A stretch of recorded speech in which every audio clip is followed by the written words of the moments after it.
stay tuned for the greatest spectacle in racing. Somebody give him a bottle of milk.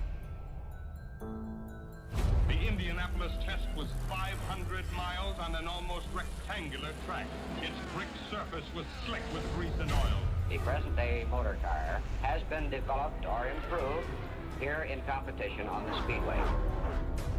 Danny Sullivan gets him. Oh, he's spinning. Danny Sullivan spins. Little Al wins by just a few tenths of a second. You just don't know what Indy means. And Elio Castro Neves climbs the fence in the front straight. Danica Patrick going side by side with Weldon. She'll be the leader in turn number one. My goodness, and then there were four. Elio Castro Neves joins the four-time winners club. Mario Andretti, winner of the 1969 500-mile race. He hits the wall coming out of four. Contact wins it by less than 1/10 of a second. Joseph Newgarden wins the Indianapolis 500. Newgarden into the crowd.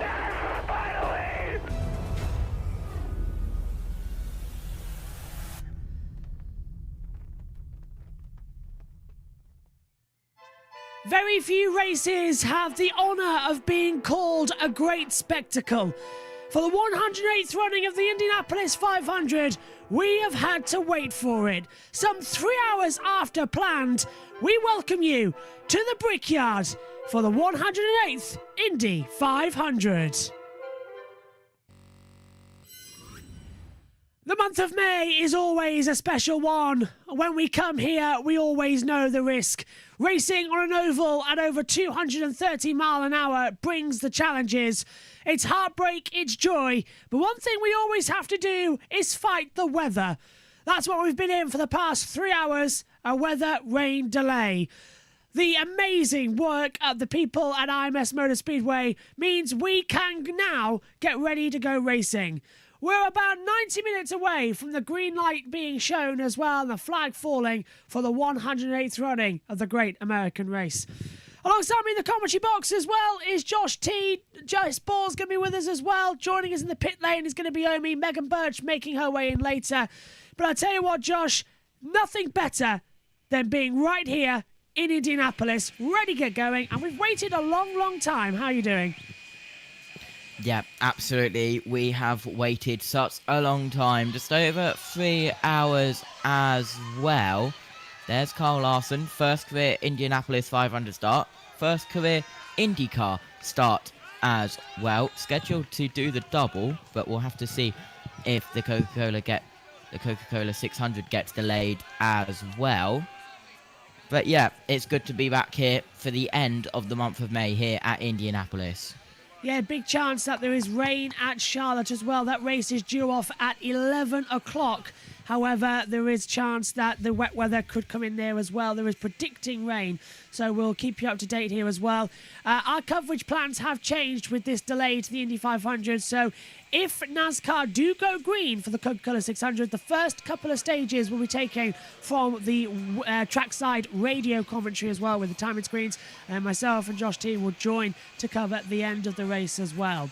But what does it mean here in Indianapolis to go racing? Well, it's the greatest spectacle in racing as well. Let's check in with two men who have done it, and James Hinchcliffe is a former winner here. He's there speaking now down there with Lee Diffie up in the comms box. He's had a sleepless night. We knew this weather was coming, and so what was going to happen? How severe was the weather going to be? How long was the delay in the hold going to be? And then how long would it take for the track to dry? We now know all of that, and we're getting so close to the race start of the 108th Indianapolis 500. These two guys, my regular teammates, Townsend Bell, James Hinchcliffe, they've done almost 20 of these, and nobody knows better what this event means. I mean, Danica brought it up. The simple fact that hundreds of thousands of people didn't go anywhere other than seeking shelter. That's what this race means. We always talk about respect the ritual and the tradition. They did. James, without being too graphic, it almost cost you your life. Why do you keep coming back? Why does it mean this much? This track, this race has so much history. The greatest of the greats have been doing it, and you say it. Drivers are willing to risk their lives. I nearly lost mine back in 2015 with this accident. I sat in my race car there in turn 4, impaled by a piece of suspension, an artery severed, literally bleeding to death. And I was back a year later trying to do this again because winning this race means almost more than life itself to these 33 drivers. It's that feeling, and that feeling, Mike, is coming back. T-Bell, you were there. You've done 10. You were leading. You had an opportunity to win. But you felt that heartbreak as well, haven't you? My dream of a lifetime came crashing to an end here on pit lane. And this is one of the many pitfalls, despite how good your car is. I was leading the Indy 500. We were well past half distance, and it all went south on pit lane with my teammate as those dreams came to a crushing end. It still stings to this day. I see that. I come in this place. I can't help but always think for the rest of my life what could have been. But at the same time, it's a reminder that's why I and we all love this event so much. It's that important. And it's such a magnetic pull for guys and gals that desire a win at the greatest spectacle in racing. If you can't tell by the tone of our voices, we've clicked it up a gear because we know that we're leading towards the start of the Indy 500. Let's get some updates. We start with Kevin Lee. Kevo? Great news. Cars have headed to the grid, and the last group of cars is about to roll out. This is the front row, and for just the second time ever in 108 years, one team has locked out the front row. There's last year's winner, Joseph Newgarden, that just rolled by. Will Power, having a resurgent year, is going to start in the middle. And the only one of these drivers that has not won before, Scott McLaughlin, put up the fastest pole speed ever. He's never led a lap, but he has the best view to get things started today. Marty Snyder. Kevin, pretty much everybody in Indianapolis thrilled that this race should be able to get in on Sunday, except for maybe Kyle Larson. This is the worst case scenario for Larson, as Mike and Danica mentioned, trying to do both races today, the Indianapolis 500 and the Coca-Cola 600 later tonight in Charlotte. The problem is the time he has to be on the helicopter is about 35 minutes from now. I just talked to Larson moments ago as he walked to the driver introduction area, and he said, yes, it's frustrating. This is not the ideal scenario for us, but I'm here in Indy. I'm staying in Indy. He's going to run the Indianapolis 500, and as of now, not running the Coca-Cola 600 tonight for the NASCAR Cup Series. Dave Burns. Hey, Marty, look who's starting in row 3 today. Felix Rosenqvist in the 60 car. How about a little Mo for Fro? Yes, momentum has been the friend of Felix Rosenqvist the last couple of years. 2 years ago, finished 4th in this most famous race. Last year, led 33 laps. And consider this, from row number 3, there have been 9 winners at the Indianapolis 500. Felix Rosenqvist hopes he makes it number 10. Dylan. Dave, two-time IndyCar champion Alex Palou has been so close he could almost taste the milk at Indy each of the last 3 years, but hasn't yet. There's optimism, though. This could be their year, even from the middle of row number 5. The final 2 practices were steady improvement. Alex has enough confidence in the car now that they can and should move forward, and they'll want to do that early. They'll have to be creative, likely, with how they get there, but if they do, Palou is as good as anyone here, and he could end up where Kim Kuhn and Jeff Burton are standing right now. That's right, Dylan. This is where all 33 drivers want to be at the end of the race, but only one driver gets to do the ride up to victory podium. They'll do it in front of over 300,000 fans. That's 5 times the attendance of this year's Super Bowl.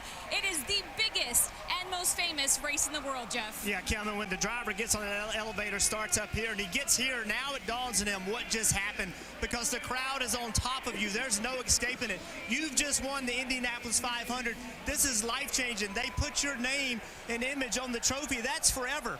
All of the sacrifices, all of the injuries, all of the things you went through, it was all worth it because you were right here. History will be written today, and Mike, one driver's face will be immortalized onto the Borg Warner Trophy at the end of today. And Kevin, Jeff's about 15 yards away from you, where you are is the green room. All the drivers are amassing in there, set to be introduced to this crowd of over 300,000, all of whom, well, most of whom, will turn their attention to the track at the Indianapolis 500, scheduled to start in about an hour. It certainly is. We can't wait to get started. We are almost there to join in as well. We're just getting the starting lineup on the screen for you, ready for drivers' introductions. JT, what are you reckoning then? Rain in the air still. Do you reckon that we could see further delays to this race? Because it's going to start at 9:44 UK time. That's going to take us an awful long way into the night here. Yeah, absolutely as well. It could go long into the night. Let's hope it doesn't go long into the night as well, because we've got the Coca-Cola 600 to commentate on after this as well. But let's hope it will be a good and safe 108th running of the Indianapolis 500 here at IMS. I'm with you on that as well. So 200 laps, a total of 500 miles.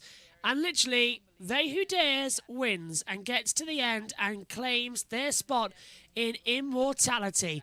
It is one of the hardest races ever devised in racing, and it's going to get underway at 9:44 estimated time as well.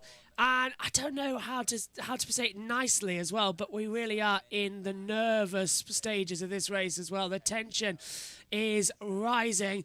Let's take a look then how they line up on the starting grid. I'm hopeful that you can see the starting grid in full there alongside. I just have to zoom in to really experience it. I'll sharpen up the image for you a little bit as well with some filters up here in the comms box to make sure that you can actually read it. But let's introduce then Jess Ball, who's standing by as well. We'll let JT go to the back room and hear from Jess, who, if I can, get her up into the main commentary box camera. Just got to click things around. Hello, Jess. How are you doing ahead of the greatest spectacle in racing? Hello, Josh. Hello, everybody. I'm really excited. This is one of the broadcasts I always look forward to every year. Hopefully, we were going to be on earlier, but, of course, rain delay after rain delay. And I think we are expecting great things. Monaco, no offence, was quite boring. And we didn't enjoy it. Please, Indy 500, make it one of the best Indy 500s ever. And I'm keeping my eye on the three Penske's. Can one of them top the winners list in the Indy 500? And more importantly, could Joseph Newgarden make it 2 for 2? It's certainly looking possible as well. Could he make it the 2 for 2 especially? Right, let's run you down what we're going to have here today. This is all Eastern time as well. So at 15:48, drivers' introductions. America the Beautiful is at 4:10. At 4:16, you've got the pre-race ceremonies. At beginning with the Invocation at 4:17 p.m. The taps are at 4:19. God Bless America at 4:20. The National Anthem at 4:23. The Flyover at 4:25. Back Home Again in Indiana is at 4:35. Start Your Engines is at 4:37. And the green flag for the greatest spectacle in racing, the 108th running of the Indy 500, gets underway at 16:44. That's 9:44 UK time there as well. Okay, time to head trackside then for the drivers' introductions as the cars are pulled onto the grid. The atmosphere is building. The fans have had to wait for it as well. We've had to wait for it. But it's going to be a shortened pre-race ceremony than we're used to. So don't be too alarmed. It's all going to be done in just over an hour. But our pre-show is very much ready to go, ready to rock and roll. Let's hear it first of all, though, for Pato O'Ward. Does this change in the day and the change in weather help you? I think it's the same for everybody. It'll probably take a couple laps to rubber in a little bit, but what an amazing crowd every year. They stayed. Gives me chills, man. Like, this is the coolest event in the world. Love it. Good luck today, Pato. Mike. Thank you, Dave. You hear it from someone like that, you understand. Guys who've done it before, they're back to do it again. It still feels like the first time sense to it all. Also be very interesting to watch as this plays out, how the conditions have changed. The track with all the rain, all the rubber that's been wiped away from this track that had been built up over practice. So many adjustments to come in race. It'll be done by the engineers, but it'll also be done by the drivers. Let's meet the 33 drivers for the 108th Indianapolis 500.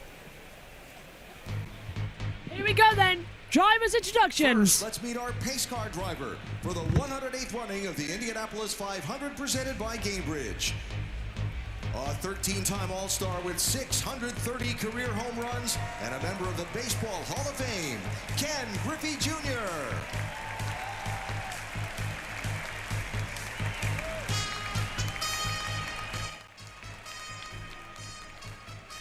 And now, the drivers for the 108th running of the Indianapolis 500 presented by Gamebridge. Starting in 33rd position, it is 17th Indy 500 start, Graham Rahal. Winner of the 2022 Indy 500 from Sweden, Marcus Ericsson.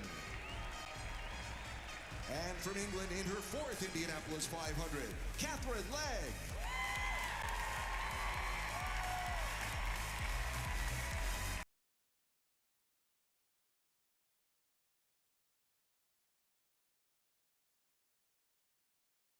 Row.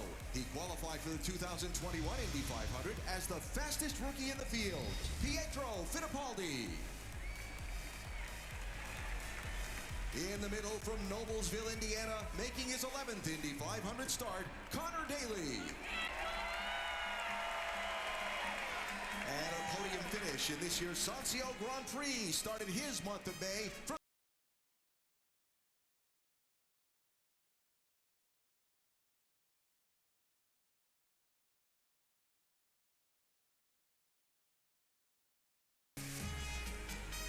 in row 9, making his Indy 500 debut, winner of the 2022 Indy Next by Firestone Championship from Sweden, Linus Lundqvist. Making his 3rd Indy 500 start from France, Romain Grosjean. And from England in his Indy 500 debut, Tom Blomqvist.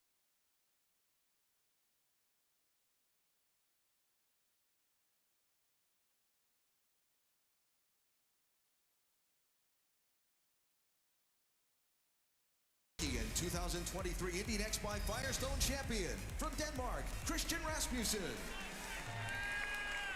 In the middle, returning for his 2nd Indianapolis 500 start, Stingray Robb. And from Argentina, he ran as high as 3rd in his 1st Indy 500 last year, Agustin Canapino.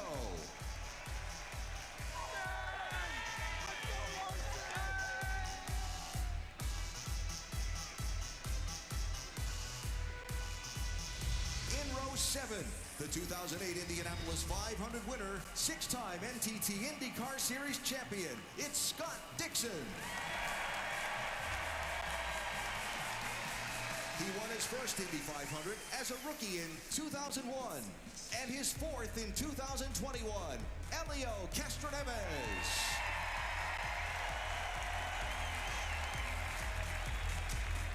This year marks the 52nd Indy 500 with an Andretti on the starting grid, making his 19th appearance.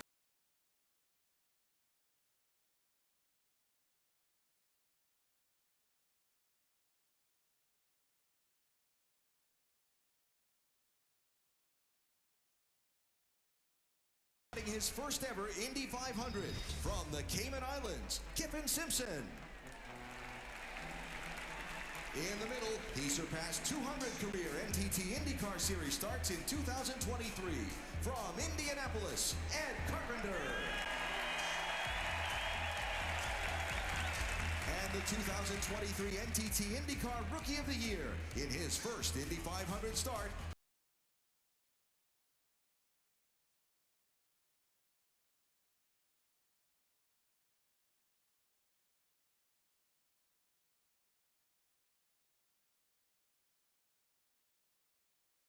making his 3rd Indy 500 start from England, Callum Ilott. 2-time and reigning NTT IndyCar Series champion and winner of this year's Sancio Grand Prix from Spain, Alex Palou.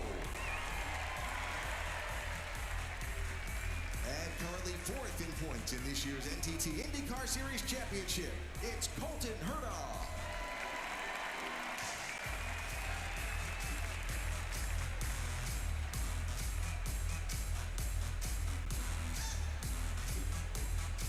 Now row 4, on the outside, the 2014 Indianapolis 500 winner, Ryan Hunter-Reay.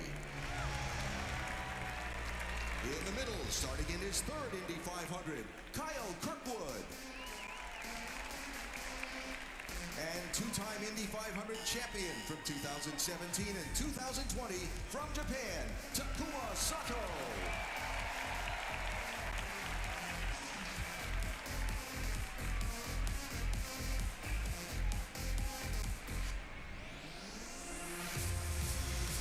Row 3, the 2019 NTT IndyCar Series Rookie of the Year from Sweden, Felix Rosenqvist.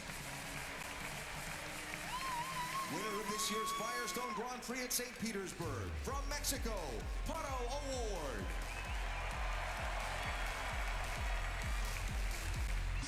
And the 2020 NTT INDYCAR Series Rookie of the Year, from the Netherlands, Rinus VK.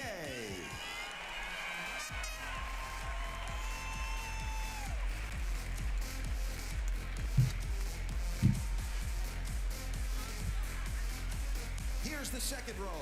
He finished third in last year's Indianapolis 500, from Connecticut, Santino Ferrucci. A NASCAR champion in his first Indy 500, and going today for the 1,100-mile double, Kyle Larson.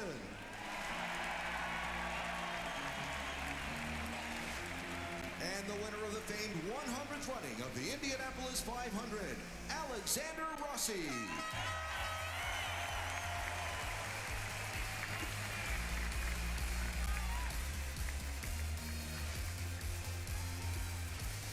And now the front row, the defending champion, winner of the 2023 Indianapolis 500, Joseph Newgarden. The 2018 Indianapolis 500 winner, two-time NTT IndyCar Series champion, Will Power. And on pole position, with the fastest pole speed in Indianapolis 500 history, 234.220 miles per hour, it's Scott McLaughlin.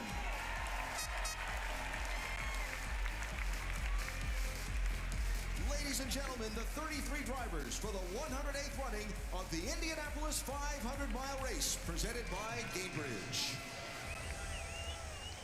Alan Bestwick on the... What an absolutely amazing atmosphere down there on the grid as well. We were able to go side by side with it as well. 33 cars.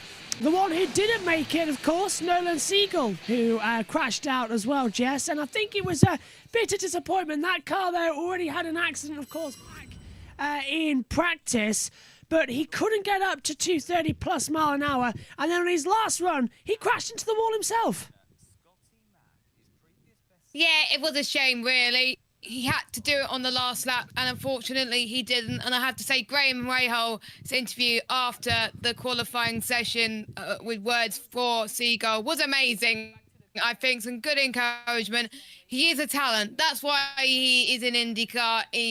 He just because he didn't do a good lap in Indy 500, that doesn't mean he's not going to do a good lap in the future. I feel like he's going to compete in an Indy 500 in the future. He just needs more experience potentially on ovals, and that should help him a little bit as well. But we can see a reminder of the qualifying times that we covered in the qualifying show last week, Josh. Tell you what, I wish Sky had that as well.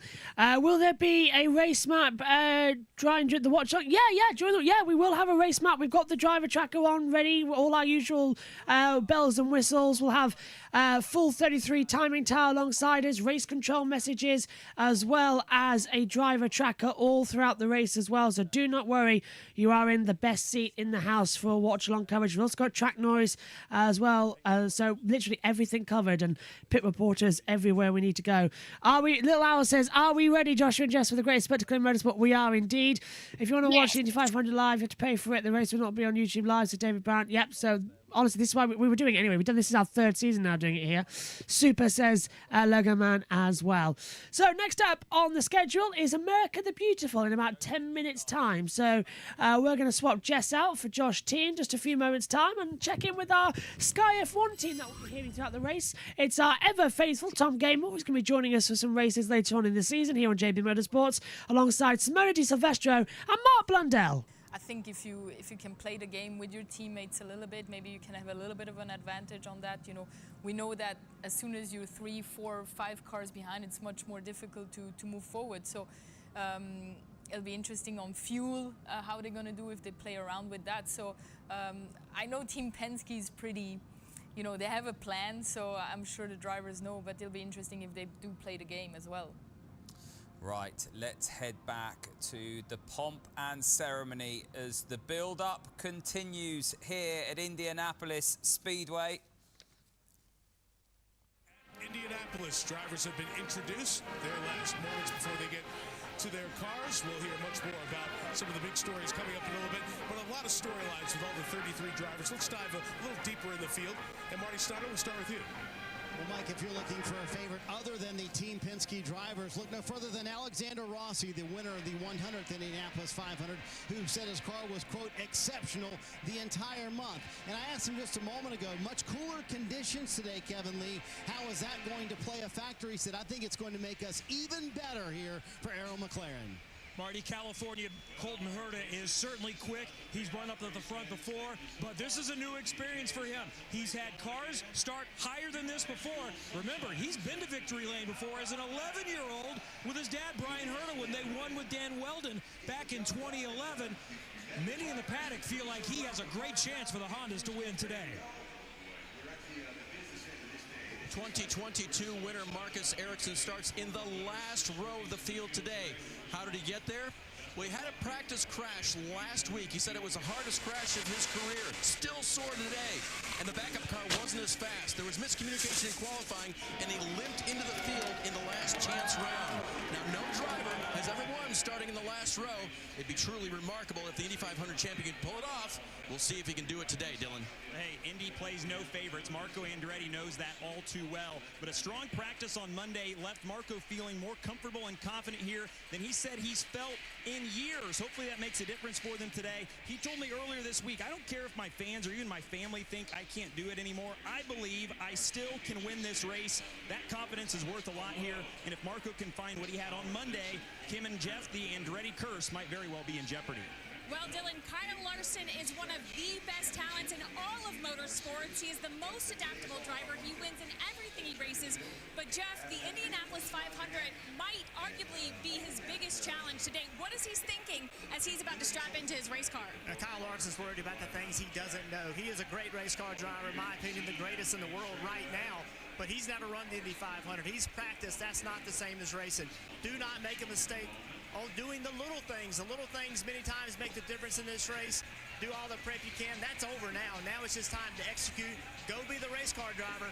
Avoid the early mistakes. Keep yourself in contention.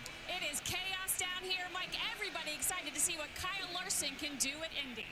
Kim and Jeff, no kidding. It is as chaotic around the Larson car as any on the grid here. Before we get started with the 500, he was trying to become the 5th driver to do the Indy 500 Coca-Cola 600 double.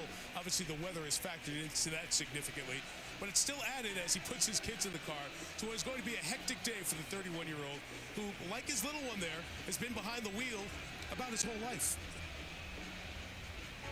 From California, Kyle Larson. He's like an overnight sensation. Everybody is all of a sudden saying, where did this kid come from? Just right from the start, he just couldn't get away from it. It was all around him. Without knowing it, observed my love for the sport, and it was instilled in him. My dad built me a little fun kart to play around in, and a few years later got a real go-kart and started racing, and basically been racing every weekend since then. I want to start from the back. Why? Because see how good I am, yes? I had, I think, a lot more confidence as a kid. I still do enjoy starting in the back, for sure. But what are you going to finish? He would run sometimes 3 divisions in one night, 3 different cars. And they would come to me and say, how does he do that? He doesn't even break a sweat. He's not even breathing hard. From the first time I watched him, the talent level, you were like, this isn't just another race car driver. This is somebody special. Kyle's one of those guys that he just always stands out. He just doesn't want to just drive. He wants to win. Today, he's a Cup Series champion. Most people would probably look at my schedule and it would blow their mind. I don't really have much time to devote to anything else besides racing and then my family, which I feel like I sacrifice a lot of time away from them to race as much as I do. I mean, INDYCAR, they have like 6 months off. Like, that's incredible. I don't know what I would do with 6 months off. I don't know what I would do with a month off. This is the payoff. The more he races, the better he gets. That's what separates him, makes him the driver he is. If you look at his approach, he's not intimidated by any of this. He took to this like a duck to water. Anytime you can put yourself in situations where you challenge yourself as an athlete, you'll usually come out, a better athlete. He has potential to do what's never been done and to win both of these races. I understand how extremely tough it's going to be to win one race, let alone two. I think if anybody can do it, it's Kyle Larson. This is the payoff. Some big names in racing with big things to say.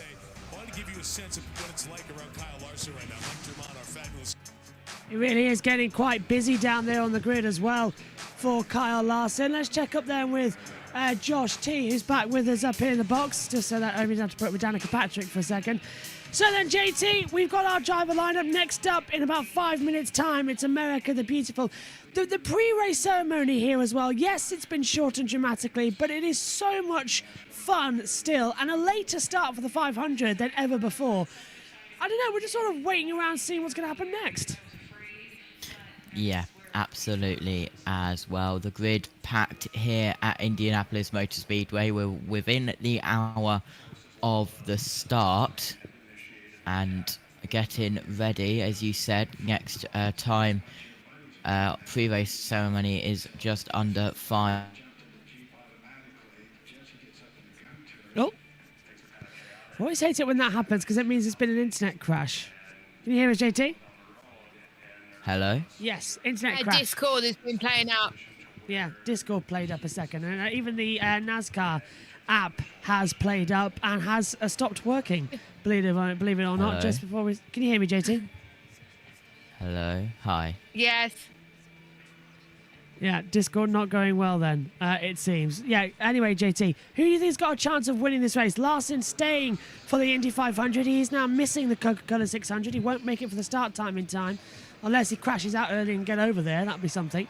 So it's not over yet, but yeah, he's not going to do the double, and he's sticking with the 500. I mean, he has put all the work in. It's more marketing. And of course, he wants to do it, as we just heard. He wants to win this race. Yeah, absolutely. And if he does well and it goes in his favour, then it is a possibility. Scott McLaughlin, I think, could do it, but then they're down on race pace as well, so you've got to keep an eye on the likes of Colton Herter as well.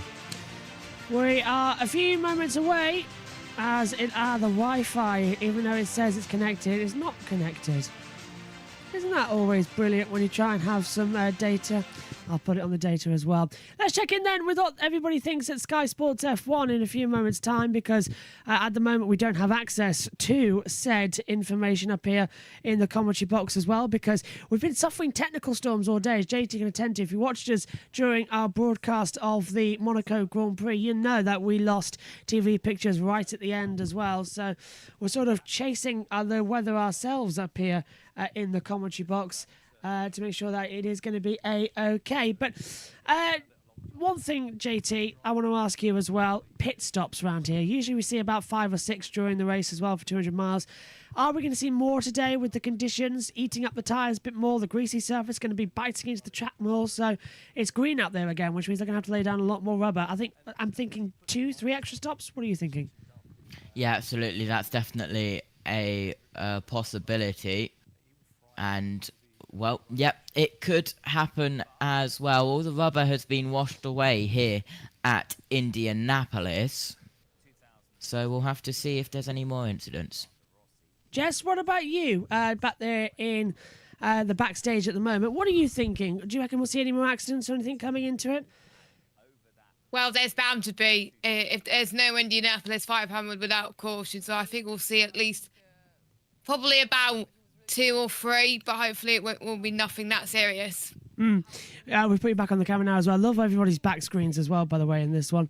So, fingers crossed we're going to be in... Go on. Of course. Fingers crossed we're going to be in for an entertaining end of this one. Adam saying that I'm looking very sharp as well. Thank you, and incredible. Thank you very much. Coming into this one as well. The snake pit is already ready as well. We had people in the chat during our qualifying broadcast that said that they're going to be in the snake pit as well. Body worth of alcohol consumed in there as well. I cannot connect to the internet with this iPad at the moment, so I have no idea what has happened to it. Someone's probably broken it coming into it. But we're a few seconds away from America the Beautiful, and then the pre-race ceremonies will start. We're getting into the tail end of it here as well, and for some reason I cannot get the INDYCAR app working. It won't launch. Is anyone else having this issue? I don't have an iPad, so... It's just come back to us just in time. I can tell you that right now as well. So, phew, it has started working for us just in time because it's time to hand over for pre-race ceremony as well. America the Beautiful is coming up now. Let's hand over to the teams. Larson, who's a rookie, and then Santino Ferrucci, who we know is going to have 2 speeds, flat out or stop here. Pretty much. I think he has a good car underneath him as well, so he's going to be aggressive. So it's going to be interesting how Kyle is going to deal with that. And, you know, I think both of them are going to be a little bit, let's see what happens, because, yeah, Ferrucci is just going to go for it, for sure. Let's head back now to our NBC coverage. The wheel today. It means everything to him. That is like his happy place. It really is a burning passion. Road says I'm gonna get last, Daddy. Just for that, I'm taking him out. I'll stuff you. You know I'm not scared. I was working at the first aid station in the garages. That was kind of where it started. I never wanted them to be race car drivers, really. So I'm happy that they've all chosen something different. But at the same time, it always comes back to everything revolves around racing, and especially the Indy 500. It's this place. I don't know what it is about it, but it's beautiful. It's like the happiest place on earth, but it's not, because it can be terrible, too. My heart stopped, my stomach sunk. It went silent. I was like, oh my God, is this my moment? We've lost a lot of friends along this path. That's like the most dreaded thing. You never want to relive that again. Captain America pulled it off. You just have to think they're invincible.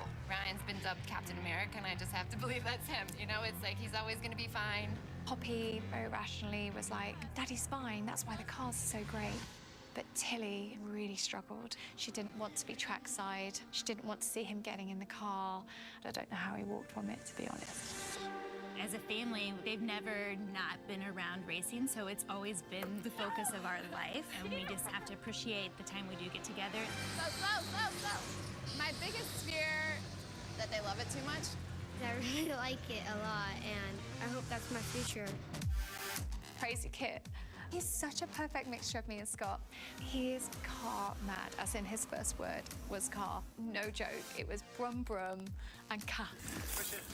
It's definitely a different feeling from watching my dad, my brother, or Ryan to watching my kids. And that is where I don't know if I'm ready for that. Perfect. It'd be interesting to see what Emma says about that. Yeah, we love sport, and if it's something that Kit was interested in doing, let's go, 100%.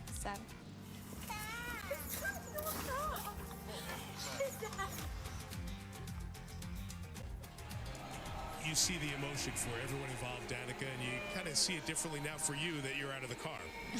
I sure do, and it was sitting on this pit stand at the end of pit road here at the 2019 Indy 500 that I looked at them coming down at us, and I thought, they're crazy, and I immediately understood what it was like to be a family member or someone that you love being out on the track. And at the end of the day, though, as a parent with children or as a partner with your spouse, when someone loves to do something, you just love to see them happy, and you let them do it. Appreciation to those families for sharing their emotions as we head into race day. Sun's starting to break through here in Indianapolis. The emotional pre-race ceremonies that are always a part of Memorial Day weekend at the Speedway coming up when we come back. Yep, and America the Beautiful just playing over the background there. We're getting ready for the pre-race ceremonies coming up then as well. Let's just stay with Jess once more here, as I have to put the clipboard underneath the back of my hand in order to click the button with my left hand, not the right hand as well, and smudging my script up here in the commentary box, which isn't printed out, by the way. My script is handwritten for this pre-race show, as has been all of our production notes for this weekend as well. Literally, the entire week has been planned, handwritten and highlighted, and I'm delighted to say we're on the penultimate show as well, coming into this one as well. So you've got to handwrite it, otherwise you as well for pre-shows as well, because then you can adjust it quite quickly. And this schedule came in very, very late. Also, handwritten, you might notice as well, is the grid. And that, do you know how long all that took me to write? 3 minutes just before we came on air when we got the new schedule announced and we were rushing on, and we did all that as well. All the notes as well around the commentary box have been printed out. Got a spotter's guide, race day, track map as well. You're all ready. Pit stalls. And then on this side of the clipboard as well, we've got the past performances as well that we'll be referencing throughout the race. We're all ready because we've been standing around for 5 hours waiting to go, and we were waiting for the schedule. We got it, 20 minutes before we went on air at the end, Jess, as well? It was a very late call to start this one. It was a late call, but I would rather them have a bit of racing if it's dry, because get on with some racing rather than do like 4 hours tomorrow. And we were debating about it in the grid pre-show on whether it was going to be tonight, but thank goodness it is tonight. And I'm sure 33 drivers will want to taste milk out of Victory Lane towards the end of this. I don't care when it finishes, as long as we get going and do the full 200 laps of this Indianapolis 500. And I'm sure everyone in the chat, can't wait as well. It's going to be a lot of fun. Giving up then in a minute's time, we'll have the pre-race ceremony start. It'll start with the Invocation, then we'll have taps, then we'll have God Bless America, and then the national anthem as well at 23 minutes past the hour, and then at 25 minutes past the hour, the flyover as well. Then we'll have 10 minutes to wait to come in as well before back home again in Indiana. Followed then at 37 minutes past the hour, we'll start your engines and the green flag at 44 minutes past the hour. Megan's coming to the commentary box in 15 minutes time, and we are all getting ready. Adam Lemery says, "Oh, I'm ready. Can't wait," as well, as he's watching along with us as well. Ready as well. Now, NASCAR coverage, to let you know, their green flag starts at, it starts 1 hour, 15 minutes after the start of the Indy 500. Obviously, that means we're not going to be there for the start of it. So just to remind you, coverage details of that, the radio coverage will take you through the first segments of the Coca-Cola 600 from trackside. Me and JT will then immediately jump in as soon as we're finished here with the 500, whatever's left of the race. Ideally, stage 3. We'll keep an eye on the race up here in the commentary box. We're going to have some, of course, monitors coming in. And then we'll jump in around middle of stage 2, end of stage 3, and get all the action sorted. Anyway, it's time to hand over, though, to NBC to begin the pre-race ceremonies here for the 108th running of the Indy 500. And would you believe it? Sunshine down here on the Brickyard at the start line to get ready. And it's the playing of taps, which gives us a moment to pause and remember why Memorial Day is so special in our country. To honor those who gave the ultimate sacrifice. And here we are just 11 days before the 80th anniversary of D-Day. Over all generations, those who gave their lives for us to enjoy events like this. We remember them as the pre-race ceremonies continue. Ladies and gentlemen, please rise and remove your hats for the presentation of colors, invocation, and a moment of reflection for those who've given their lives unselfishly to defend our freedom.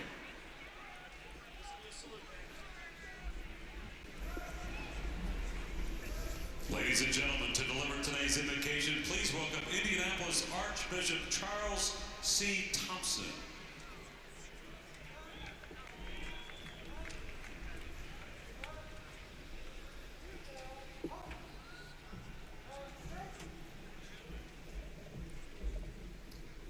Let us pray. Eternal God, in your wisdom and love, you call us to search always for that which is praiseworthy, excellent, and gracious. And so, as we commend to you the men and women who have died for our freedom, may we all strive for whatever is true, honorable, and just in our lives. Bless these drivers, their teams, the officials, and all the fans. Make this gathering a time of gratitude for human achievement while we savor so many glimpses of your glory. God bless those who have died for our freedom. God bless all those gathered for this, the greatest spectacle in racing. And God bless America.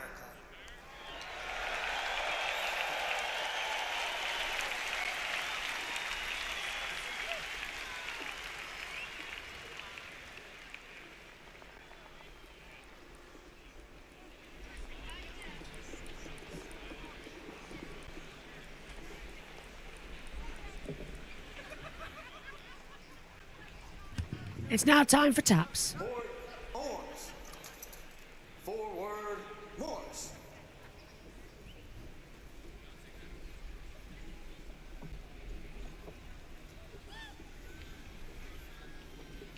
Mark time, Morse. Fire party, halt.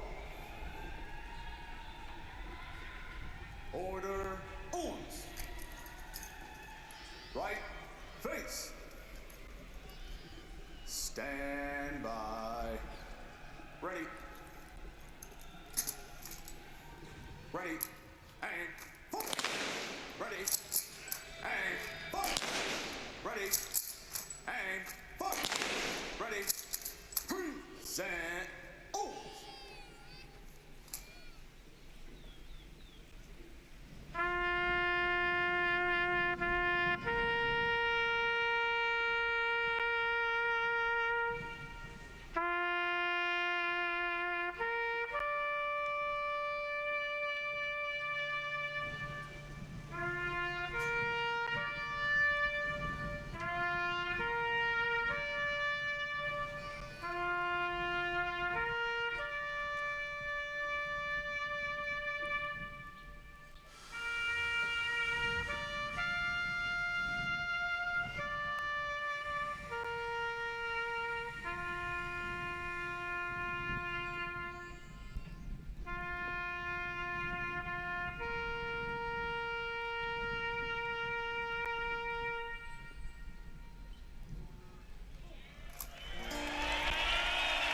It's now time for God Bless America.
Bless America, performed by American Idol champion singer-songwriter Philip Phillips, ladies and gentlemen.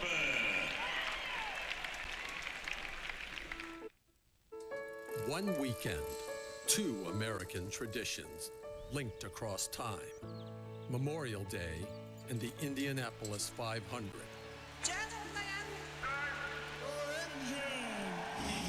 Distinct, but symbiotic and inseparable. This is, and always will be, the greatest spectacle in racing. Every year on the doorstep of summer, the nation pauses to recognize the men and women of the armed forces who gave their lives to preserve our freedoms. In town squares and military cemeteries, we bow our heads in silent homage to those lost. We find a deeper appreciation for the ultimate sacrifice. On that same weekend, America throws parties, none bigger than here at the Indianapolis Motor Speedway, a celebration of speed and bravery like no other in sports. Newgarden with a monster run off turn 2.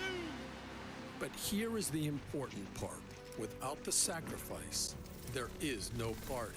Without the sacrifice, there is no America.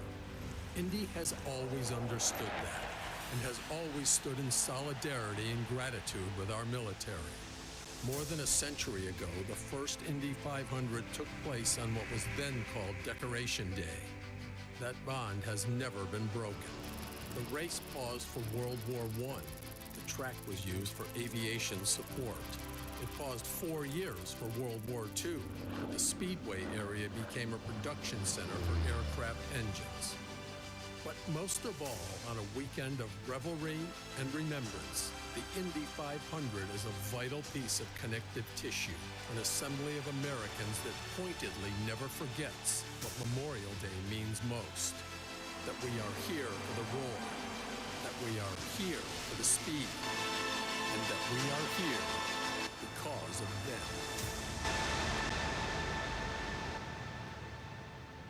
It is now time for the American National Anthem as we launch in to the 108th running of the Indy 500. Oh, say,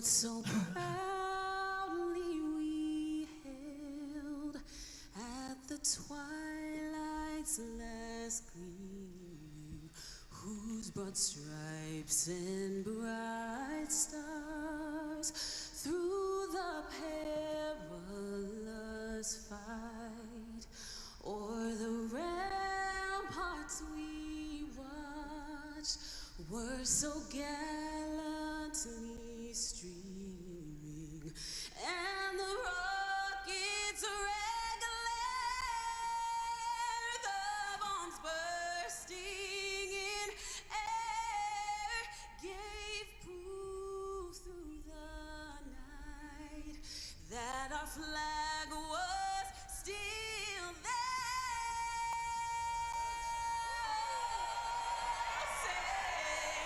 Does that star-spangled banner yet wave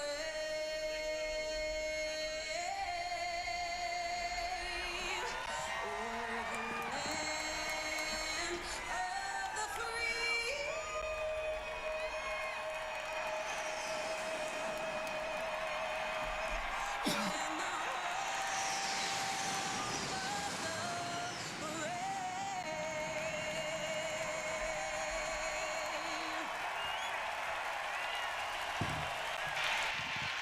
The reception around the world is absolutely fantastic. Nobody can deny the greatest spectacle in racing is about to begin. The national anthem plays out and we are all set and ready to go for this one. Let's hand back over for final thoughts from Tom Gatemore. Go, but if that does not make the hair on the back of your neck stand up, nothing will. No one does it better than the American Simona. They definitely do. They put on a great show, but now, you know, as a driver, you can't wait to get in your race car, get ready, and go do those 3 parade laps and get going. You know, I think all of them have been waiting enough, so yeah, I'm excited for the race to start as well now, you know. And we've still got back home again in Indiana to come, Mark. Yeah, tradition, it has to happen, but this last 10 minutes is really crucial now for the drivers. There's those last little things that they're thinking about, and when they get kitted up as well, because it's quite a routine, as you know, Simone, here, to get into one of those cars and get comfortable. You're going to be in there a long time, so you just want to make sure that every little part of the seat fit is right, and you feel confident and comfortable. Now, wherever you are watching in the world, it won't be too long a wait to the end of the race, because we're anticipating 200 laps with the weather window, but INDYCAR have said that things will not go past 8:15 p.m. Eastern time, and that's in agreement with the local law enforcement to ensure race fans are able to leave and return home safely. And also, Mark, you can get to bed as well. At my age, I need my sleep, Tom. We all need our beauty sleep. Right, I think we're going to be heading back stateside ever so soon, but that is a special picture. And if you go back a couple of hours, Simona, it's amazing. We couldn't even see turn 4. I know, it's amazing. And look at the people in the grandstands. It's unbelievable, you know, just incredible to see these shots. It is indeed. Carl Larson getting ready now. He's got Zach Brown by his side. Jeff Gordon is there. Pretty much the whole of the Hendrick organisation as well, as he commits to the Indianapolis 500. You couldn't throw away a second row start, could you, Mark? No, he doesn't want to. But, you know, this is really exciting stuff. I mean, this is a guy that's not been in IndyCar. He's come in from NASCAR, whole different discipline. You know, and for him to be sitting on the second row is outstanding. I mean, it really is something very special to watch. And let's just remind everyone at home, what he was trying to do was to go to Charlotte after this 500-mile race and do the Coca-Cola 600 there. He was trying to do 1,100 miles in one day. He's had to can the Coca-Cola 600 and focus on the Indy 500.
inspirational and appropriate words from entertainment icon and Indy 500 winning team co-owner David Letterman, as we welcome you to NBC Sports presentation of the 108th Indianapolis 500. This telecast presented by Firestone. And it's almost like a magic wand has been waved over the speedway. Can you believe that we are now bathed in sunshine after this some 4-hour delay and torrential rain and thunderstorms earlier today? We now have rain and thunderstorms earlier today. We now have earlier today. We now have is in the grandeur. And little problem there for Sky's feed. Indianapolis 500. Hi folks, Lee Diffie, Townsend Bell, James Hinchcliffe. These two gentlemen have done almost 20 Indy 500s. Townsend, for you as a driver, it's the epicenter of your year. You think about this the other 364 days, right? Absolutely. You prepare, you study, you obsess for this moment right here. After the 4-hour delay from the rain, the crowds come back. Your spot from the rain, the crowds come back. Your spot crowds come back. Your spot in, because 500 miles in front of you is the most significant win of your life. It's time to go get it. And James, it is the most difficult and delicate dance you have to do at 230 plus miles an hour. Well, that's just it. The most significant win of your career is on the cards, but it's also got the most significant speeds and the most significant danger. We've seen all through practice issues, whether you're a rookie like Venus Lundquist or an Indy 500 champion like Marcus Ericsson here. Big crash back on Thursday. We go into qualifying, even more incidents for drivers. Rings VK, one of the best in qualifying here. This is what happened to him on the first day. This track is fast, it is treacherous, and that is part of the reason it's such a challenge for these drivers. It feels good to say that we are getting close to a race start and to see the cars on track. Let's get down there amongst it. We kick it off with Marty Snyder. Well, Lee, the biggest unknown for Kyle Larson already checked off today. He will indeed race the Indianapolis 500. Now come the on-track unknowns. He told me his number one concern starts and restarts. As he said, there's just no way I could simulate that anywhere until I do it myself. I have a lot to learn throughout the 500 miles today, Kevin Lee. Marty, when Scott McLaughlin won the pole last week, and he told you that he'd been getting some secret help. Now we know it's Simon Pagenaud, who has been down here on the grid today. The 2019 winner has been trying to help him the process. Just simply expedite and use the experience that he has. McLaughlin has a great chance today. To Dylan Welch. Kevin, we expect Scott Dixon at the front of each Indy 500 field, but he's still chasing his second win in this race. At age 43, he's as focused as ever. Said, I'm still doing this because I love winning. That's what drives me every single race. But he qualified 21st. That's the worst of his career at Indy. He's hardly concerned. They know the task at hand. Pass cars and get to the front. Nobody does that like the 9-team, Dave Burns. Dylan Elio Castroneves has raced the Indianapolis 500 every year since 2001. He won that year and 3 times since, joining 4-time winners Rick Mears, AJ Foyt, and Al Unser Sr. In 2021, what a win. The first win for Meyershank Racing in his first start for them. Now, Elio is 49 years old, the oldest in the field, and I asked him if he wins today, will he stop and go out on a high note? His reply, why not extend the high note? A 5th Indy 500 would not be the end for Castroneves, but Lee, it would be historic. Oh my goodness, that would be something else. You know, racers, fans, families have been coming here for more than a century. It's about...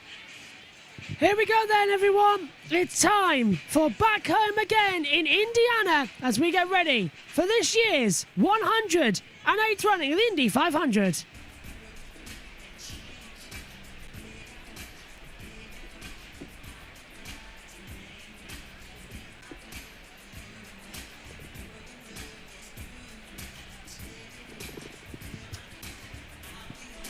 Well, this isn't Back Home Again in Indiana, so I don't know what's happening just yet on NBC's feed.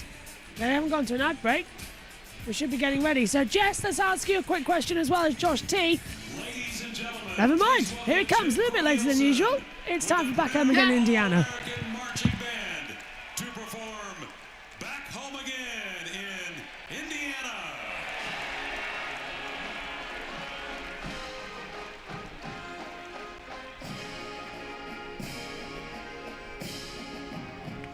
Back home again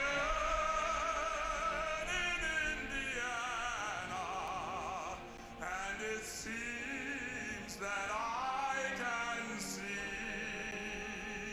the gleaming candlelight, still shining bright through the sycamores for me. The new moon hastens all its fragrance from the fields I used to roam. When I dream about the moonlight on the Wabash, then I long for my Indiana.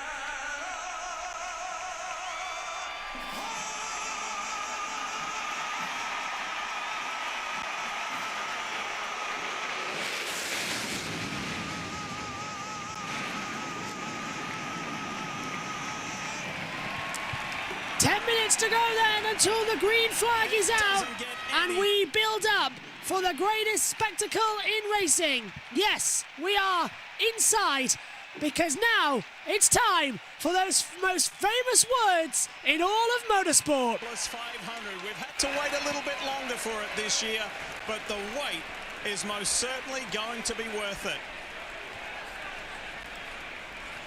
And to get us there, let's hear those famous words. And now for the most famous words in motorsports, please welcome the chairman of the Indianapolis Motor Speedway, Roger Penske.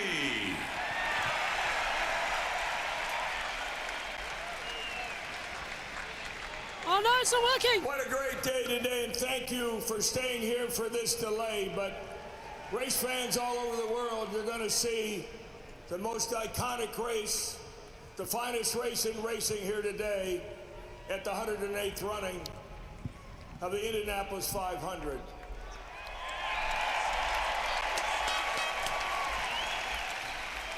But more important, this day is for the men and the women and the first responders who keep our country safe and secure. Let's give them a big hand.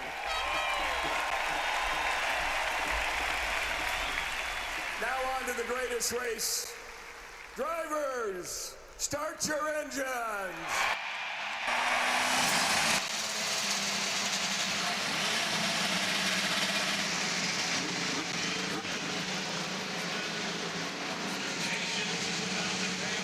Seductive, isn't it? Chills down the back of your spine. Wherever you are in the world, welcome along to JB Motorsports' watch-along coverage of the 108th running of the greatest spectacle in racing. Lining up on pole position is Scott McLaughlin. Will Power and Joseph Newgarden complete an all-Penske front row. We are going to be in for 500 miles of pure action. Let's check in then with the commentary team. Alongside me in the commentary box is Megan Birch, Josh T and Jess Ball.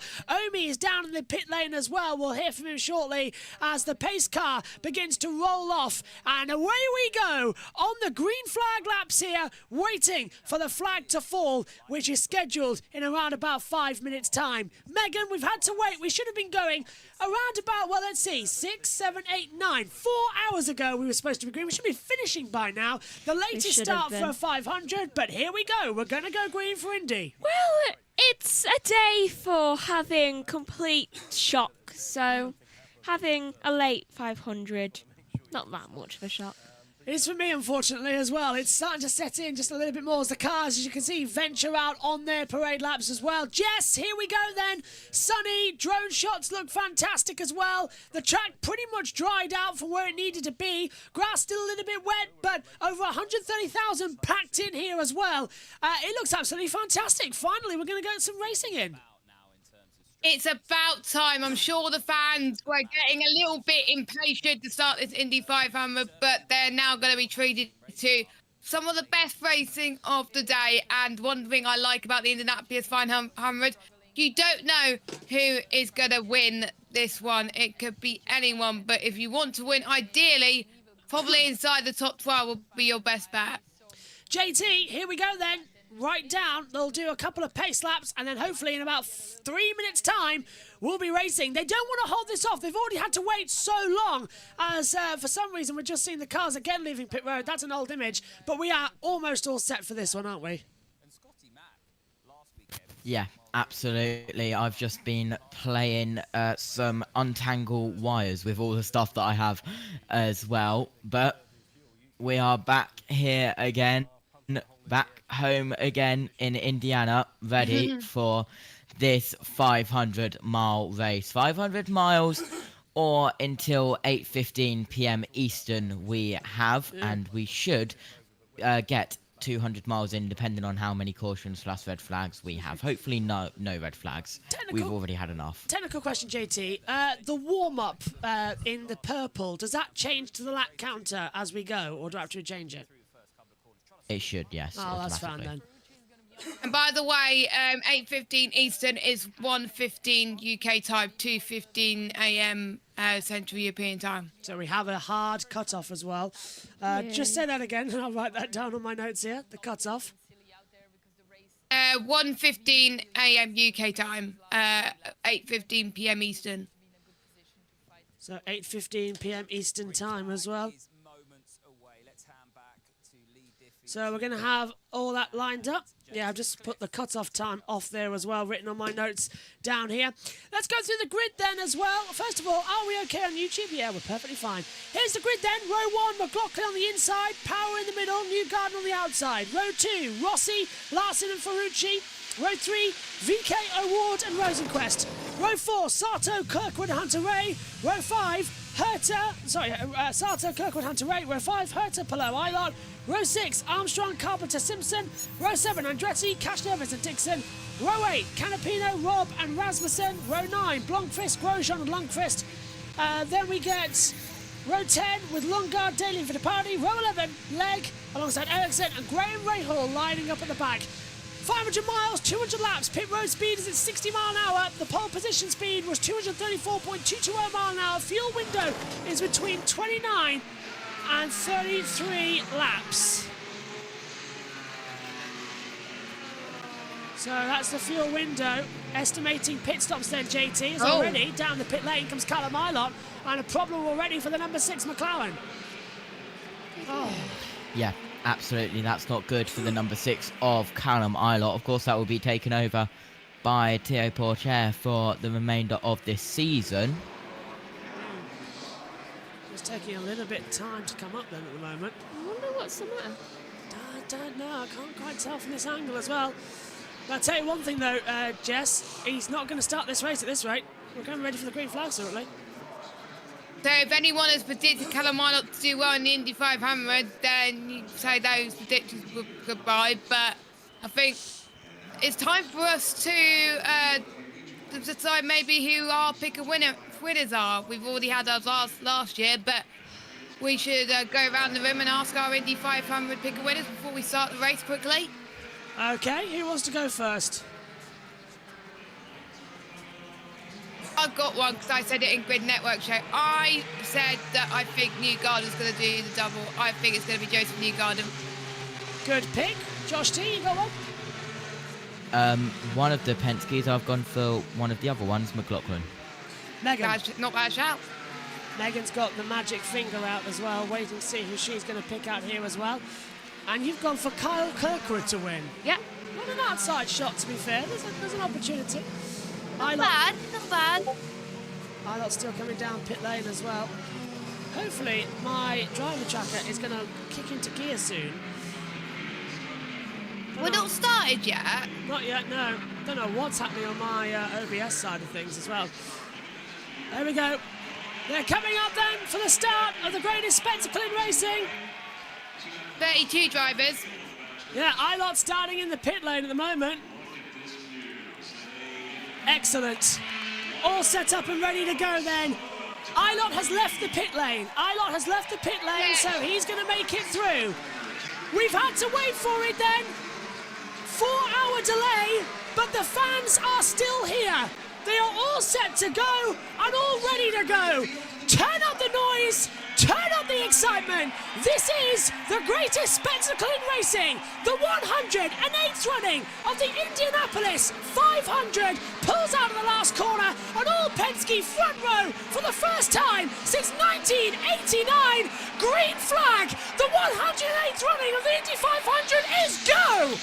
Great start from McLaughlin. Power's going outside, and immediately Santino Ferrucci secures 4th position as they come through turn 1 and 2. Down already into the back half of the section as well. Into turn 2, spinner in the back. Car in the wall upside down already. 3 cars involved, and the caution is out. And do not tell me that one of them is Catherine Legg. It's only 2.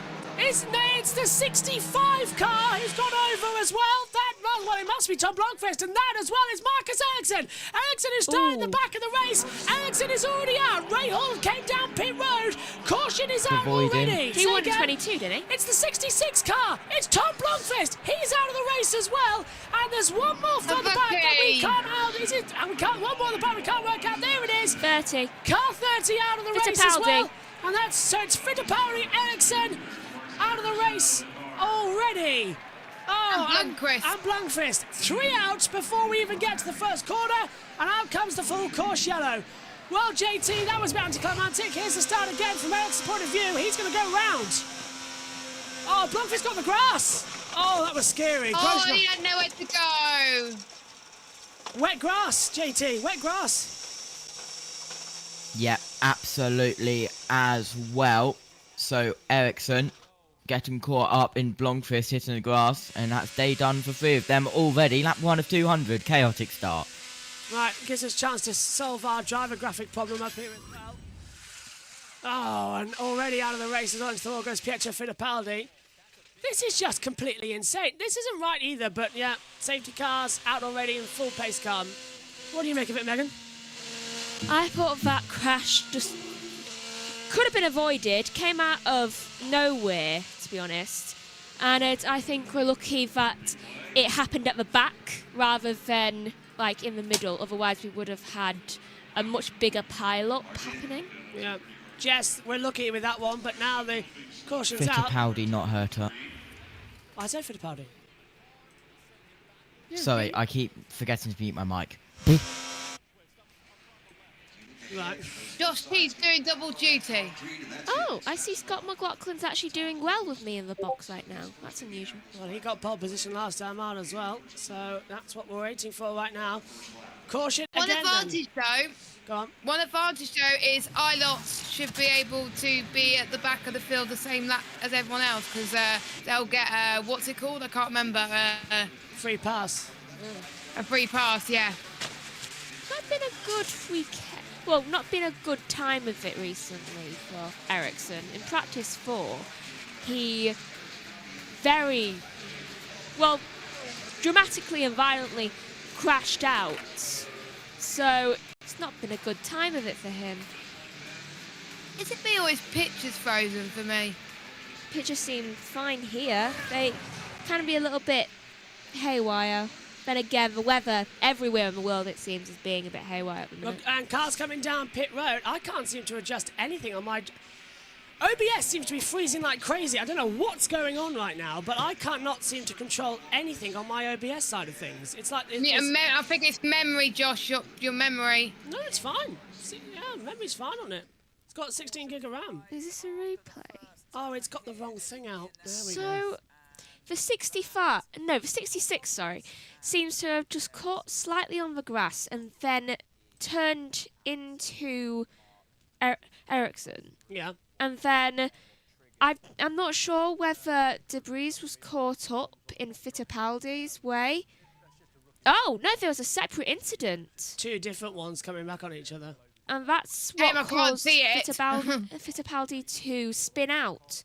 It was an orange car. Who's this car right here?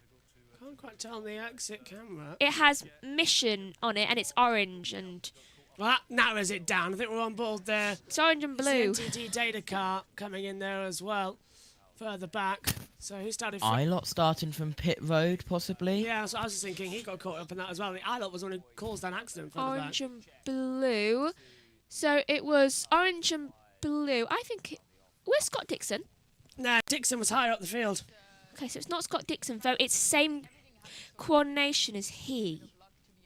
Again, narrows it down. Let's hear from the race control fees. It looked all right, but he had a car on the inside, and that hit check just sent him off into the wall. So pretty unfortunate, and I think pretty frustrating as well. You know, it's turn 1 and getting caught up for such a big race, long race. I think can be a bit tricky, but you know, that's how it is on an oval. You are committed to those lines. You know, there's cars in front of you. You can get a bit understeer, then you turn the wheel a little bit more. Those are all things you need to learn. And also sometimes, you know, as a rookie, sometimes it freaks you out a little bit because all of a sudden you have no air. I remember my first 500, I got into turn one and I got sucked up so much that, you know, I had to brake and stuff like that, which I think maybe could have been also a little bit what has happened. So yeah, it's things you learn, and it's pretty unfortunate, I think, for Marcus as well, because, you know, I think he can be really competitive at this place, and this month has really not gone for him. And you're airing your dirty washing in public here because there's 350,000 people watching Tom Blomqvist essentially enter his first ever corner when it comes to a race on a super speedway. Yes, he's done the month of May, but getting sucked up in the field of 33 cars is completely different. Let's head back to our NBC team who will continue to analyse the action here. Right, you can go without It was just getting up in Rahal. the dirty part of the racetrack and ending up in the wall anyway. These cars are only designed to turn left, but you can't just crank it hard to the left to try to get down there. You'd spin on your own anyway. There's really... Yeah, so it was Graham Rahal who got involved in that one. Right, I've fixed everything now. I don't know what was going on there, but my computer just froze massively. I wouldn't let me do anything. So we're back up and running now. All good for me, Josh. Well, we hope. Yellow's out, and Ericsson, Daly for the party. Blomqvist already out of the race. Daly down in pit lane. Why does it say daily like 1, 2, 3, 4, 5, 6, 7 times on your timing sheets? What timing sheets were? Where? Mex, can you go over On to the the on I'm trying to OBS. look at things. Not me. Just trying to catch up right now as well with data issues. Into the pit lane go. I think that's about 5 of the cars. Let's go down pit road then, Tom. Humming and ahhing about this before we came on air. Who would fill the tank or who would go off strategy? Now, this is quite interesting because not only do these cars fill the tank, as Catherine Legg has stalled it in her pit box, just trying to lead there. The car won't restart. Why? And that's going to be a problem there for Catherine Legg. Has she got that car back into neutral to restart? I'm not sure. But these cars now go off strategy. So if there's another caution once we go green, and cautions breed cautions, they filter to the front, Simona, potentially. You do that, you know, especially if you're at the back. You will use most of the yellows, you know, to fill up, because you never know towards the end of the race how those yellows are going to fall. And if you're at the back and maybe also your car isn't that strong on speed-wise, you are going to try to do that, try to go off strategy. So, yeah, I think it's interesting, but that's how it just shows how this race is a bit crazy, and, you know, you really want to win it. At the end of the day, you're going to try to put your car in the best position and try some different things as well to be that last car at the 200 lap at the front. Can someone tell Scott Dixon it's not a computer game? Did you just see him through the first couple of corners running the high line? That was incredible. Yeah, not having any fear there, was he, as well, coming into it. Right, let's regroup then, as we've got our systems, I think, mostly caught up, hopefully as well. To be like the hardware acceleration is just being a bit of a pain in the backside at the moment. So then, Jess, what did you make of that start? And we can't hear Jess. Well, this is going swimmingly, isn't it, everyone? Well, absolutely chaotic. I mean, I kind of called it. Yeah, you did. Because of the long delay, I kind of called that there was going to be a caution very soon in the first half of the race. So I do apologise for jinxing it. But at least it's not Grosjean that was involved in that crash. We need a marker of doom situation on there as well to try and keep an eye on everything. Oh, yeah, we do. I was just thinking that. Timing screens have gone potty. I have no idea what is going on with them. You see what I mean with Daily just been shown 5 times? Yeah. I wonder what that is. Let's refresh that, see if we can get it working. It's just all gone chaos over here as well, and it keeps saying encoding overloaded. Anyway, yellow's out. Lap 4:20. Let me check the Indy. Yeah, for me, it's showing Daily twice. Yeah, so there's some issue. We've lost our driver tracker timing completely up here in the comms box as well, so that's fantastic. Everything has gone loopy. I really wish it It's hadn't. just like, oh, your PC's been on since 5 to midnight, Josh. It's nothing to do with the PC. It's the INDYCAR It's timing. not just you, Josh. No. My timings have gone as well. Yeah, I was about to say. Yeah, my timings have gone to. Yeah, it's blank now for me. Timings. When I load it on INDYCAR.com/leaderboard. Yeah, timings have crashed up here in the commentary box, is what I was going to say. So we're going to have to wait to see when they come back here for the greatest spectacle in racing. And the back. It didn't really work at the first half last year either. Megan? Oh! We should just be glad that they have gone down during a caution when no one is really out on doing much. And number 11 is in pit lane. Marcus Armstrong getting a few tweaks on while we're in pit road. Makes sense. And now what's happened with the driver truck? The engine cover's off. I tell you what, I'm about thingy with INDYCAR. It's like it's the biggest motorsport race of the year for them, and none of their systems work. And INDYCAR is messed up. Yeah, none of the systems work. Nothing of anything goes, and it's really getting frustrating because it lags all the systems. So we're trying to commentate in a race, and nothing works. We're under caution, and now it looks like we're going to have access back to our usual equipment. So yeah, nearly normal service resumed here. It looks like it is slowly. Still says Connor Daly twice. Well, we're just going to leave that for now until it changes. Megan? Armstrong's engine cover has been taken off, and they're looking at something quite far down into it. And I do think, while they're working on that, they should really put a block on the car because it keeps kind of moving, and I'm worried for their feet. Right, let's go back over there. Armstrong's car was smoking in turn 1, guys.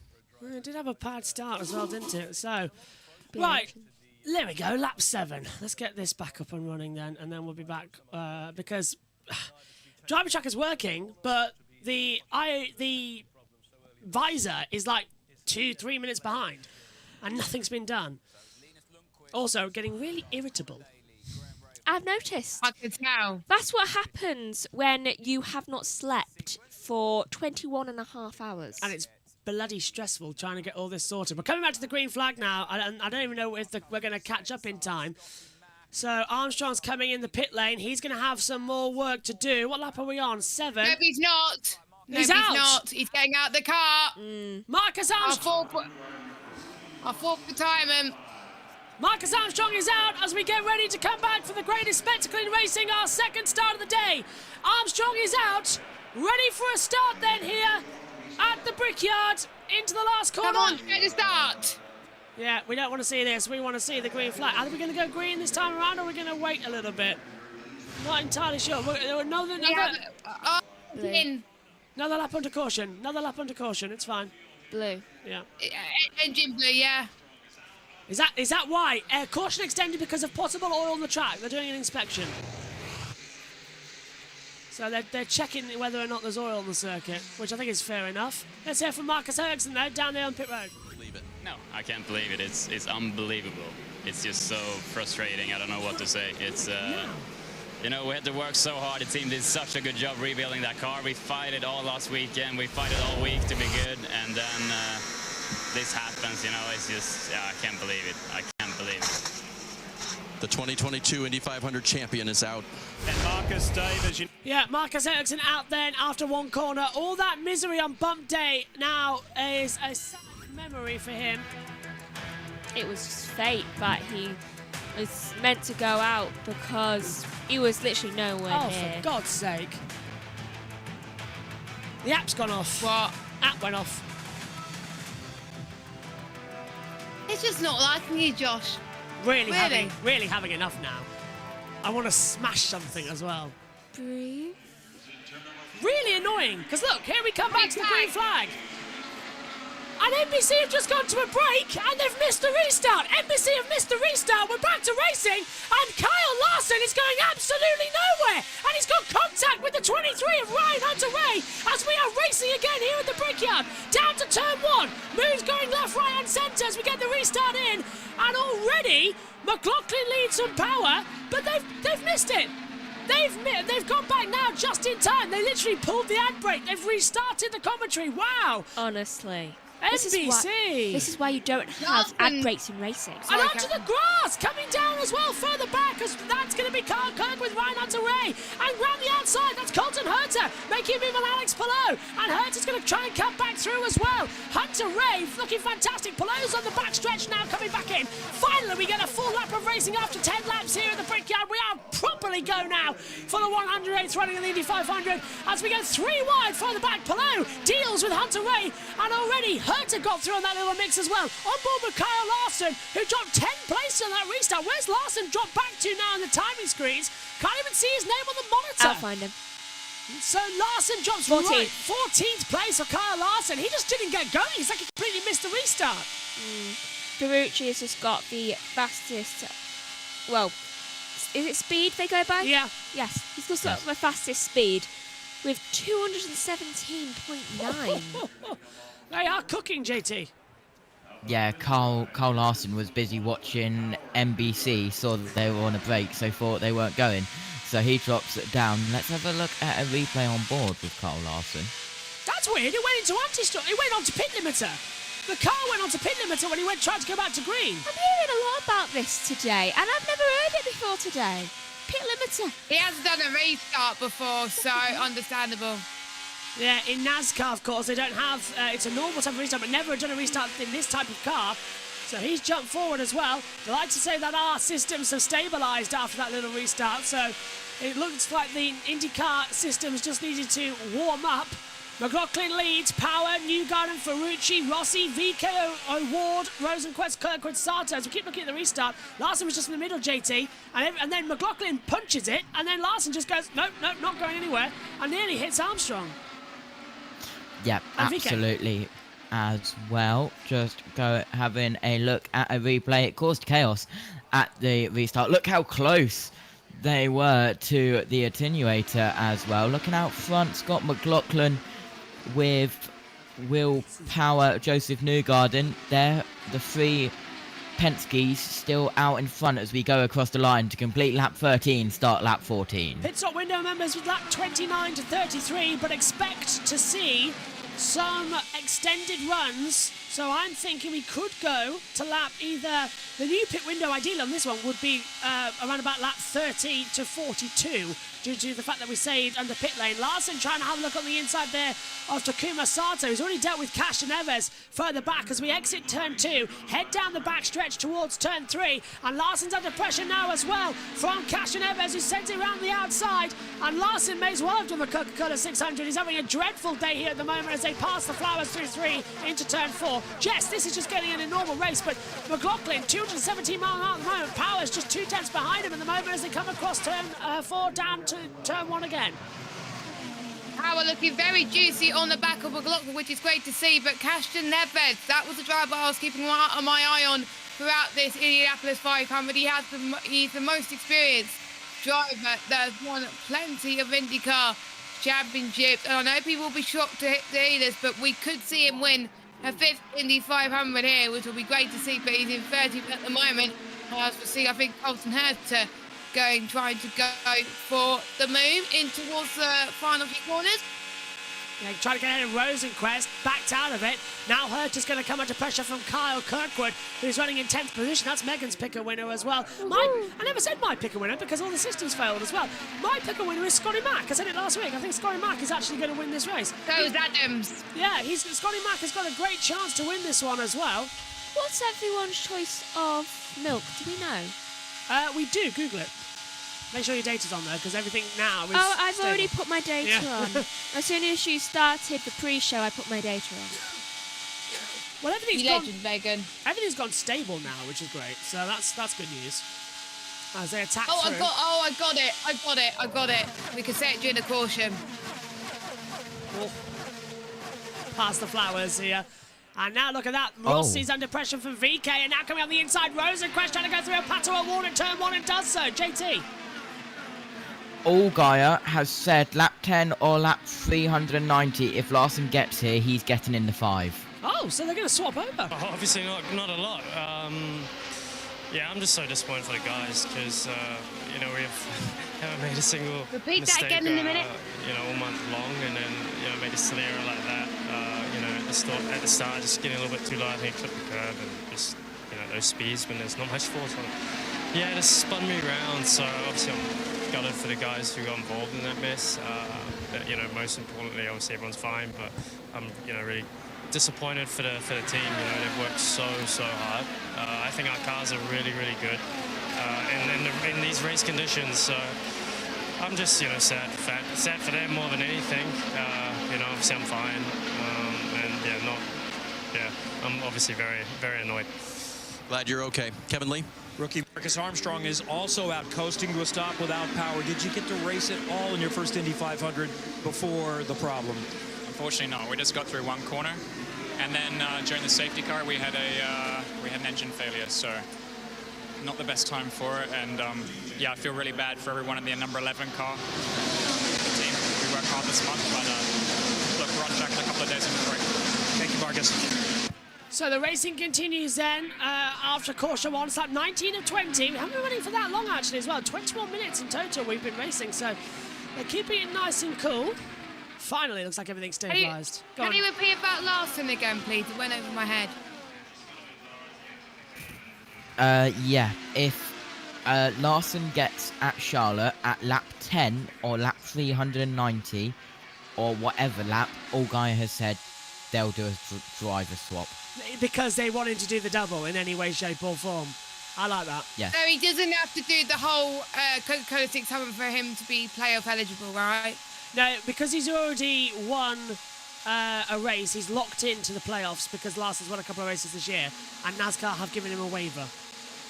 Oh, he's given him a waiver. Oh, good. Well done, NASCAR. Well done. I mean, yeah, it's fair for them to do it as well. Not many drivers get that treatment, but there's Simon Pagenaud. I know, but there's circumstances, you know.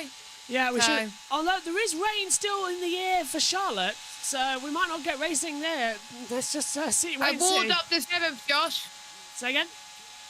I walled up to 7th. Oh, great. So he's back ahead of VK then on the back stretch. Even that one over my head as well. Power's just sitting in behind McLaughlin as they come back towards turn 1 again. At 21 to 200. We often find this, Megan, don't we? The first 100 laps fly by in a breeze, and then it's the last 100 laps that you all go, that takes the longest time. Especially around lap 150. Yeah, because then it's like really pushing into You're just like, why won't you end? It's one of the best races. There's Kyle Moyer as well, the strategist for McLaughlin. Come with him as well. Scotty Mack, of course, done everything in motorsport nowadays. Multiple V8 Supercar champion. Now he wants to have a go here as well. The little Al says, you look incredible in the suit. Yeah, you too, JT, says little Al. And of course, Jess wearing her lovely dress.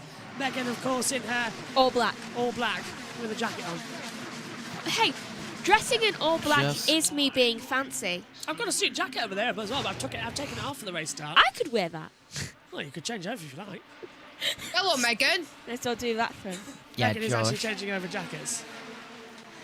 And for those that don't know, I often dress in Joshua's clothes sometimes, just like, because we weirdly are the same size. Jack said he wears all black anyway, Megan. So let's get the black hair is sorted. fun. Go on. I'm like Morticia Adams. The arms are a bit too long. So what's going on? Really? Oh, caution! As soon as I put on the suit. Now, which one is... Oh, it's Cat. It's Cat. It's Cat. Catherine Leg's engine's blown. Oh! Matches my necklace.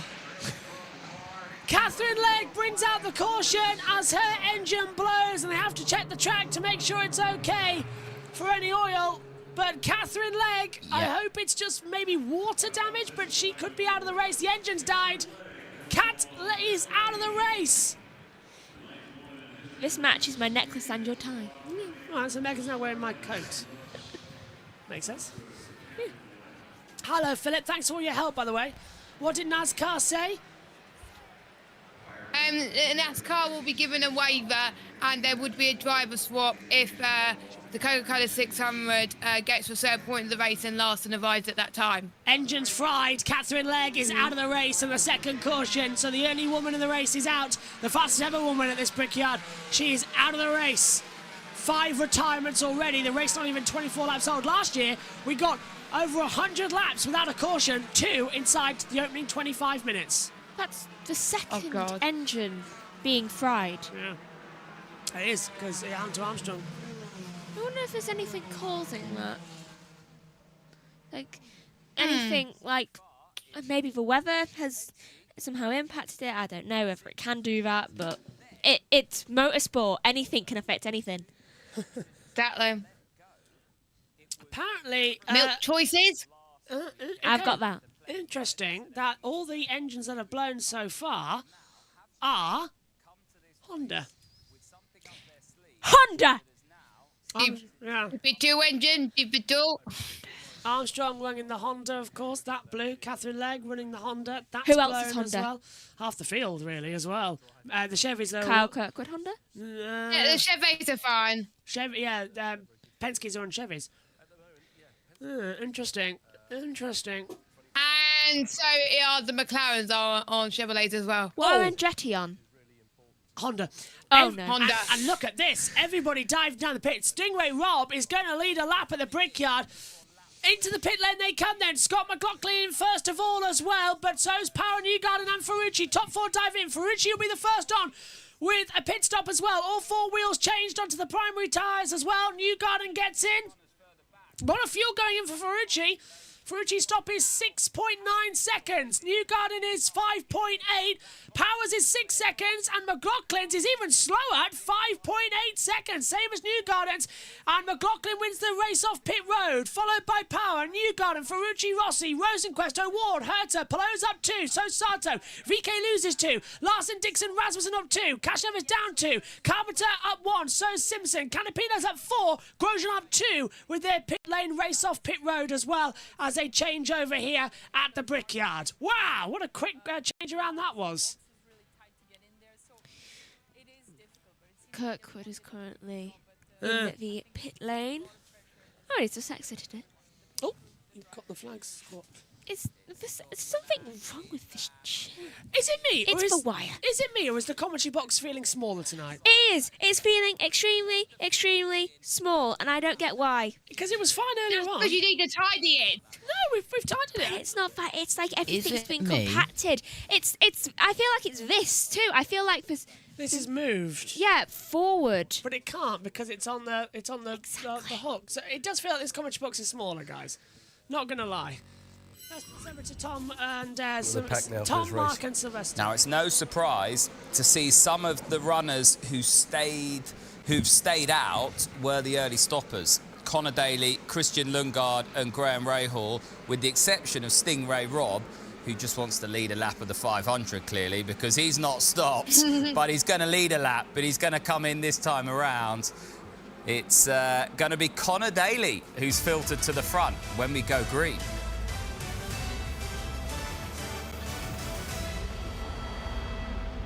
Who would have thought? 75-degree afternoon, early evening here in the Circle City with sun bathing this. Here we go then, coming back to green flag conditions at the Brickyard. Who's going to go what, where and how? As they exit the last corner, the yellow will become green, and we'll go racing once more here for the greatest spectacle in racing. Come on, come on, come on. Why do I feel like Danny Tanner wearing this? Stingray Got Rob! the radio on. Stingray Rob brings them out of the last corner. We are racing again. Daly's going to be right there as well. Daly's still back in this race. Moved up from 34th back to second. Daly's going to go around the outside line. And it's all continuing into turn one as well. It's multiple rows deep. Rob, Daly, Lundgaard, Rahal going up wide. That's Ferrucci trying to make a move as well. As they swing back through. Wrong time to take the time away from us as well. Daly leads. Rob, Lundgaard, McLaughlin, Rahal, Power, Ferrucci, Newgarden, Rossi, Rosenquist the top 10. As there's a little bit of a touch of the grass mid-back as well. As Newgarden dropping further and further back as well as we come out of turn 2 down the back straight away. So, onto lap 27. They've got to be so careful as they come through turn 3 and 4. If the grass is still wet out there. BK just touched the grass a bit. Right. And through on the inside line there as well goes Alexander Rossi. Pato Awards losing out to Alex Palou. Palou going on the high line, and there goes Herter trying to have a go at Rosenquist. And now McLaughlin gets ahead of Lundgaard. Oh, that was bad timing. Everyone just getting through on the start there. There's oh no! Into the wall! Goes Linus Lundqvist! Second time this week in the same part. Same place. Dixon at turn 2. He hit the wall, broken rear suspension, causing that puncture that dives him down on the track. Third caution of this race, and we're barely 5 minutes in. Typical, just as Omi says, he's here, he's going to be ready for the next caution. Oh, no. A caution comes out. It's your fault, Omi. Are you ready now?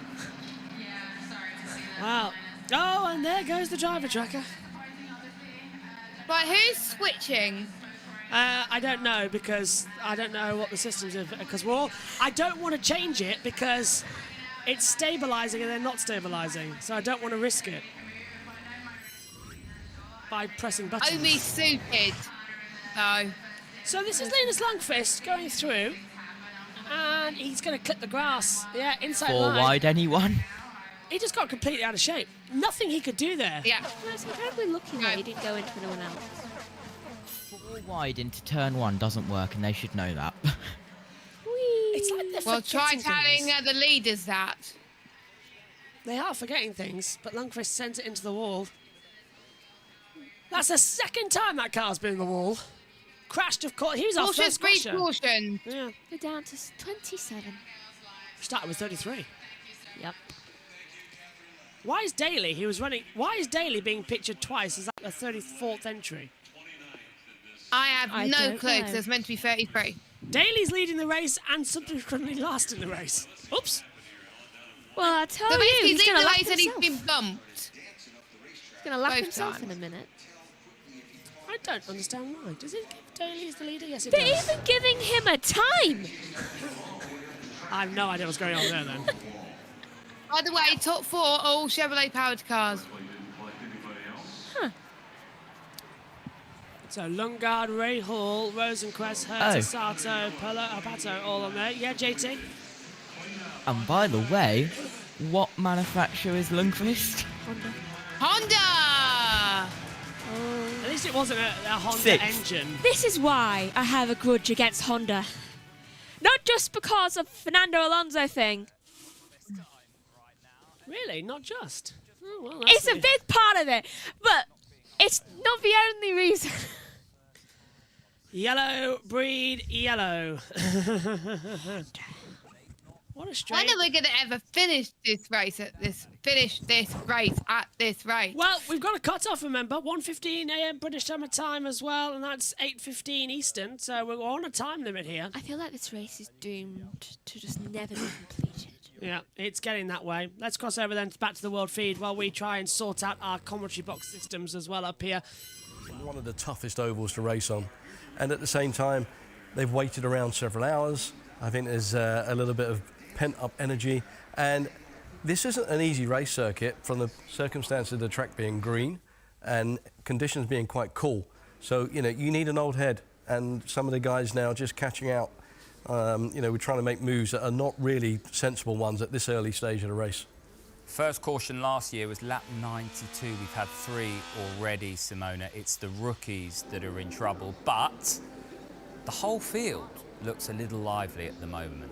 Yeah, they all look really racy. I think, like Mark was saying, the delay maybe kind of does that. But, you know, it's Too many Skittles. Maybe too many Skittles. No, I think, you know, at the end of the day, if you see, like, they're going to be 4 wide. And, you know, I think on an oval especially, you got to have a little bit of respect on who you're racing. And sometimes, you know, as a rookie, if you haven't had a shunt or something like that, you get pretty amped up and you say, okay, you know, I can do this, I can be aggressive, but you know, an oval always bites, and you always get a pretty big reality check, unfortunately. But yeah, I think it's just learning, but for sure, you know, I think you got to be also a bit respectful in the racing and how you race on an oval. Now, depending on who you speak to, the older hands, the more experienced drivers, Mark, it's all about setting the scene for the Indy 500, the first 150 laps, and then you go racing the final 50.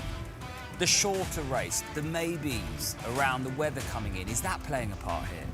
I don't know whether it is. I mean, you know, even a shortened race is still a long race.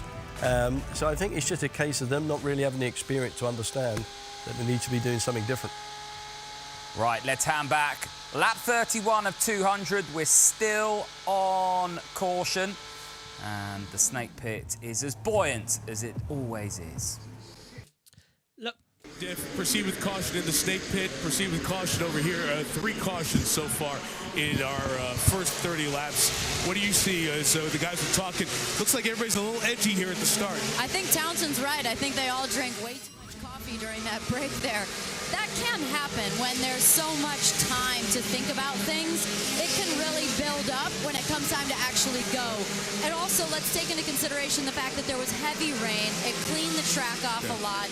And, you know, guys are getting caught out. They're getting a little too low, and unfortunately, there's no grip down there. And our look is right out here to turn 1, and we have watched the traffic jam going there. 6 cars out so far, Diff, all 6 Hondas. Back up to you. Yes, it has. Yeah, getting ready then to head to the green flag as... could someone please check if we are still on YouTube or not? I have not a clue what's happening with our data up here in the box. To be. Yeah. Our systems are overloading and then coming back in. So, 3 cautions at the start. Now we're getting ready then for green flag number 5 of the day as we exit the last 2 corners, and we are racing again here at the Brickyard. And Daly takes us back to the green flag. Stingray Rob's coming up alongside as well. And look at this, we've got McLaughlin coming back on the inside line. McLaughlin's going to make it 3 wide around the outside. Ferrucci's going to try and follow him in as well. McLaughlin, 3 into 1. And Ferrucci's going to try and take it in as well. Multiple cars row deep as they come through turn 1. So far everyone makes it stick, but into the lead of the race goes Scotty Mack. He just literally blew past them both so easily.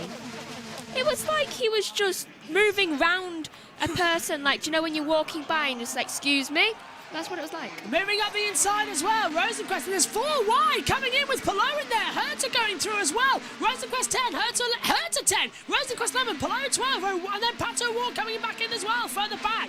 So all just getting layer and layer deep as we come down the start-finish straight. Herta's feeling risky now. He's going to try and get past Power as we come across. And defending against the inside, that's Graham Rahal now under attack, but he's been passed by Newgarden, and that's Power under attack as well from Herta. Great restart. Right, it's lap 34. Yes, you heard me right, 34. 34. We are 37 minutes into this race. And it's only 44. Oh, and down the inside, Herta makes the move on Power. Can't quite cut it, but he's there. I think as well, JT, we're about to see Santino Ferrucci maybe lead a lap here at the Brickyard. Yeah, absolutely. That's a possibility. Or single file as we go down towards the yard of bricks now. Looking side by side, further back. That was very close to the pit wall. Daly's taken second. Daly's moved ahead there. Wow. We've got another 113 minutes left if there's no other cautions, but that's a lie. Yellows breed yellows. Just a reminder, it looks like we're going to be okay for the start on the Coca-Cola 600, so JT will be taking that one as well with the launch of the INDYCAR radio, sorry, NASCAR radio. That will be taking us through that one for the opening few stages until we get in. My laptop's upstairs. Thank you. We'll need that for when we take TV pictures at the end of this race.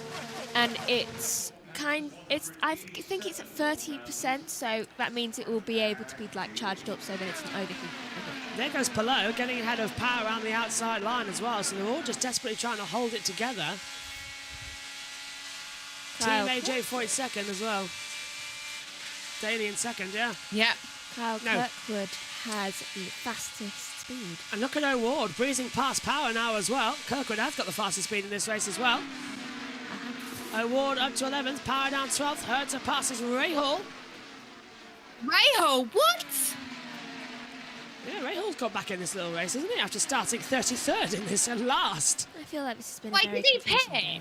Yeah, he's coming to the pit lane. He has changed tyres as well. And Daly takes the lead of the race, and he too has stopped. Daly started this race on row 10, the middle of row 10. He's now leading this race. Incredible. This A feels like a very confusing day, and B, it seems way too easy to take the lead of the race here. There was just no fight. I'm knackered. From McLaughlin there. This is one of the strangest Indy 500s I think I've ever commentated on in my life. It's just everything. It's like we're holding it together with sticky tape. Everything feels so disjointed. It does today. Like it's being held together by tape. Today's all. Yeah. Well, today's all work late.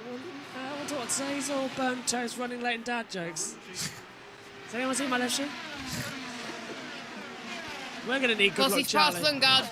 Ah, so Rossi moves up the Yeah. order then. Up into 5th position for him as they pass. Daly, McLaughlin, Ferrucci, Robb, Rossi, Lundgaard, Newgarden, Herta, Rahal, Palou, O'Ward, Rosencrest, Power, Larson, Dixon, top 15. As they head back down then in towards turn 3 and 4. That's Newgarden getting through on the inside of Lundgaard for 6th place. So Newgarden making moves up here. Just got to stay cautious, haven't we, JT? Because now we're into the long lap running. We've yet to have an actual green flag pit stop in this race, and it keeps getting moved around because of these caution laps.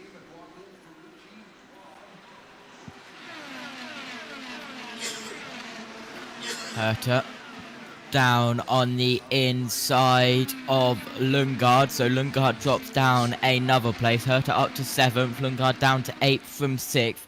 Let's have a look at the replay of the restart. Look at Scotty Mack, and Ferrucci immediately went, okay, I'll dive through.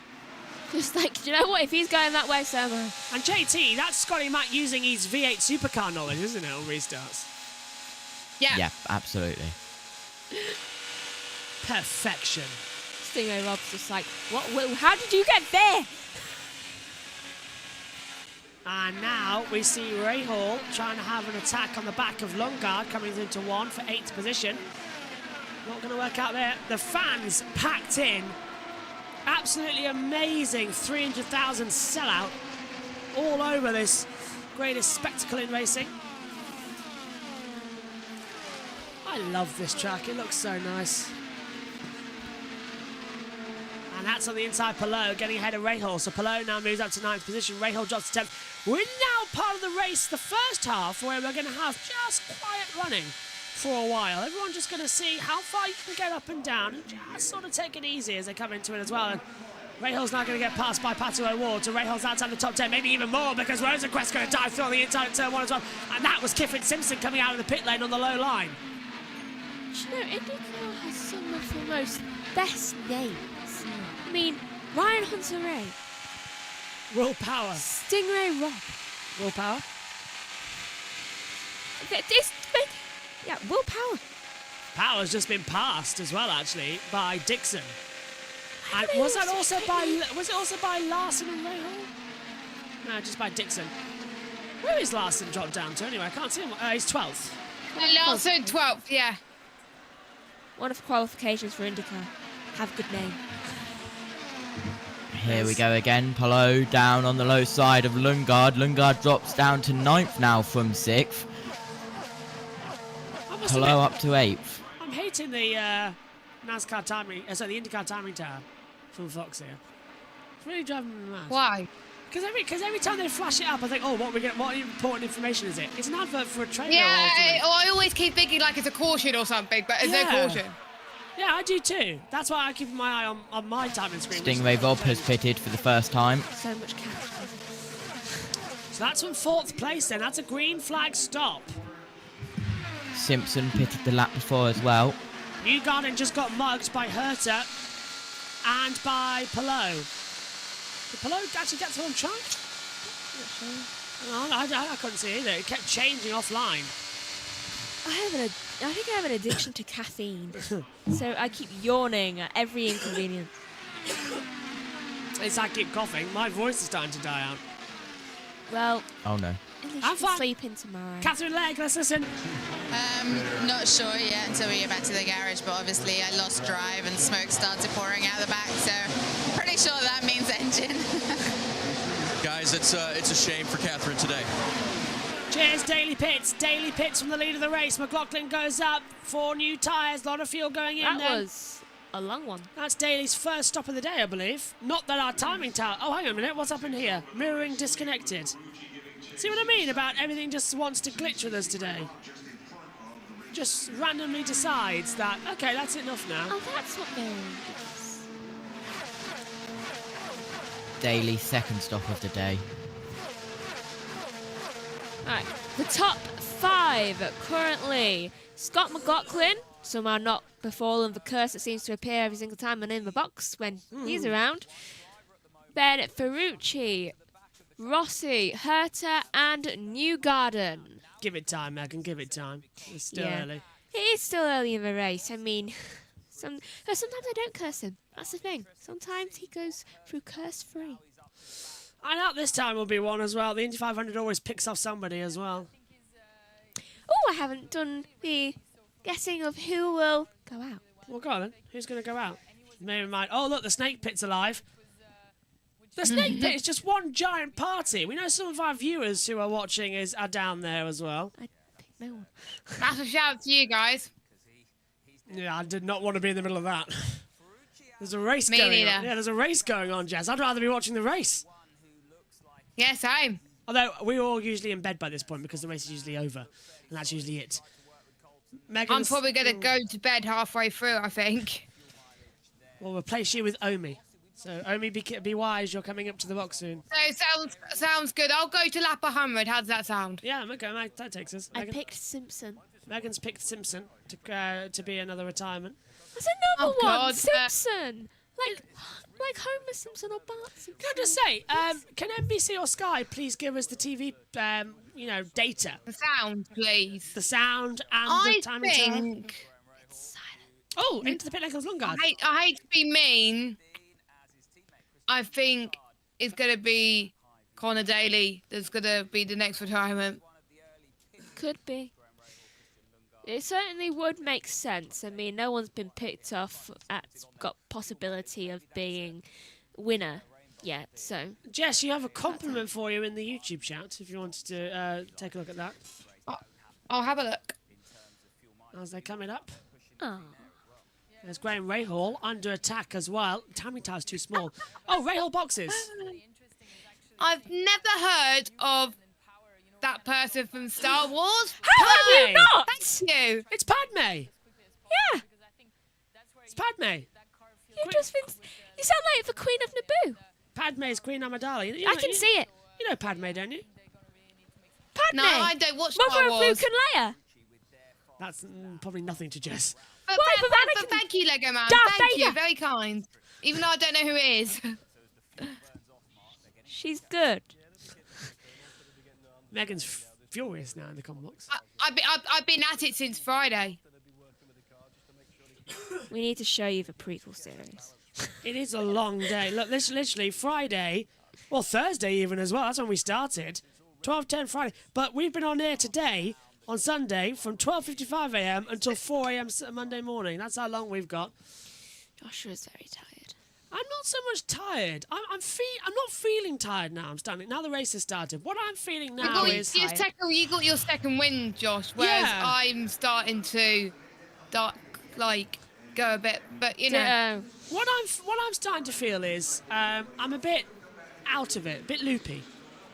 Like I'm registering things and I'm saying again, and I'm struggling to read things. Like the timing towers we've got up here in the commentary box are just a blur to me. That's how Joshua shows his tiredness, by the way. Yeah, the timing screens is blurred to me. I have to really lean in to see them, which I don't usually have to. Grab some past Dixon. Yeah. The way you'll know I'm tired is I will zone out and just stare at something for a very long time. Well, it's an unusually long race, this one as well. We're 1/4 race distance though, lap 50 of 200. And it's taken a long time. Almost an hour. 48 minutes. To get through 50 laps. Yeah, 48 minutes. So we're looking caution-free at about 90 minutes to 90 minutes. So about 3 hours this race would take. Do you want me to calculate it for you? Well, that's standard, because without cautions it would have been quicker. But I think we've had 3 cautions in the opening 50 laps of this race as well. So pit stop prediction, everyone coming in around about like 55 to 59, apart from my lot, comes in like 61 to 71. Daily 70 to 74 as well. Yeah, 102 minutes. Oh, guess what goes off? Timing tower. Typical. Yeah. Why have I got so many out there? It's really starting to annoy me, this. There we go.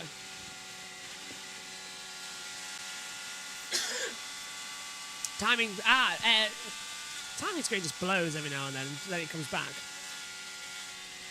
It's a really strange one. Rossi nearly put it in the wall there. Did he own downshift out of 2?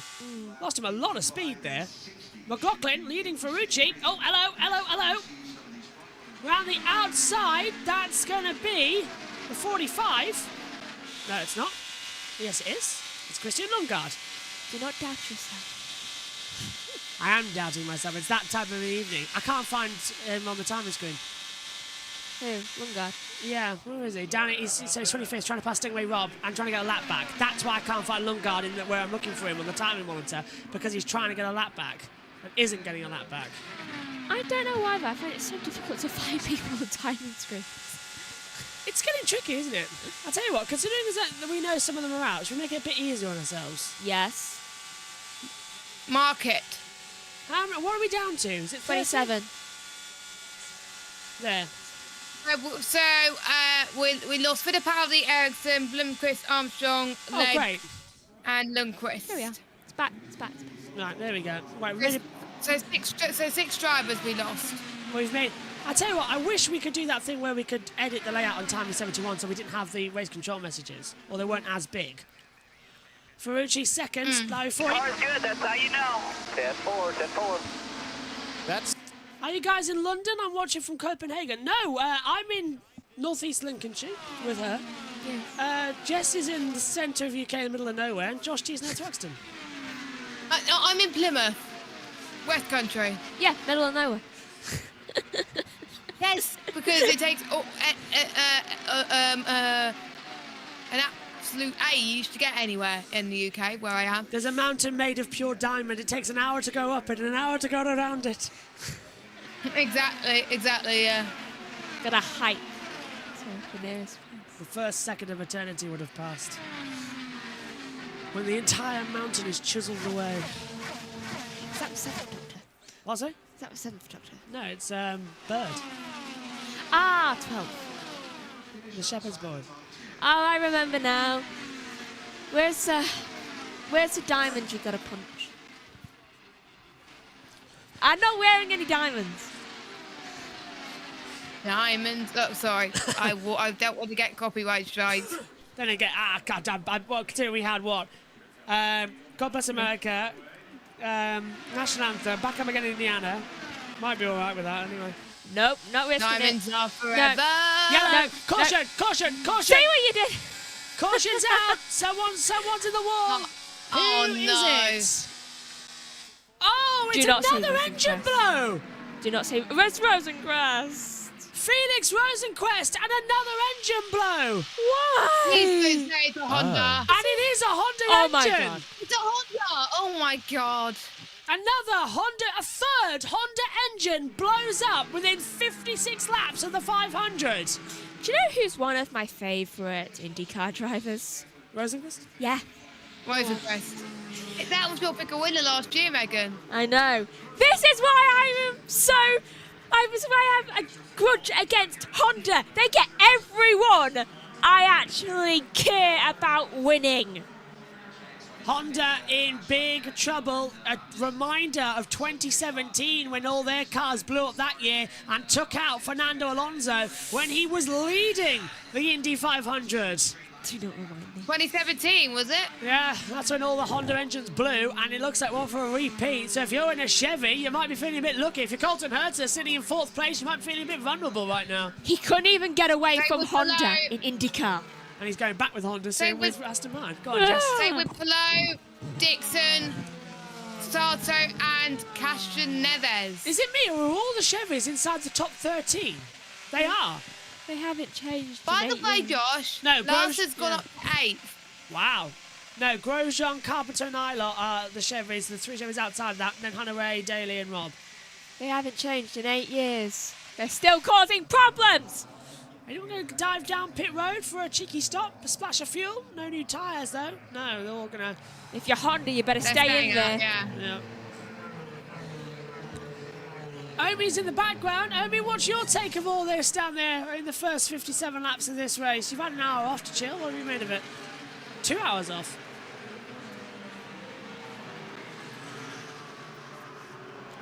To Omi. Is he asleep? He's fallen. He's deafened. Ah, right. He's fallen He's asleep. asleep. Yeah. Oh, someone's slow. Oh, no, it's not. It's Caution, Jack. in the I should queue. hope. I should hope they're slow. There's a Chevrolet out on the track. It's meant to be. It's the pace car. Oh. At least the safety car won't. At least the You safety can car. tell I'm losing it. Kyle Kirkwood, my picker winner. In a Honda engine, just to let you know. Please don't crash. Oh, God. Please don't do a 2023. It's one of these moments where you just don't know what's going to happen next, do you?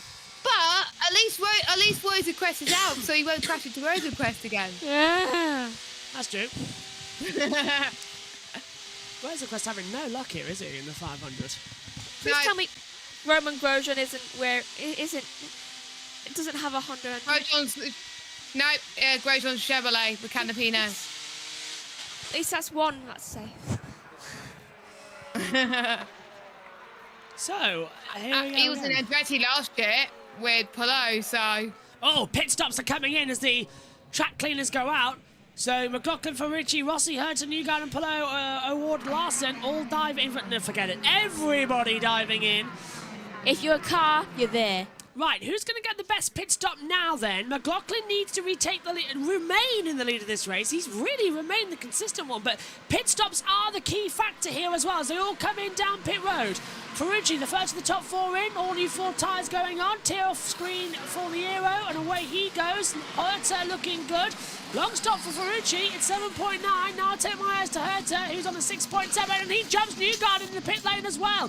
Newgarden gets jumped by Polo, and is, and it's a slow exit as well from McLaughlin, and it's going to be a McLaren. Unsafe release, contact. Contact down pit road, 4 cars getting VK. a little bit taken in. Yeah, VK involved, so Rossi wins off pit road. Rossi takes the lead. I think that was VK and Power. Rossi up 2, McLaughlin down 1, Hertz and Newgarden, Polo at 1, Ferrucci down 4, Rasmussen up 2, Larson stays where he is, VK Power, Canapino up 2, Dixon down 2, Cashnova's Grosjean up 2. As they come off pit road, this was Larson, and that's Rosenquist, and he got a face full of fog as well, ergo a change of aero screen. Caution's out then here at the Brickyards.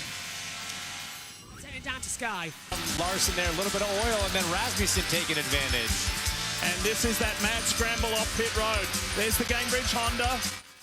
Hertha was in good shape, but look at that. Whoa, Polo and Newgarden. A little hip check. What?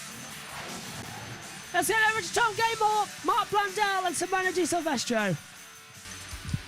I think Alex Palou was just stretching his arms there in pit lane, wasn't he, Mark? I think he was just letting the other guy know where he was. Would you ever want to be servicing the right-hand side of those cars, Simona? Because that looks like absolute chaos. It does look like chaos, but you know, it's funny. When you're in there, you just you start from the box, and then you have the spotter telling you, and you just find your gap. But for sure, it looks really tight and pretty chaotic out there, for sure. Just keep going until you hit something. The big talking point so far, 3 Hondas have gone bang. I know we were talking about it earlier on, but now it's starting to be a thing. Yeah, it's really concerning, and I think, you know, you had a couple of Hondas up there in the top 6, but if you know that they're going pop and bang, and like you're sitting around there at 220 plus, you're going to be nervy, and there doesn't seem to be any explanation at the moment coming out of pit road as to what's been going wrong with them. But you know, pouring with smoke is quite terminal. It's not a good look for Honda, I have to say. Now we've got the majority of the field on the primary strategy. This is the cars coming out on the primary strategy. So Rossi there, McLaughlin, then Colton Herta with Joe Newen, Polo there just filtering in to that sort of group of 5 cars. Ferrucci's just dropped back. You can see him passing the blend line there. The 2 cars that have sort of benefited from this, if you like, that are on the alternate strategy, Connor Daly and Stingray Rob, they'll lead the field to green once again. Yeah, I'm not sure they'll be there for long, but you know, I have to say at this stage it's been very racy. A lot more competitiveness on the circuit than I imagined. I thought people would just chill out for a while and just see what comes to them, but no, they've gone against the grain. They're all going for it. And everyone will have stopped twice, apart from Stingray Rob, who has only stopped once. Right, 61 completed. Let's go green. 500 is brought to you by NTT, official sponsor and technology partner of the NTT INDYCAR Series. Hy-Vee, this racing season you can help Hy-Vee reach its goal of 100 million meals by visiting Hy-Vee.com. Shell Renewable Race Fuel, powering progress at 225 miles per hour. And by Firestone Tires, redefining limits. Now, while we ride aboard the Hy-Vee Honda with Christian Lundgaard, I want to remind you that you have a chance to win one of 3 Corvettes, courtesy of Hy-Vee. All you've got to do is scan that QR code on the right-hand side of the screen on your graphic there with your mobile device and enter for a chance to win. I can tell you that 1 has been given away already, so you've got a chance to win 2 left for the remainder of the season. Good luck, it's real, and you could be driving away in one of those beautiful Corvettes with thanks to Hy-Vee. Back at the Speedway, we're back under caution. 61 laps down, 139 to go. We went to the break and I told you these guys are all fired up. Have a look at this. Rossi versus McLaughlin, that's 1. Yeah, watch this. Palou swerves at Newgarden, but I think gives up almost position on the timing line with that swerve because Newgarden was able to speed ahead a little bit. And then you heard Colton Herta say that he thought Rossi held him up. He did have to hit the brakes for Rossi's release, but look at the green and black car, Rinus VeeKay being investigated for an unsafe release. Yeah, that's going to be a drive-through because you are not supposed to go straight to the high line with cars running there. As you see, Alex Palou gets the knife out here and goes. Wow. It does look like Joseph's car almost accelerates a little bit before they get to the line. Santino Ferrucci, the Homes for Our Troops Chevrolet. Watch the fueler. He tries to come out, plugs back in, and that lost Santino Ferrucci maybe those 4 spots on pit lane. And watch this. This is Romain Grosjean, the 77, and here comes Rinus VeeKay. No, it's already happened. That's Helio Castroneves on the inside. He was slow to get off the button. Listen.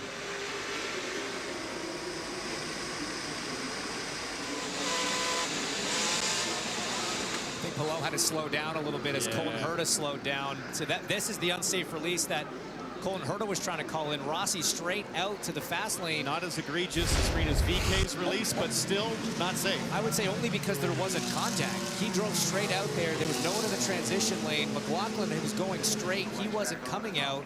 I see Colton's point on that one. Diff drive. So, just to be the bearer of really bad news, because that's who we are, there's another band of rain coming in at 7, which is in around about 10 minutes' time, if I'm not very much mistaken.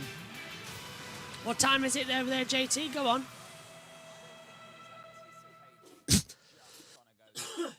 6 coming up to, right? We can't hear JT. Yeah.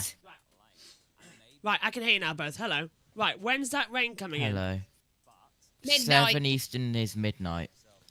Okay, so we've got another hour or so coming in. We're racing until like 1:01, by the way. We've got 2 hours, 26 minutes left on the clock. Gonna end early, isn't it? I wouldn't want... Can it? Yes. Please? Lap 101, it can end early, but I would be a brave man if they were going to call off the greatest spectacle in racing. I hope someone's brave. Yellow flag is out, and this is a long caution, this one, isn't it? No idea what's going on, by the way, with this setting system as well up here. You know, I have no clue who's going to win. Do we ever have a clue who's going to win this race? We have some idea. Nope. At least I usually have an idea, though this time I'm just like, I don't know. I genuinely Called off restart, VeeKay to the rear. Oh, okay, so VeeKay's been sent back. Wow, okay. No action Why? on her to Rossi. VeeKay and Power, I believe, had a little ding-dong in the pit lane, so that's Oh probably yeah, why. so okay, so that's why they said to the back. Okay. Megan getting the point right. Here we come then to another restart. Who's going to have the advantage? Daly will lead us for the 4th time to a restart here today. Call him Mr. Restart. Yeah, he is. Yeah. Connor Daly from Stingray Rob and Alexander Rossi. Scott McLaughlin drops to 4th, but he was the king of the restarts, though. Don't be afraid of what we are about to see.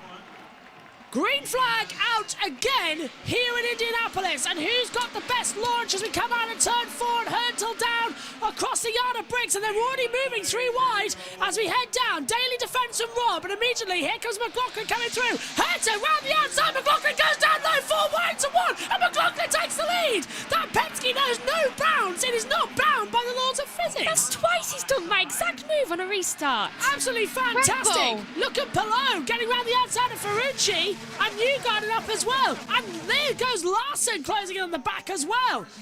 Each time he does that move, he passes an extra car. Herta's trying to get past Stingray Rob as well as they come back through. So McLaughlin is now the race leader here at Indianapolis. Oh, that's a close one as Newgarden nearly gets taken out by Daly, who retakes 4th position down at turn 4. And now look at Stingray Rob. He's feeling feisty as well against the outside. And Stingray Rob takes the lead and here at the Brickyard. Move further back as well as Dixon tries to pass the outside of Canapino into 1. Not going to make the move there. Stick, I'm afraid, my friend. And Ferrucci goes around the outside of Alexander Rossi to retake 6th position. Stingray Rob leads in the Brickyard. VK has made his way up to 24th, though given the fact that I'm pretty sure there's only 26 cars running, that's a slight improvement. Not great, but slight. That's what we like, Jess. Simple, easy running, and that's what we're getting here for the 500. Stingray Rob is leading the race, but how long? McLaughlin is looking fast. Like I was saying earlier on, you do not want to be the one that's in the front when you get to the final few moments of the Indy 500. You want to be the man who chases for the win, and so McLaughlin won't mind him getting passed by Stingray Rob because he has a fighting chance to get the W. He got the pole. Not many people won from the pole and won the Indy 500, so he could be one of the few to add to that stat. Connor Daly dropped down to 4th, but he's still got a long way to go in this race. Rasmussen, by the way, is up to 9th place, so he's having a good race on his debut Indy 500. I swear he's done one Indy 500 already, but I'm probably reading into things. Oh, no, he hasn't. Okay. Palou tries to go around the outside and gets ahead of Rossi just about into turn 1. Rossi takes the low line. Palou's getting very, very close and nearly touched as well. Palou had amazing trust there as now Rasmussen tries to get through, and he's purring Larson with him as well through turn 2. JB, rain not expected in Indy till later after race should be over, says Philip as well. Battle for Lungard, says Logo Man as well. Philip also says USA print newspaper said Honda engines are fragile. Yes, I read that in the article you sent me on Twitter. I found the article. JT, is NASCAR starting soon? Green flag, 22 minutes past. And when are you planning on going on it? Soon, trademark, hopefully. No idea. Cheers, JT. So the plan will be for NASCAR Radio to take you through the first half of the Coca-Cola 600. Then me and JT will move over later on after the conclusion of the Indy 500 race. Been staring. Good luck. The cars for the past 2 minutes. What have you been making of them? It feels wrong, the way that they're racing. I don't know why. It just feels not normal. Well, they haven't been normal throughout the entirety of the race. Let's not forget that as well. They haven't had a smooth run of pit stops. They've always been interrupted by cautions. 4 cautions already today. I know there's been a lot of cautions, but it's feeling like they're playing too nice. Yeah. They're allowing to pass each other for first place so easily. Thinking about the long game. Yeah. There's a lot of that today. Yeah, it really is actually as well. Oh, and Herta going side by side as well. So we're going to try and get to after lap 101, the race becomes official. Meaning that if we have to red flag for lightning, rain, or anything like that, it doesn't have to resume. But knowing then we'll come back tomorrow and finish it off. Cross the line. No fang. Let my letters rest. Yeah, tomorrow I'm resting. I'm looking forward to I need it. Yes, I'm looking forward to some sleep after the Coca-Cola 600. I can't wait to actually get up and have a lie-in tomorrow, hopefully. I'm not planning to be woken up until at least 6 p.m. Monday. So whatever you do, guys, don't wake Josh B up tomorrow. Or any of us in the team, please. I'm the only one who logistically has a chance of that. No, because they could ring or text me. True. But if you put your phone on Do Not Disturb. Let's have a replay. This is McLaughlin's restart, Megan. I promised not to be like, Josh, wake up. Inside line at turn 1 was quite nice, wasn't it? Look at McLaughlin on the right-hand side. He just goes, whoop, see you later. Amazing confidence not to get, A, on the dust, and B, it's still damp down there. That's why I put spinning off. It's supercar knowledge. Slipstream. I can go through here. Toe, he's got a massive toe as well. Oh, there was a bit of love tapping from between McLaughlin and Connor Daly. Who brushed the wall? I'm looking at Canapino. Oh, no, there's a love tap there. Oh! I swear, Scott McLaughlin has no fear sometimes. He doesn't, does he? Trying to see who it was in the mid-pack. He just goes for it. Looks like Josh B has pulled the blinder with his prediction, so... Scotty Matt, yeah. Touch wood. Yeah. And Adam.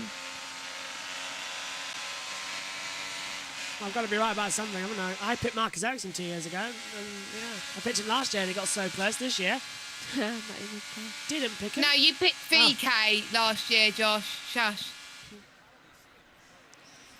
That went wrong this year as well. Maybe you should pick. Yeah, are you believing you haven't picked VK this year? Oh, hello, what's happening here? There we go. You believed you haven't picked VK this year? Massively. I picked Mr. Scott McLaughlin. I think I said it in qualifying last week as well. Yeah, you did. And now guess what's... Oh, hang on, never mind. You right, Josh? I thought the driver check had gone again. Oh, for God's sake. It did go, and I put it back on, but then it wasn't loading, but it has loaded in now. Lap 75 of 200. I love this song. The 1/4 of the race done, I believe. Yep. Restart has been reviewed. No action, says race control.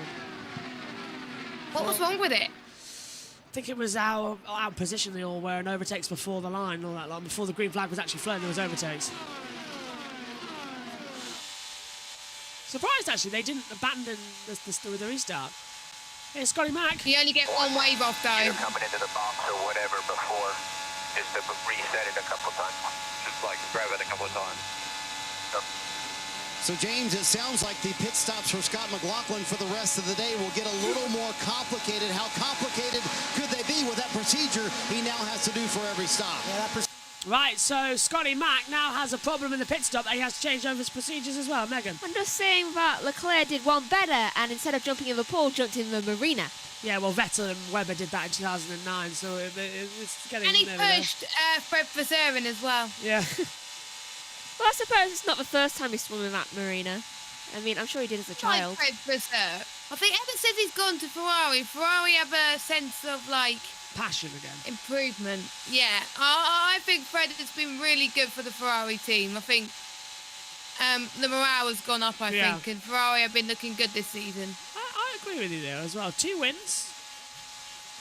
Yeah, Sainz and Leclerc. Leclerc has won a race now, so they're 1 for 1 now.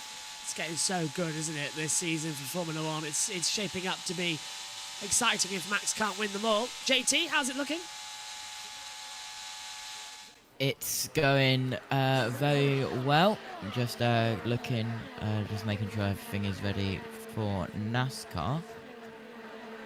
How do you get the interactive track to work as Stingray Rob comes into the pit lane as they go to ad break on Sky? If you use the INDYCAR app and select live leaderboard, it should automatically pop on if you have an internet connection. I think it's on... I will check if I could do it on Android, but you could definitely do it on iPhone. Yes, and iPad, because that's what mine's running on. And it connects to the OBS via Visor, because we couldn't get a HDMI lead, because it wouldn't register it. To be honest with you, I might try that now, because it's getting ridiculous. Now that we've got the bit of extra cash coming, I might buy a cable just to see, because this is getting ridiculous. The amount of time it goes off. It's a nice... good news, it works on Android as well, but it's an updated one, which is weird. Oh yeah, they've got the nice one. Ours isn't on iPad as well. So Stingray Yeah, Rock. it looks gorgeous. It's really nice. It's it's a bit too small. So, yeah. Stingray Rob has come out into the pit lane. He was in there for 40 seconds, and then he's gone back out again as well.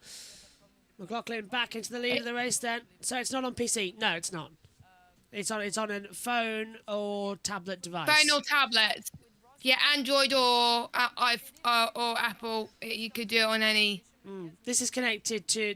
how I've got it on OBS is it's connected to a lightning cable which is plugged into USB hub on my computer and downloaded Visor, and it detects the iPad and it allows you to use the screen. So it's like a screen recorder, and it's plugged into OBS as a screen window capture. I'm just trying to see. So I thought someone was in the pit lane, but... Someone was, I think. Couldn't see who, because the timing towers haven't updated. I believe it was the 41 of Stingray Rob. Yes, yeah, it so was. he was in earlier on. And I think, Rob was just flashing again like he'd come back in. And unfortunately, he's about to be lapped as well because McLaughlin's catching him in like a hand over fist. But Colton Hurd is trying to go for the lead of the race here as well, coming into turn 1 and 2. McLaughlin is out front leading. Petro Fittipaldi has been seen and released from the medical centre. I'm delighted to tell you he is A-OK. After that horrible opening crash on lap 1 of the race. 454,000 people have attended throughout the week. Have they? Yeah. So 300,000 sellout here, 154,000 across testing and qualifying. That's a decent amount, yeah. Indy 500 an absolute sellout. And look at Herta. He's got so much momentum on the back of that yellow submarine coming down towards turn 1. Is Herta going to go? No, he backs out of it. But he's so close to making the move on McLaughlin as we look at drone cam. It looks so bright there. And considering a couple of hours ago, it was all underwater. Yeah, it's amazing how quickly weather can just flip a switch. It's fantastic. Absolutely brilliant, this place. We're on lap 82 of 200. Approaching the halfway stage and approaching about the 90th minute mark as well, which is what we're expecting this race to be. Do you know, earlier on, do you know when it was lightning around here? Yes. One of the lightnings, because I was looking at the map, hit the golf course. Yeah, JT said as well. Just it was all outside us. so quick. It was so much around us. Well, we lost satellite signal, didn't we? Remember when that tree fell down? Yeah, I just realised I haven't got a key.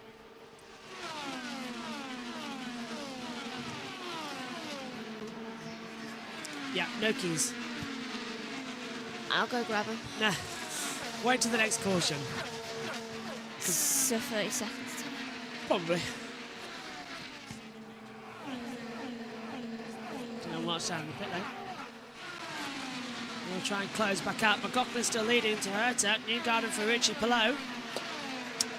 Rossi, Rasmussen, Larson, Cashnova's Power. That's your top 10 as things currently stand.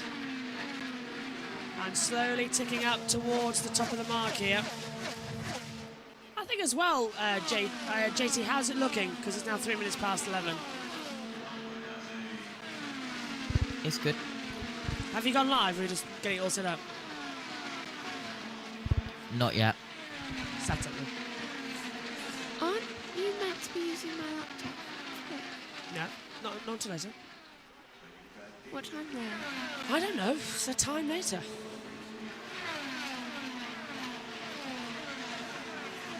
So, whenever this race finishes, we'll move over to NASCAR.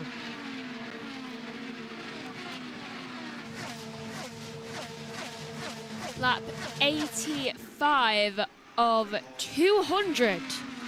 We are 1 hour and 19 minutes into this race now. And we are 16 laps away, well 17 technically, away from this race being official. Halfway, yeah. 101 halfway is, so yeah. official. Got to get to lap 101 to make it official. Yellow flag is out again, everyone. Someone spinning in front of Larson there. Is that Herta? Oh, is that Colton? He might get it started. No, it's the 20. 6, it is! No, it's Herta. It's Herta. Colton Herta's around. It is Colton Herta. The locker, Herta, he hasn't been in the top 5 at all in this Indy 500. And he's out. All of his Indy 500 starts, and he's now out. I'll go grab the keys. Colton Herta still can't get any luck around the Brickyard. 4th retirement in a row. The crowd applaud him. Front wing broken as well. I couldn't quite tell through the smoke if it was Herta or not. But of course it was. For a second I thought, was it Carpenter? But it is the 26. Here's how he did it. Is he going to touch the grass through 1? No. Loses it. Oh, he thought he saved it. I'll tell you what, he could have got that started again. He doesn't have to be out of the race. There's no damage, I don't think, to the suspension. It's just front wing damage, JT and Jess. There's no damage. Not that bad. It could have been worse. He could get going again. I don't know why he got out of the car. I think that's frustration from him on most parts. There's no actual... Although he might be seeing things that we're not. So. Yeah, because there's no actual damage anywhere. There's no suspension damage. It's just wing damage. There's nothing wrong with that car. Herta could get back in this race. Huge hit, and he must think he's done, but I don't think he is. I think they're the same. Yeah, look, there's no damage. It's like he lifted mid-corner or something. Very strange. There's no damage. It's so hard to tell. I mean, look, we've both been there. When you're driving at these speeds, you're so on the limit at all times. But the AMR safety king carries. Newgarden was lucky not to go in the back of him as well. Newgarden got through that with safe ease as they come into it. Well, that's great for the commentary box keys. What about the back door key? That isn't there. I mean, my keys that are upstairs on my desk in my room. You could have told me that. I did say where they were before you left. Megan's come back with the wrong commentary keys. Oh, no. Oh, apparently... that's why you should listen. Yeah, they don't listen that often, do they? No. Oh, the international stream isn't working yet. Looks like I'll have to stay with Fox on my phone to keep an eye on the NASCAR race. If that is working. Oh, is it not on Viaplay? Don't know. Let's head down then for the first time to Mike Wood and everybody's favorite Patrick. Is due for a good day here. He's had some bad luck, but he's also had some mistakes along the way, and you know, it's a shame to see that. Obviously, it's hard to identify exactly what happened there, whether that was a spin or something broke, but I mean, I just think that this is a point in his career where he really needs to get it pulled together and eliminate mistakes, because the speed was there, obviously. We saw him running really well, and you're right. I was like, him and Ferrucci are, you know, other than the usual suspects, looking pretty good, but, you know, unfortunately, Colton's out. Ferrucci in third. You had mentioned the usual suspects. McLaughlin there up top. By the way, we're 13 laps from having this past the halfway point, making it an official race. Of note, Diff, we only go till 8:15 p.m. Local law, because lights and the lack of lights around here to get everybody home safe, 8:15 is when we have to end this race. Down to pit road as the stops come. Here's Kevin. All right, here they all come, and we'll start with Santino Ferrucci. He just commented, he said, I felt like I was sliding all over the place, and then I saw what happened to Colton Herta. He's glad to have a pit stop. Further up, Joseph Newgarden wants to take a little bit of downforce off. He's got that easy out, Marty. Kevin, other than one restart today, Kyle Larson has been so impressive, hanging in the top 10. He's been dealing with a little bit of an issue on entry to the corner. They're going to make a wing adjustment here. Scott McLaughlin tips from the lead. Let's see if that clutch issue bothers him this time. Maybe because a teammate, Joseph Newgarden, leaps him here on pit road. Oh, and a problem on pit road. And the guy Ed Carpenter with a problem down pit road, Jess, and that's going to be a nightmare to try and restart. Let's see how he did it. I think he's just stopped. Oh, the contact coming into pit lane as well. Ilott for a second time today nearly getting shoved out, and that's Ilott stopped in the wrong box. Carpenter has to stop, and then, yeah, we've all missed it. So Ilott's compromised. I wonder if there'll be a penalty there. I wonder if there'll be a penalty there, but I wonder if they've been forced into the wrong pit box. They look like they did, yeah. I think he missed it and gone straight on. Right, so yellow's out, and Carpenter's struggling out there as well. Let's head back to the boys. For the best, but Mark, I'm going to go back to the reason why we're out in terms of the yellows. That incident with Colton Herta just seems strange. Now, he's either had brain failure, he's lifting off, hitting a fuel number, not concentrating, but why would he lift out of the throttle with a balanced car in the middle of turn 1? It's very strange. It actually just, it almost seems like something's gone wrong because he's into the corner and you're loaded up and it's like it's halfway through the turn where it snaps. And my surprise also is that he jumped out of it, almost like he knows that something's terminal. So I'm really interested to see what the actual Now, you lift the throttle when the front starts to walk up the circuit, Simona. And I know the rear snaps around, but that's because he's out of the throttle. He's built the rake into the car. Yeah, it just depends how aggressive, you know, you get off the throttle. You know, you have some downshifts in there, so it could be that it just unbalanced the car a little bit. We're quite on a long way on a stint as well on the tires, so that's the... You saw on the edge on an oval that something can go really quickly, but I do see some lights that come out right when he's like spinning on the steering wheel. So I don't know, maybe something else broke or something like that in the engine. It's the weight jacker lights. Those green lights are sometimes the weight jacker. Yeah, well, if that's the right rear. If that's gone wrong, that would turn him around. So that would unload the car in mid-corner. It's those flashing green lights are the weight jacker lights. So that weight jacker is on the right rear spring. Now we're seeing a replay of Carl Kirkwood, who has rather unceremoniously pushed Callum Ilott into the wrong pit box there. I've never seen that before. I've never seen somebody nudge somebody else up the road in pit lane in a single-seater car. Yeah, but it does happen sometimes, especially on an oval, because your brake pedal gets actually quite long because you don't use it for such a long time. And you come into the pits and all of a sudden you have a lot of heat in the brake, and just the way the pedal is, it's just not like on a road course where it's always there. So it could have been that he hit it and it just went to the floor and to re-hit it. But definitely, I think that's going to be a penalty at the end of the day. You normally tap on the brake pedal a couple of times before you come into pit road. So if he hasn't done that, that's an error. Now, we've had 5 cautions already. We had 5 last year. We're only on lap 91 as we head back to the speedway. Reminding you that this racing season you have a chance to win one of 3 2024 Chevy Corvettes courtesy of Hy-Vee. One's already been given away, and we say congratulations to Fred Beal from McAllen, Texas. And if you want to be like Fred, simply scan the QR code on your screen. That means there's 2 left, and one of them could be yours thanks to Hy-Vee for the Corvette giveaway. Awesome stuff. All right, you rejoin us right at the right. Green flag, we are racing again here at the Brickyard as we hurtle down towards turn 1. Venus VK now has the lead and control of this race as he hurtles down, but for how long? Lundgaard sinks around the outside line. Lundgaard takes the lead to 1, and this time McLaughlin's got caught up in the mid-pack as well. He's got to be very careful here not to be in an incident. He's looking and ducking and diving already into turns 2 and 3, Jess, but he'll have to do it further back. McLaughlin down to 7th after that pit stop. Yeah, that pit stop definitely cost McLaughlin there, but still a long way to go in this race. We're not even halfway yet, but Lundgaard's keeping VK behind him as well, as we've got penalty around the outside action. Carl Kirkwood has been given a penalty of drive-through for causing that contact that sent Callum Ilott down. So as you said, Jess, it would be a penalty, and this is why. Darn it. So yeah, just sent him off, and penalty. He just hit Ilott. Look at this. Yeah. We sent him to the wrong box, and yeah, it was. So it did just cost Ilott to be affected. Also, Ed Carpenter, who was pitting as well. That did put a lot of people in danger too. Yeah. Always makes me smile to see you calling these races. NASCAR in 1 hour plus the TV show before the race. NASCAR is live now for their race. Josh T has put the radio on, so JT, tell us what the coverage is like over there as Kirkwood goes to the rear.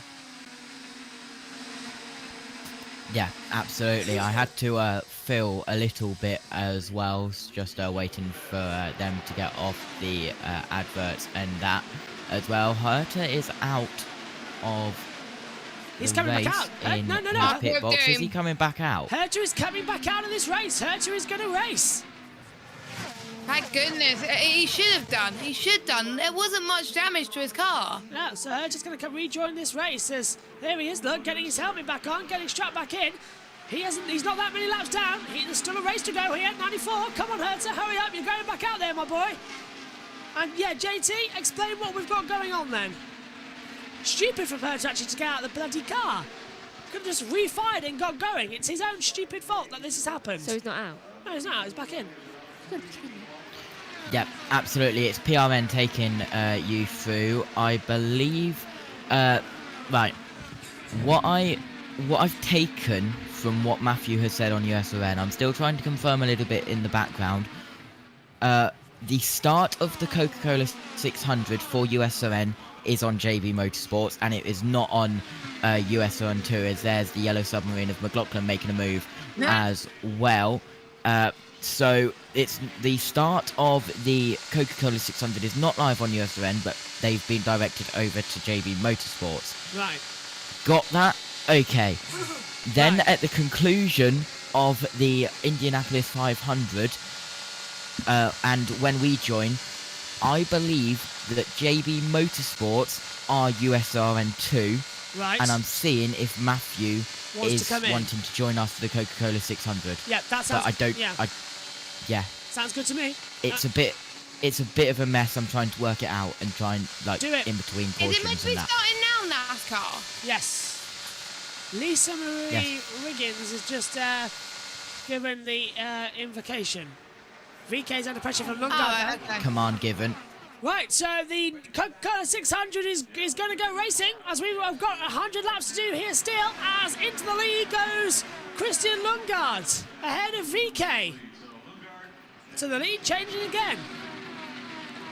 Delighted to bring you both the Coca-Cola 600 and the Indy 500 as well.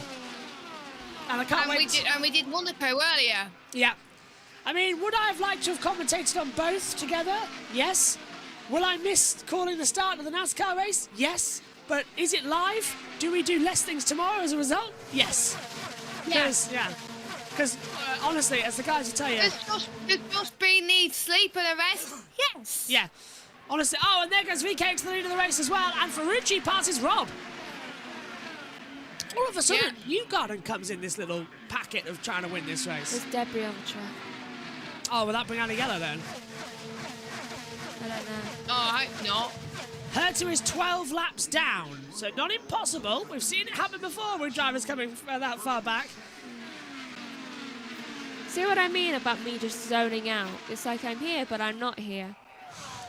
Well, Jess is about to disappear, and Naomi's going to come up to the commentary box soon, if somebody could just let him know that. I don't even think I blinked in like a minute. Look at Newgarden up into second position now. Ferrucci in third, McLaughlin fourth, and that's VK down pit road. That's why it's changed over. Rena's VK is into the pit lane. Oh, okay. He must be out of sync with pit stop. Yeah. I can't explain why he would... Yeah, he's pitting. Yeah, so he's out of sync. Very, very bizarre, that one. That is. 4 primary tyres going on, a lot of fuel going in, so he's going to go to the back of the field, but he'll try and keep it up. A little bit of a lock-up for the new wheels. Expect Lundgaard to pit very soon because he pitted on lap 61, just as a heads up. My head. Right, just 1 hour 56 left, according to the information we've got up here in the commentary box, if we lose any of the track. So we've got 1:56 to complete this, regardless of red flag time. So just keep that in mind, everyone. If they stay under caution for the entirety... Oh! Pato! Exit at turn 2, almost put it in the wall! If they stay on caution... Pato just about saved that. Oh my goodness! And down into the pit lane comes Lundgaard. On the race lead. I did say he was going to pit a lap ago, didn't I? Yep, and Newgarden now puts it in number 1. We are a lap 101. The race is now official. No matter what happens, the Indy 500 is official. Yep. Maybe one of them could crash and call the end of a race so it could lightning. Pato's getting very close to the wall. No, because we still have to wait out the clock for another 2 hours. We have to wait it out. What would you want? Right, this is interesting now. We've got 1 hour and 55 minutes to complete a race that so far, at half distance, has taken 1 hour 33. That's quite close, isn't it, to get to that cut-off point? After 5 cautions, yeah. If they stay under caution for the entirety of the race from now on, they will not make it to the cut-off point. So we're going to go a bit less than 500. No, they will go over cut-off. Yeah, so getting close now as well. Right, that was a replay of reward. Yeah, is Omi in the box? Is Omi here ready to take over? Omi's ready. Right, Jess, what have you made of the 500 then? And your mammoth weekend? I think I'm kind of relieved I'm about to have a rest in a minute and watch the Indy 500 in bed. But Okay.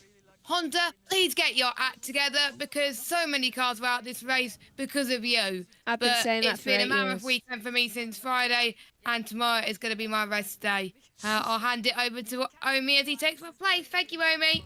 Thank you, Jess. As we see Newgarden leading from Ferrucci and McLaughlin, they're still closing up on the mid-pack as well, so it's not all over yet. There's still a lot of action making its way in as Omi jumps into the com box now as well to take over from Jess here on the team, and the racing action is absolutely fantastic. Megan? I have been waiting for Honda to change and actually, not cause everyone to crash out for 8 years. They still haven't changed. I've just given up hope of that happening. Herta, by the way, running the Honda. Only Honda's had the bad luck today. Hello, Omi. Welcome to the Indy 500. Nice. Hey, suited and booted, Omi. He's joined the team with a suit. How nice does it feel, Omi? Go on, admit it. It's nice. We can't see you. You need to come up a bit. It's hot for him. Oh, I'm muted. Well, it's not comfortable. I want comfortable clothes. That's why I'm just wearing Joshua's blazer and my normal clothes. Yeah. Well, I need your camera up a bit because right now all we've got is the bottom of your head. Your suit, yeah. There we go. See you guys soon. See you, Jess. Thank you. And now McLaughlin's going to get past here as well on the inside line. No, that's Palou getting passed by Larson on the inside line to turn number 1 as well. USA Today print newspaper said Honda enters fragile 2 on box centre. Yeah. So, Omi, what have you been watching the race so far? Half distance, 5 cautions, all Honda so far being caused of the drama. Yeah, it's been pretty interesting so far, so I think it's going to be very exciting all the way till the end, but at least we're getting the race running today and not having to do it tomorrow. JT, I presume you are just making sure everything's okay on the side of the NASCAR broadcasts. Yes, I'm trying to cook and I'm trying to get it so it automatically rotates between battle screen 1 and battle screen 2. How does it automatically do that? By the power of multi-action switches on Stream Deck. Oh, right, okay. I need to get that. We can't do that, so that's unfair. I have to press some hotkeys on the box. Okay, so Newgarden leads. McLaughlin's taken 2nd place. Ferrucci down to 3rd. Daly 4th. Ron 5th. Palou 6th. Rossi 7th. Larson 8th. Castroneves 9th. Rasmussen in 10th position. But there is Castroneves in P9. He's trying to become the first ever driver to win 5 Indy 500s. No one's ever done that. 4 have won 4. No one's won 5. All except in NASCAR, when this track was the Brickyard 400. Jeff Gordon won here 5 times on the oval. The only one to do it. And it wasn't INDYCAR, it was NASCAR. They get so angry about that, let me tell you, they really do. As they fly past once again, lap 107 of 200. And look at McLaughlin now, he's going to hit the front. Newgarden is just going to leave him coming through on the inside line as they come into it. As they turn into 3, cautions out again, and there's another engine blown. Someone's off big time. It's the 23 who's going to kamikaze across the track if he's not careful. He gets into the pit lane line as well. And Ryan Hunter-Reay, Captain America, has problems. That was very close to a huge accident. Is he a Chevy? Yeah. Okay, first Chevy of the day, people.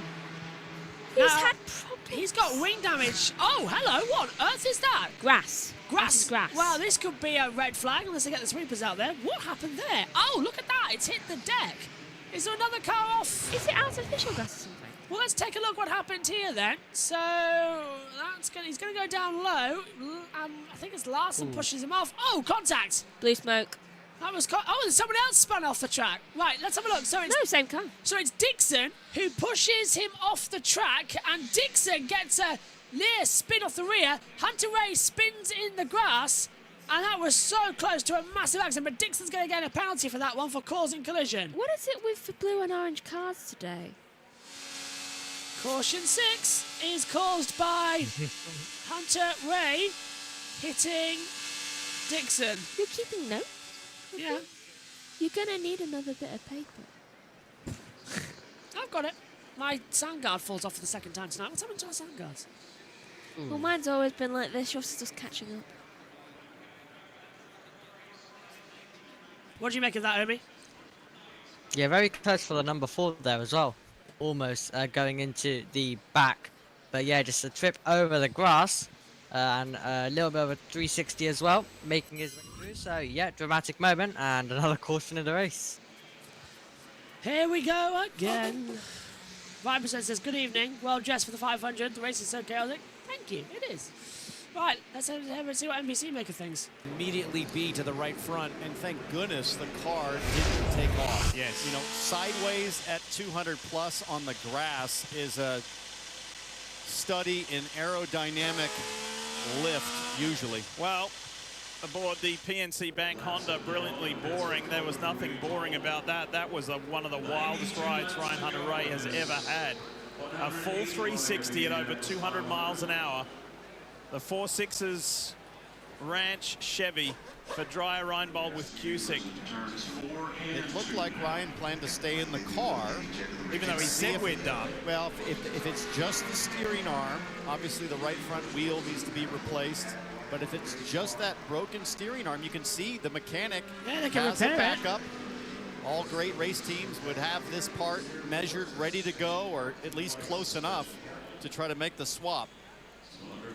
Driver track is frozen as who's going to head down pit road. I'm giggling not because of that incident, just the whole thing. What else can happen today is pit road is open and there's lots of takers, Dave Burns. Diff, how about this? Ryan Hunter-Reay's teammate Connor Daly has a headrest issue and it's come loose. He can't fix it himself. He wanted assistance on this stop. Otherwise, no changes to the car. Oh, wing change. Also, Ed Carpenter is going to come down. Ed has been moving up just outside the top 10.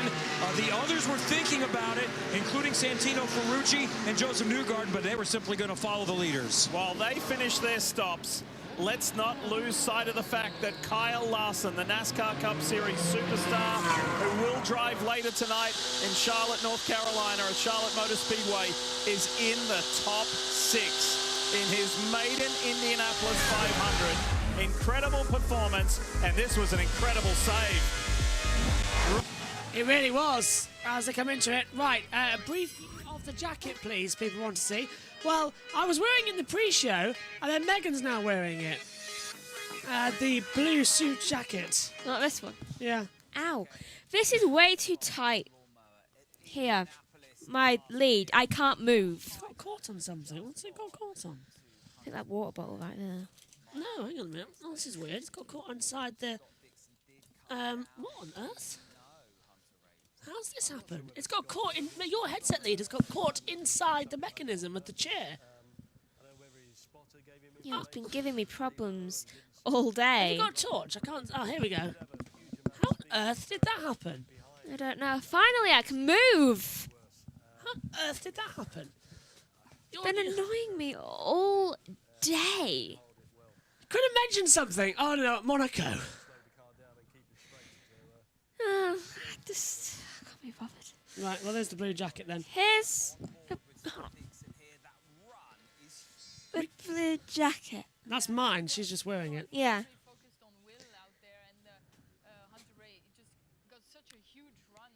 You can wear mine if you want. No. Right. What do you do to your cable?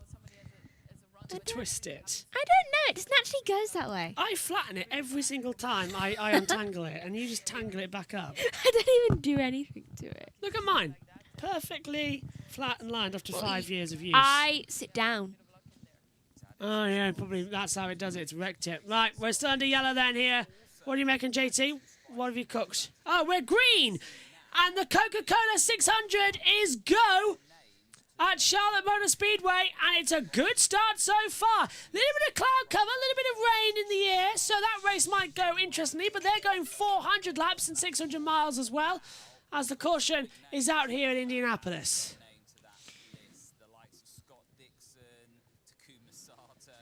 Not the only chaos on the track, I see, yeah. Looks like it.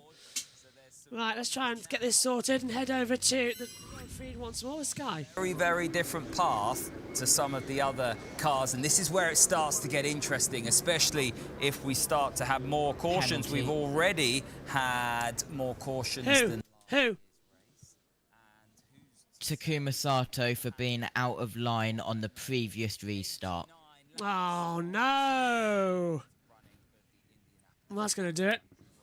To everyone who has Expect got a penalty in for Dixon due touch to the on incident as X. well. Not confirmed. Started watching Indy for Theo Porcher. Now I'm watching Indy 500 for the first time and loving it. That's Tamara.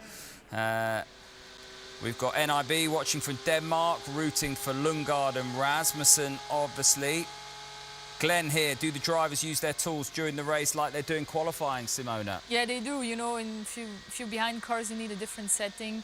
You're going to have more understeer behind cars, so you're going to move your bars around, your weight checker as well. As soon as you're going to clear them, you've got to be on top of that. So you really use them a lot, actually, even more than in qualifying. And we heard Kyle Larson talking to his pit crew about the tools. Let's go back now for more race action from Indianapolis.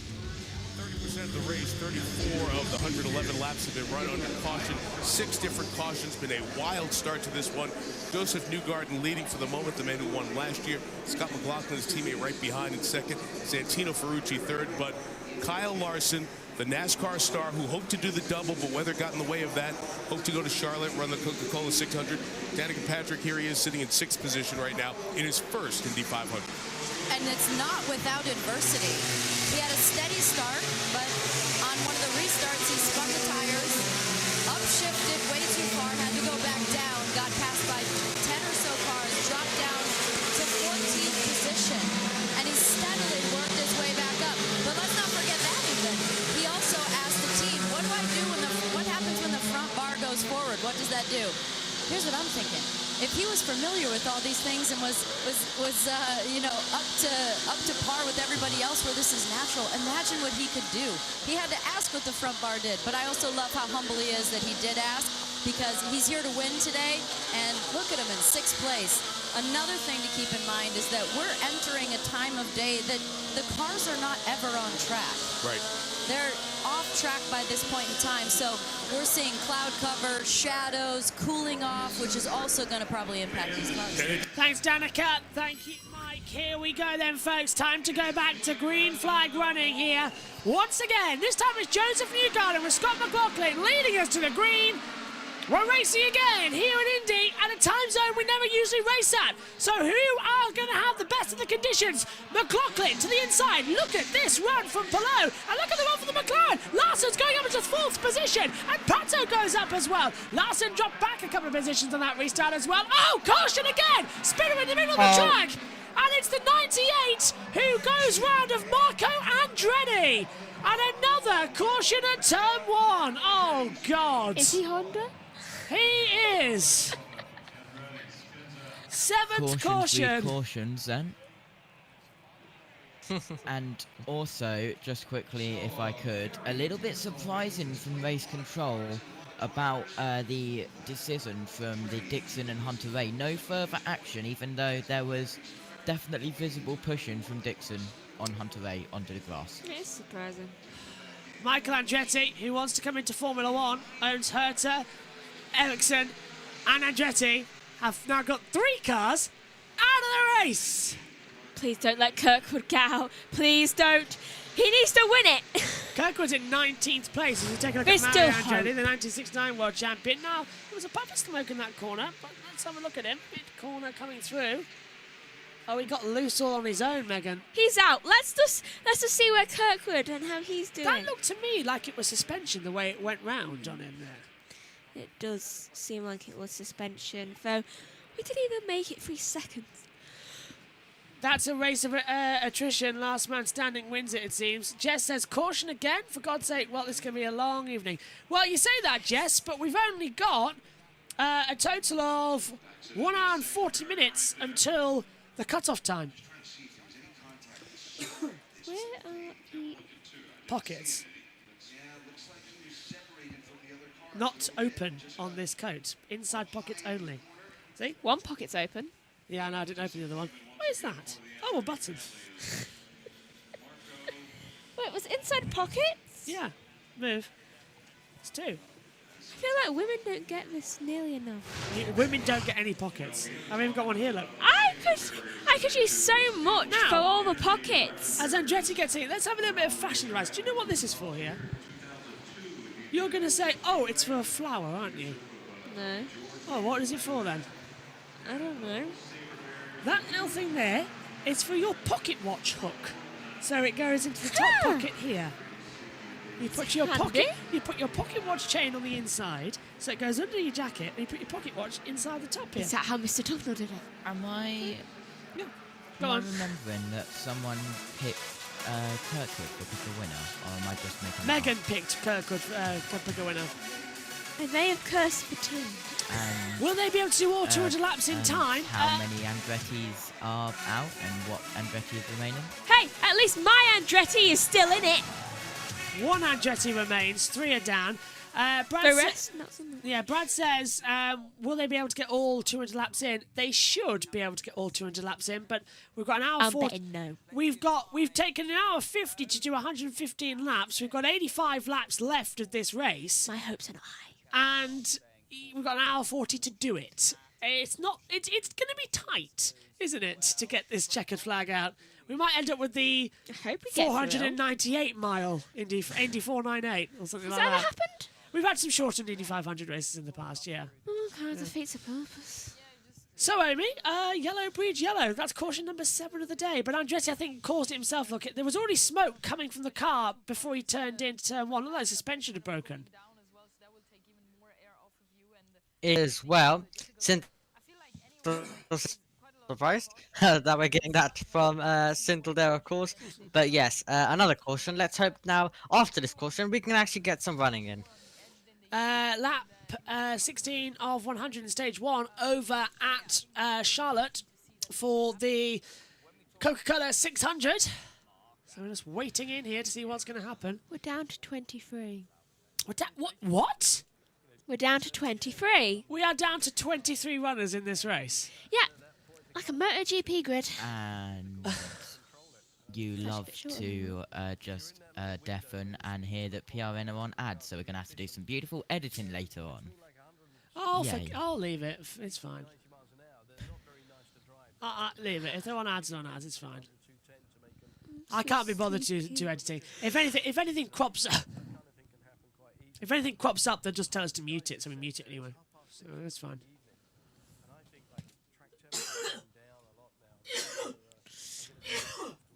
Excuse me if you heard that.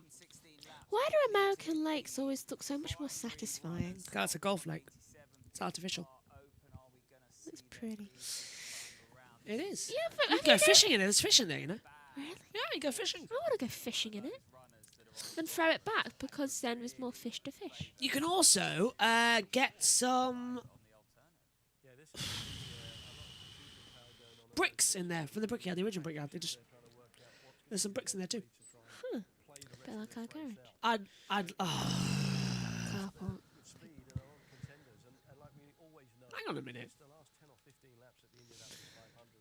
Why does that say 10 o'clock? I don't know. Do you know what? I was checking what the time was in Indianapolis the other day. Yeah. And it said minus so-and-so hours. And then, like, the time did not match up to how many hours was actually there. I'm going to need you to take over.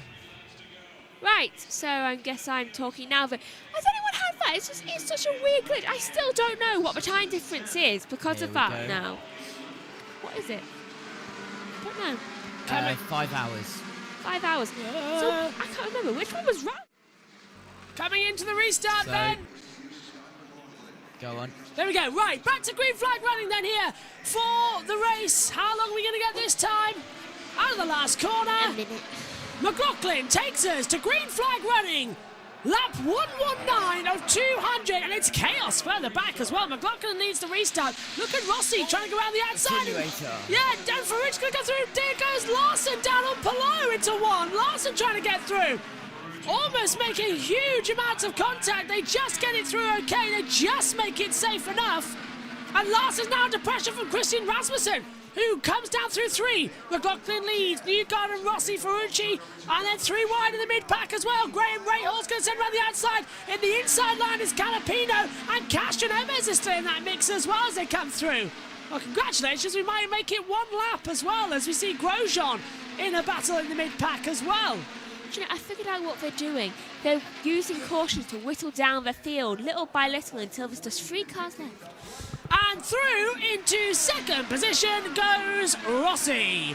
Woohoo! The winner 8 years ago of the 100th running of the Indy 500 now is up in second position. Scotty Mack is still leading this race by 7/10, and Newgarden's closing in, but Santino Ferrucci's been a consistent in this race as well. Let's not write him out as well. Ferrucci actually looks like he could have something. And we're getting in with 80 laps to go. This is where the race starts to build up, and Omi, they've all managed to get through. Now we can start racing again. Yeah, now we can indeed start racing indeed. Of course, now we've got into a bit of a rhythm, so they're all going to be able to go for it, and we should be able to get this race back going, and hopefully it's going to be a bit of a calm one. But still, McLaughlin and Rossi, the top 2 right now, and they're battling behind. Do you know if Will Yep, Power... absolutely. If Will Power was, like, in third or something, Go on. then it would be a Penske top 3. Like if he overtook Rossi's. Nearly. It was Penske 1, 2, 3 at the start. Josh T? Yeah, points as they run 182 Palou as we've got a move here on the outside. That's Rahal. And Canapino getting ahead, I think, into 9th position. Rahal down to 10th. Yeah, Rahal done well to get back up to 10th. Let's have a look at Larson. He's in his starting position of 6th.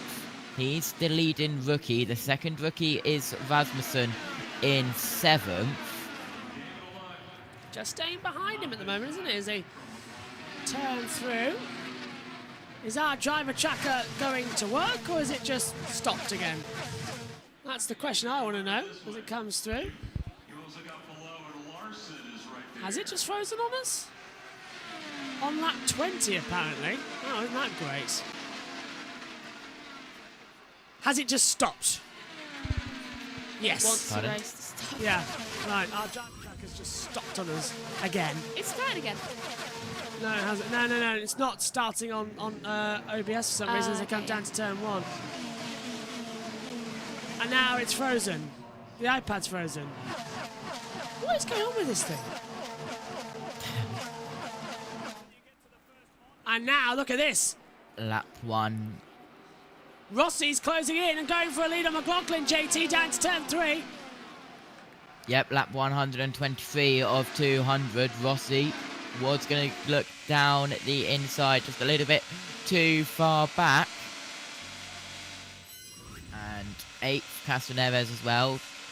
24 Indy 500 starts. Best Indy 500 finish. First 4 times, of course, looking for his 5th. And he's in an all-right position for his 5th as well. Timings have blown again, so I don't know what's going on with it, but I can't get visor working. So while we're on that, let's go to battle screen. Dixon through the field as well, NBC. First, we're going to have to take advantage of every opportunity we've been presented with. Mike Cole made the decision to go off strategy. Dixon has passed 5 cars in the last 2 restarts. They're in a great spot right now, Kevin. Dylan Santino Ferrucci is not super popular with other drivers. He's had a few disagreements over the time, and he might be driving for the best guy to be fine with that type of behavior. AJ Foyt certainly encourages that because that's the way he operated. And Santino told me Friday morning, I might get into real estate because I'm taking up space in everybody's head up and down the paddock. Marty. Kevin, a moment ago, Dylan talked about Scott Dixon. It was contact from Dixon that took Ryan Hunter-Reay out of the race. Number 1, Ryan, what was your thought on the contact from Dixon? And are you surprised he wasn't penalized? Yeah, I was shocked on both fronts. I mean, I've been racing Scott Dixon for probably close to 2 decades, and I've just never really seen anything like that on a super speedway. So, yeah, it was a shock, and we had been racing each other clean. So I'm not really sure what that was all about. He knows I was there. I don't know where he's going. So, and how that's not a penalty beyond me, I don't know. But I had my hands full today. We really struggled with the car's balance. We threw some changes at it. I knew at car day I needed something really aggressive to go forward, and we took a risk on it, and man, it was loose. It was a handful. I was doing everything I could to hang on to it there for a bit. So last year we had a really good run, and just bummed the Venture Chevy can't be moving forward. Had a really good time this month, and yeah, just too loose in the race. But we were coming back a little bit there, and yeah, that was an odd one from Scott. Very confusing, and same so with race control. The former series champ, but also former Indy 500 winner Ryan Hunter-Reay out of it early. And here comes Newgarden to the inside line. He already dealt with Rossi, and Newgarden takes the lead of the race down towards turn number 1. Much better manoeuvre down low. And now Newgarden becomes a real power horse in this race, Megan, to try and take the win. He is, and it's lap 127 currently, meaning there are 1.5 hours to do it. 74 laps to go, including this one. And an hour and a half to do it. So that's just doable. But Omi, this race starting to cook as we get towards pit stops as well. Now it's a race to the end of the race with about 70 to go. Yeah, we're just currently pushing all the way till the end. Let's see if we are going to get any changes. But we start Newgarden with the lead, then it's McLaughlin, then Rossi. Ferrucci also running nicely, currently in 4th position as well. So great to see them all on the attack. But yeah, this should be a good running all the way from now, hopefully all the way till the end of the race with pit stops incoming as well. And JT, this is the big run, isn't it, really? Because Scotty Mack has been the consistent one all weekend long. Newgarden sort of going to try and do the double, the first one since Castron Evers in 01 and 02. But I don't know, Rossi's in the mix as well. I've got a good feeling about Ferrucci. Don't often say that. And Pallou's still there too. And Castron Evers is making his way through the field as he deals with the 33 now as well of Rasmussen. Castron Evers up to 7th. Yeah. He could do a 5. Yeah, absolutely. Castron Evers could do a 5. He's in a very good position for that as well. Dove straight down to the pit wall. Only a professional or someone who dared to do that would do it, and he pulled it off well, as we're all single file as we go down the back straight in towards turn 3 in the short chute. In the Coca-Cola 600, for those of you who like to keep up with this, Gibbs is leading from Byron, Bell, Truex, Bowman, the top 5 as well. So that's what's happening over there in NASCAR. Megan? I've just remembered we have to down milk. Let's not. Don't think that's wise to down milk before you go to bed. Can we do it like tomorrow? Yeah. Have you had milk today? I have milk every day. Then I have too. We're fine. I don't really feel like downing milk after this because my stomach is going to go nuts. I don't think I've ever gone a day in my life without having either milk or something with milk in it. If it was a normal race, yes. This has not been a normal race. Look at this. We've got Shadow. What time is it? Oh, and into the pit lane comes Newgarden. Newgarden releases McLaughlin into the lead of the race. Joseph Newgarden makes a green flag pit stop on his own, and that is big. So now, JT, he's going to be out of position and fighting back through the field. Yeah, absolutely. Interesting strategy choice there for Newgarden. Is he expecting another caution? Yeah, it must be. I mean, it's probably not wrong.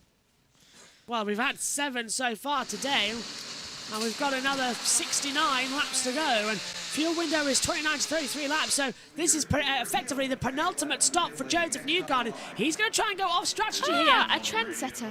But a lap later, yeah, because into the pit lane comes McLaughlin, Larson, Canapino, and Simpson as they all dart down pit road. And is it me? Look at that. Larson locks up on pit road. Did he make minimum speed, though? I think he did, because he had to accelerate. Yeah. Larson might actually fly over and just catch the end of the Coca-Cola 600 to mean he's done the double. But is he going to win the race? Lot of fuel change. Right, What's the fuel stop? This is Agustin Canapino. He's done 7.8 seconds. Larson and McLaughlin in 2. All new tyres, a lot of fuel. McLaughlin's going to get out first. Oh, and is Larson stalled in? No, Larson was a slow stop there with a change of wing, 8.2. McLaughlin wins the race off pit road though. Couldn't tell you what it was, unfortunately. And the rest of them fade away. Rossi, Palou, Cash Evans, Rasmussen. They're all in. So now, look, there's the rain coming. Look, can you see the clouds? Exit turn 2. Rain clouds coming in over the circuit. JT, you're going to have to tell us about the weather forecast to make sure that we're going to be okay if you can. No! What? Kyle Larson penalty, bottom left. He was speeding in pit lane. I don't believe it. Larson has a penalty and will be sent to the back of the field. So Kyle Larson's dream is going to be made that little bit harder, but it's not impossible to make moves here. And to do it now, a pass through the pits is not going to be that bad while everyone's making pit stop calls. Ferrucci leads the race. And there's Larson with that penalty news as well. Oh. Ferrucci in, power in 2. Scott Dixon takes the lead of the race. Here's Ferrucci in the Stars and Stripes. Oh, he locks up on pit road 2. Just gets on his markers. New set of tyres coming in. So there's and that is Larson making moves. So Larson going to come down pit road 2. 2 tweaks of front wing for Ferrucci and away he goes. And penalty for Rahal as well. Oh, Rahal too, my goodness me. Larson's already in 20th. But this is the pit stop, so everyone's going to be cycling through anyway and changing over. Exactly. And this is the lead of the race. 3 wide into 1, and into the lead of the race goes Pato O'Ward. O'Ward effectively takes the lead of the race away from the 2 Penske's, and Newgarden looks very, very slow as Palou dives through on the inside line. Newgarden is slow out there as the clouds start to come over the brickyard. O'Ward's having 2%, you know.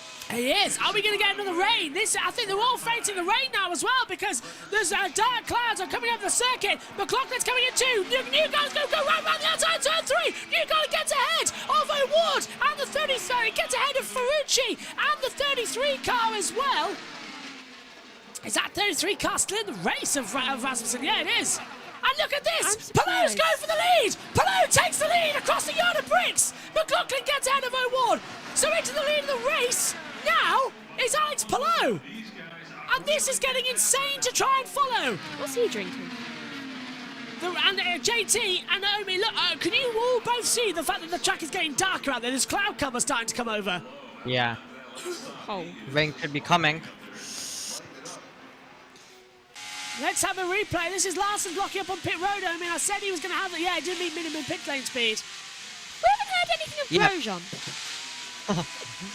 Locking up in there, but yeah, the race coming alive once more then, so huge lock up into the pit lane, but they're all battling right now as well, and we could be about to go 3 wide again. And that's Palou with the lead of the race. No, yeah, now Pato coming through. McLaughlin shuts the door down at turn 1. Oh, this race is coming alive now. Grosjean comes into the pit lane as well. And side by side, that's Cash Evans. And into the back of Rolvo. Oh, and touching the wall is the 33 as well as Rasmussen. Cash Evans gets on the toe of Canapino. McLaughlin going for the lead of the race. Down low to turn 3. Gets ahead of Alex Palou. McLaughlin takes the lead of the race. And there's just cloud cover all over the brickyard now as well. With setting sunlight now becoming a factor as well. I don't think even the timing screens have caught up to the amount of leader changes we've just had. But it's honestly flown like crazy. Now it's saying Dixon's still the race leader. VK apparently is second. Dixon, and apparently according to one monitor to O'Ward, one monitor is Dixon as they try and filter through. It's Dixon, VK, Daly, Sato in the top 4. Rob, Kirkwood, Lundgaard, Carpenter, O'Ward, and then it's McLaughlin who's the net leader of the race. So can McLaughlin, because everyone else above haven't pitted yet? It's funny because... Oh, 3 wide into turn 3 as well. Pato O'Ward doing the movement in Palou last year. That put them both out of the race, this time making it stick. It's funny because VK doesn't look like he's 3rd or 2nd. Can't even see him. Can't see anyone on that monitor. Yeah, but look, apparently VK is 2nd. Where is he? Nowhere. Right, there we go. Right, Dixon, Daly, Sato, Rob, Kirkwood, Lundgaard, then McLaughlin's up to 9, so they are starting to pit as well. But it's hard to tell. This is the net lead of the race we're watching. That's Pato O'Ward. Now Dixon leads the race. So that's O'Ward coming out. VK's into the pit lane. And now we're seeing on the inside line as well. Palou taking the inside line. Palou trying to take McLaughlin. McLaughlin nearly cut him off the track. And Pato O'Ward takes the net lead of the race. Oh boy! This This race has turned into an absolute barnstormer. I feel like I don't know who's leading anymore. Nobody knows who's leading the race. On lap 139, the Indy 500 has taken a shot of There he heroin. is. There's Dixon. I can't work out where we're going next as they come across the line. They're all bunched up after the pit lane. O'Ward now ahead of VK, but O'Ward has the net lead of the race. Rossi, Palou, top 5 still Dixon, Daly, Sato, Rob and Kirkwood somehow. But they've yet to stop. And yet none of them, I don't know where any of them are. I'm running out of superlatives here. Who are we looking at? Why are we looking... Is that McLaughlin down? So we're looking at midfield. Yeah, but they are effectively the race leaders because the top 8 have yet to stop. VK up haven't stopped yet.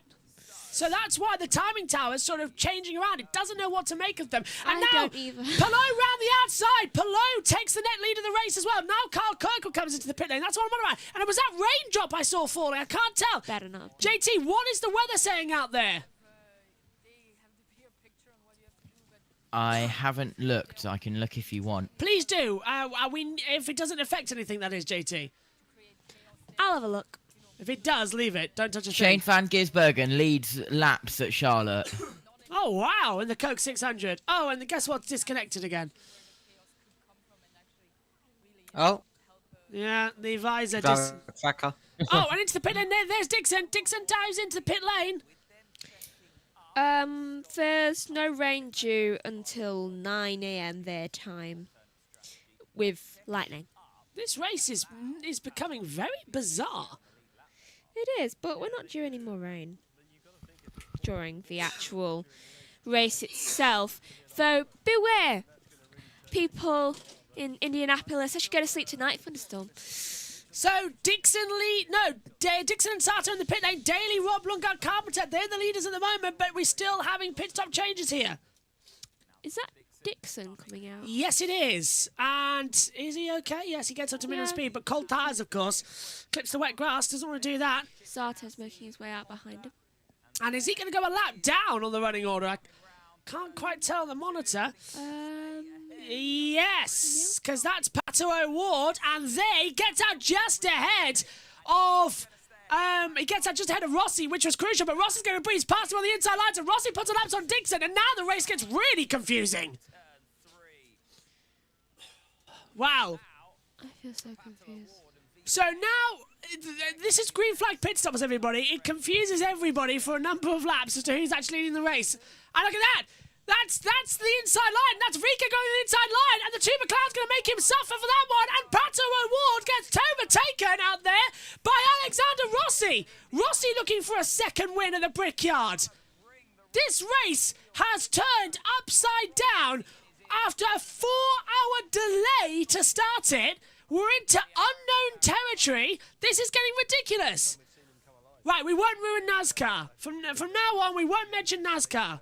It is available alongside us, by the way, Jesse, if you want to watch it. So we are, the PRN radio is taking us through it. Then after this, we're joining on that. So if you want to open that as well, keep it on the timing screens, you can. But we won't spoil NASCAR from now on. We'll keep with the Indy 500 action. As we now see multiple action. That's Castroneves trying to look on the inside line as well. And now that Stingray Rob's taken the lead of the race as Herter has come back in the pit lane and left again. So Herter's back in the battle here. There he is coming down pit road. Who's out ahead of him as well? Ed Carpenter rejoins the mix as well. So I think it's a McLaren 1-2 at the moment. I think Dixon's back up in third position, but I can't quite tell with everything moving around. And breathe. I don't know where to look anymore. My brain feels like a blender. Though instead of like juice going on a blender, it is facts Dixon. and drivers. Right, there we go. There's the correct order. Dixon now jumps ahead of Rossi up for fifth position. So O'Ward now in third. So Rob and Lundgaard have yet to pit. They are up ahead, 20 seconds ahead. They have a free pit stop, but have not yet stopped. So that's why this field's changing around the way it is. There's Connor Daly, who's in third place, about to be lapped because he's made his pit stop. So he'll get overtaken now and shuffle down the pack. So now Dixon is effectively there as well, but so is Pato O'Ward. So Pato O'Ward is the net leader of this race, with Dixon in second place, coming up with 50 to go. And that's Dixon taking the lead, and now that's Pato O'Ward getting through, and now Rossi gets ahead of Daly as well. So now is it making more sense, now that they've stabilised? No. Coming out of 2, caution! Oh, big one, power in the wall! Will Power in one of the Penske's out of the race, dumping a lot of water on the track and fluid as well. Is that oil? Yeah, and Will Power is out of the Indy 500. It won't be the sweep that Penske were looking for, and Will Power has put in the wall on lap 147. That's the second time today we've seen a car get crashed in the front like that. Let's see how he did it. Look up. Oh, he gets caught out and loses it through 1. Oh, it's lucky the thing didn't turn over on him. My goodness me. Yeah, one's behind him. Just lost it. Is that at 2 or 3? 1. Oh, it's 1. Blimey. There's the drinks bottle, leaving more fluid on the track. Right, so that 148 and another caution. Caution number 8 of this 500 now coming through. Well. How much fluid has he actually left on the track? A bit. They'll A have lot. to. Yeah, they're going to have to clean that one up as well and make sure it's all okay. Is some of that oil? I feel like some of it's oil. It'll be oil and fuel. That's been dumped. Power. And it was Rasmussen who blocked him off, and Power got on the dirty line and hit the wall. Nothing he could do about that. Caution out then. Number 8 of the 108th running of the Indy 500. Let's hand it over to Sky Sports. Housekeeping here, just to put things straight. So it was Dixon, O'Ward and VK who were leading. So ignore my ruse about the lead lap. As it stands now, though, it's Stingray Robb and Christian Lundgaard who are first and second. They are going to have to pit, though, because they're 38 laps since their last stop. They are a lap ahead. Now that Concertina's back, everyone has completed 147 laps. It's Scott Dixon in 3rd place, Pato O'Ward in 4th, Alexander Rossi in 5th, and so forth. But it's Scott Dixon who really leads the charge out of that group of cars, because it's 6 laps since he stopped. So he, because of that long stint, how often have we seen that? Scott Dixon sprinkling that Dixie dust over that stint where he managed to go so much longer than Pato O'Ward. That's put him into the driving seat. So from his career worst qualifying session out of 22 years at the Speedway in 22nd, he's now at the front. Pato O'Ward, or he will filter to the front with Pato O'Ward and Alexander Rossi there. So it's looking good for Chip Ganassi and the 2 cars in Papaya, the Arrow McLaren machines. Connor Daly's still there as well as VK. And the Team Penske cars, Scotty Mack and Joseph Newgarden, filtering down to 9th and 10th now. So as we said at the top of the show, Tom, you know, it doesn't matter too much where you qualify in a 500-mile race. If you get your car working and, you know, you get a little bit of run of luck, you can be where Scotty Dixon is. And you can't dismiss him. He's got so much experience. He knows how to win races. He knows how to win the Indianapolis 500. So, yeah, everything to play for now. The cars will be doing their best to save fuel. This will help the runners that stopped earlier. And I think that's one of the main reasons why the 2 Penske cars have dropped back, because they're having to save fuel, Simona. Yeah, they have to save more than the other ones, and that's what I mean. This 500-mile race, so many things are happening, and you just gotta be on the right strategy on that last lap. So, and how this race has been unfolding with the yellows and stuff like that, really anything can happen. But yeah, I think it's gonna be interesting. I think we're all on the edge of our seats to see how it's gonna play out. And we think everyone that I've listed there in contention has one more stop. But for the likes of Dixon, he can push on. It might also mean that he has a shorter pit stop because less fuel to put in towards the end. Right, let's go back stateside and see what is happening. Surely that's not another Moments for Pato award, a replay of earlier on.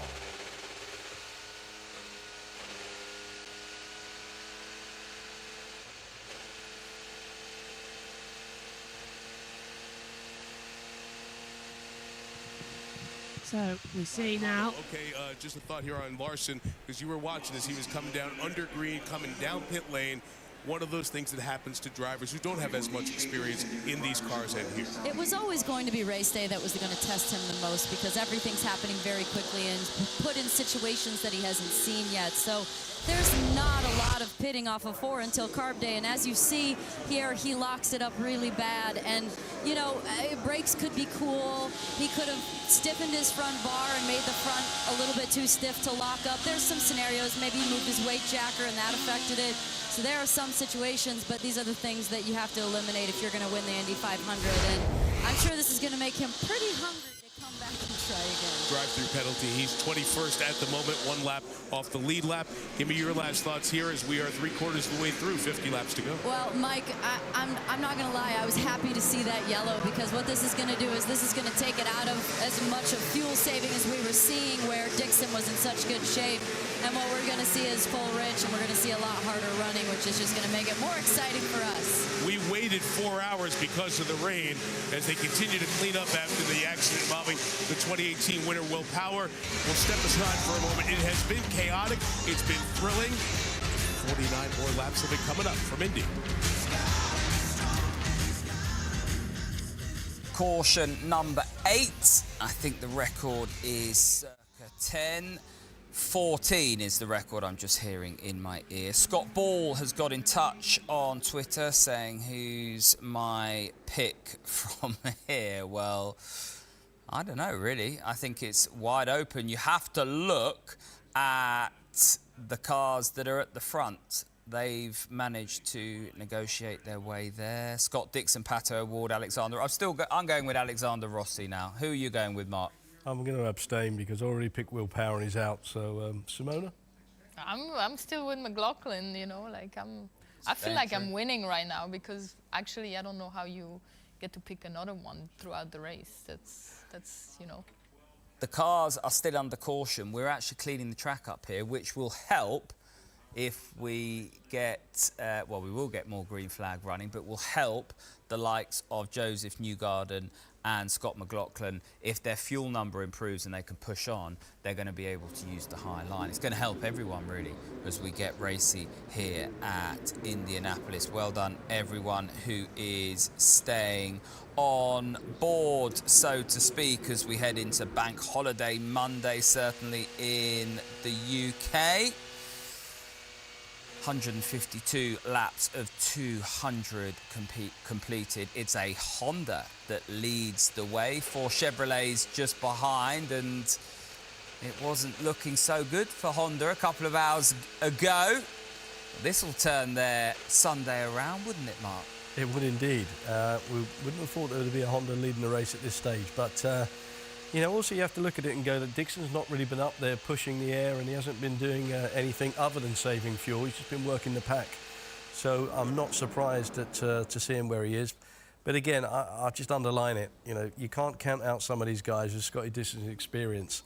They know what to expect in a race like this. They've done it time and time again. AFP Photographic there has said we've seen so many cars with 2 wheels on the grass, but it doesn't seem to affect the grip. Is it because they're unloaded side when going into the corner? It's more the air getting underneath the car and unsettling the car when you see the cars on the grass. As we get ready now for the dash to the checkered flag. 48 laps or so still to go here at Indianapolis. Can we get it in before the weather arrives?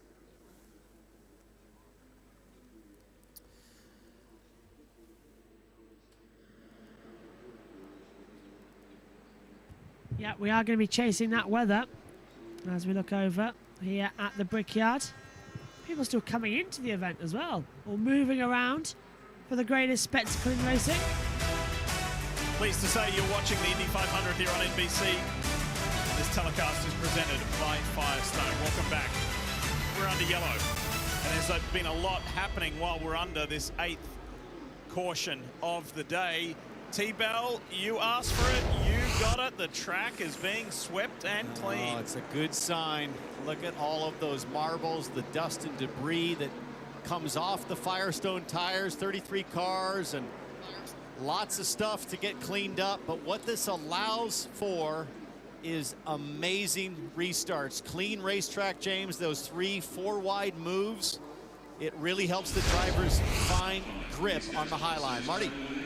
Townsend, there's in essence 3 pit strategies going on. For the primary strategy, what we have been calling it, Alexander Rossi is up front for that. So, Brian Barnhart, does he have to save fuel at all, or is this now an even race among everybody up front? It's a little bit of a save, but not a lot for us. It's a really comfortable number just to get it. It just means their last stop will probably be a little shorter than ours, but we just got to watch the track position. Rossi reiterated once again, Dylan, a moment ago. He said, I just think the car keeps getting better as the day goes along and the sun sets. And let's chat with Mike Cole, who calls strategy for Scott Dixon. Was that a yellow that was helpful or one that you would have rather not seen? Everybody has one more stop, so we'll just see how it plays out. All right, they got Scott Dixon behind the wheel, so we'll see what happens. One more pit stop to go, as he said. Just cagey response from Mike Hall. Just to remind you, 200 laps or finishing at 8:15 local. This is Kyle Larson, and Marty's there. Yeah, Kyle Larson, they did take the wave around, which I believe you mentioned it, so they're going to be back on the lead lap here. They're going to make a rear wing adjustment here, and once you take the wave around here in IndyCar, you can come to pit road. That's what Larson did here. We'll see if these fresh Firestones help him out at all, Kevin. Marty, as Danica said, good news. It is a race to the finish. The worst on fuel mileage was Joseph Newgarden. Let's listen to his radio. Basically just a race to the finish, so. Yep. I mean, how much time are we losing on putting the rear wing back? On the next stop, none. So we can put it back in the next stop. I think that they can put it back to where it was. It's coming. That's been the other debate. They took off some downforce last time. He wants it back in, but no fuel save. Here we go. Yep, it is. Here we go then. Ready or not, here we go. This race is not over yet, and they've called off the start there, unfortunately, on that run. JT, what have you got for us? Can't hear you. Can't hear you. Oh, he might be talking on a different broadcaster. Omi, what have you got? Lights out. Right, to go. So, the restart called off there, so we'll go out again. We have to wait again, and we'll go again. If anybody knows what's going on with my, OBS software today, answers on a postcard. Well, it hasn't been right. Hello, sorry about that. Who were you on with, NBC? Me? Yeah, who were you on with? I was just telling USN don't be fooled by the first time they go green because they called it off. Because they're a couple of laps behind. They're not even at the end of number 1 yet.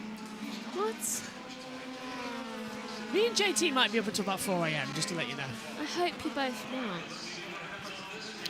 Ready for another start then? Broadcast is meant to end at 4:30, Josh. Ah! Yeah. Right, okay. I'll wake you up at 6 p.m. AM. Tuesday. Green flag, Green we're flag. racing again then here at the Brickyard. Dixon O'Ward followed by Rossi, and already look at the restart that McLaughlin is making as well for the midfield. As Allen waves the green flag, 3 wide into 1. Rossi round the outside, Rossi takes the lead. McLaughlin trying in the middle pack as well, he's backed out a bit. The Yellow Submarine sends it up the inside. Palou nearly gets chopped off with McLaughlin as well as they come through then. Newgarden coming in, and McLaughlin tails down. Right, good restart there for Ricci and Canapino side by side in the backstretch. Sato and Kirkwood touch wheels. Kirkwood coming down low on the inside line. Carpenter trying to go through. Sato trying to go around the outside. They wheel bang one. Sato's going to end up in the wall if he's not careful. That's silly from Sato, but what do you expect about the man who crashes every single year? Not when you want. Oh, okay. O'Ward to the inside line, gets ahead of Rossi. Dixon can't find a way through the McLaren blockade at turn 1. O'Ward now in the lead. O'Ward takes the lead. Well, how many laps to go? So that's 157, so 33, 40, 43. 43 laps to go. But look at that, points as they run. Palou will be the champion by 19 points to Dixon. Remember, there's still a points paying round. McLaughlin in the yellow submarine deals with Daly for 7th position. Daly can't find a way through, but he's already pulled a gap. VK's got ahead, so they're all just trying to, I don't know, chase it and lose it. And now look at that, is that Dixon going to the lead at the front? I can't tell. No, Rossi takes the lead away from O'Ward. Dixon stays in 3rd position. Yeah, trust all the orange cars to be in front together. They have to make it difficult for us. They have to make another pit stop. Yeah, look at this as Newgarden around the outside, almost taking out McLaughlin on the restart. Perfect restart there from Newgarden. That was sweet. Around the outside, and then he picked everybody through. Oh, Newgarden had no fear into what? Wow. 5 cars only he got through there. That was unbelievable from Newgarden. He was absolutely flying through on the high line, going past every single one of them. So that was great stuff by Newgarden, kind of acting like they weren't there on the inside. So that's great stuff by Newgarden. Down they come then, as O'Ward takes the inside lead. O'Ward leads. Anyone going to go into the wall? I saw Ilott further back with Castian Ebbers having a little bit of a close battle as well. I hope that hasn't changed their hands a little bit. Oops, okay. Down we go then. Lap 159. That's lap 160 to start. 40 to go. Oh, and McLaughlin to the inside. Gets ahead of VK. Lovely move into 3. I love the way the setting sun is starting to bring out some of the glory that we have here at Indianapolis as well. There can be several different leaders in the last laps as well. Oh, right, Fossil says, you are right. Philip says that we're already on store-bought moonshine. That's over there in NASCAR. Over here, we've got the beer out. And the milk, ready to go. And look at O'Ward, he's got the toe on Rossi as he head down the backstretch towards turn 3 as well. He looks at the inside line. Rossi goes defensive. The two McLarens going to work together on this one. And I think as well, Omi, they don't want to risk it. McLaren need to let this go. There's a long way to go, plus another fuel stop if we go green that long. Yep, absolutely. Still a pit stop possibly to go if we do continue like this. So they don't want to risk it at this stage of the race as well, as we're going to get another change. But great stuff. Yeah, this is now starting to go by a little bit quick, and the race continuing to heat up. O'Ward takes the lead of the race then as Rossi drops down into 2nd. Dixon stays 3rd. Newgarden in 4th position. McLaughlin now dropped to 6th place in that yellow submarine. Only 2 Penske's left. They're running 4th and 6th in this race. McLaren leading in the charge at the front as well with the other Chevys. But look at this from Chip Ganassi Racing with Scott Dixon. Won the race back in 2008 as well. He wants to take it as another winner as well. So 2008 he won it, start first, finish first as well. Not many people do that double. Dixon did that day, and he wants his 2nd ever Indy 500 victory. He's started on pole many a time since, but he's yet to actually win since 08. Starts on the hands, done everything twice as well, it seems. JT is doing double broadcasting duties as well. Now he's with, he's laughing at us now, but he's with USRN at the moment. Doing some pit reporting malarkeys. Sun is going to be a major problem. Cars are not used to going past 7 p.m. It's now 7:17 local over there. We've got an hour to do 41 laps. Now a couple of laps less as we've gone past the hour mark as well. But we've got to keep an eye on that setting sun. Yeah, if that gets lower, Omi, then blinding starts to become an issue. And that's something they've never dealt with, as JT says. So, I don't know, they haven't chosen the right visors either because they didn't expect this type of sun or weather. So, they're going to be squinting to try and keep out there. And you don't want to be doing that at 234 plus mile an hour. Yep, absolutely, of course. Usually it's run much more earlier on. But, of course, due to all of the weather and rain delays, it's been pushed back. And we're going right to the brink, of course, here as well, to it basically being fully stopped due to the curfew and the ending there as well. As we, of course, cannot race when it does turn dark. Yeah. So they're taking it right to the brink here. So, yeah. It's a slightly different challenge for some of the drivers with different lighting to what they would usually have as well. into turn 3 as you're back with us if you're watching on NBC stateside as well. Rossi leads from O'Ward second. The two McLarens have been changing over during the ad break. Dixon in third, Newgarden fourth, Palou fifth. McLaughlin still in sixth position. We ride with O'Ward as he'll shift ahead of Rossi. The two McLarens just trading places. How long is that going to remain friendly? Because in the last 5 laps, whoever leads at the front, they want to win Indy. And we often see it ending with a drama. Do not move. This place is awesome. A whole day's worth of entertainment at the Brickyard as they come into it. Let's take a look at the Firestone track and then as they come into it. I know what you mean, JT. I thought it was a red flag for a second. I can see why. Yeah. Red Firestone. It's kind of look like sometimes. Back it comes. Are we going to get caution 9? 10 cautions, by the way, is the record, as Tom Gamble said earlier. And there's Rossi passing O'Ward once again. 14, Josh. 14's the record, thank you. Tom Gamble is incorrect with something. Wow. I hope we don't get 14. No, I think Tom did say 14. Oh, I thought he said 10. Oh, right. I'm not paying attention then. It's that type of evening. We're all just getting into the end of the day. And then, of course, me and JT are moving. I don't know about you, Omi, if you're going to bed or not, but we're moving. Me and JT are moving over to fill in the end of the NASCAR. Hopefully, Matthew Owens will be joining us in the box for that one. It probably Matthew depends. Owens said that he will not join straight away as he hasn't eaten since breakfast, and he might join towards the end. Makes sense. Well, we'll be joining, I think, middle of stage 2 towards stage 3 at this rate. Looks like it. Which is fine by me. It probably depends. Yeah, it probably depends on how much of the race is left for me, because I mean I can sit through it, but the thing is I'm gonna get too bored. Like I'm not too much into NASCAR to be able to like sit through it fully. So you know, if you get what I mean. So I'll probably see how much is left and then decide on that. To be fair, I'd like to join for stage 3 just because that's the balmy one. 200 laps around Charlotte. That's gonna be fantastic. So yeah, I'll look forward to heading there. I'll get to do the double. This has been a decent. Yeah, this has been a decent race. Finally, you're getting to cover a decent race this weekend. Oh yeah. Had to wait for it though, didn't we? I did Had not. to wait. Yeah. I expected to be on NASCAR right now. So did Kyle Larson, not Indy. No one expected this to happen at Indianapolis. We thought we were going to get rained out until Monday, and we were all going to cry.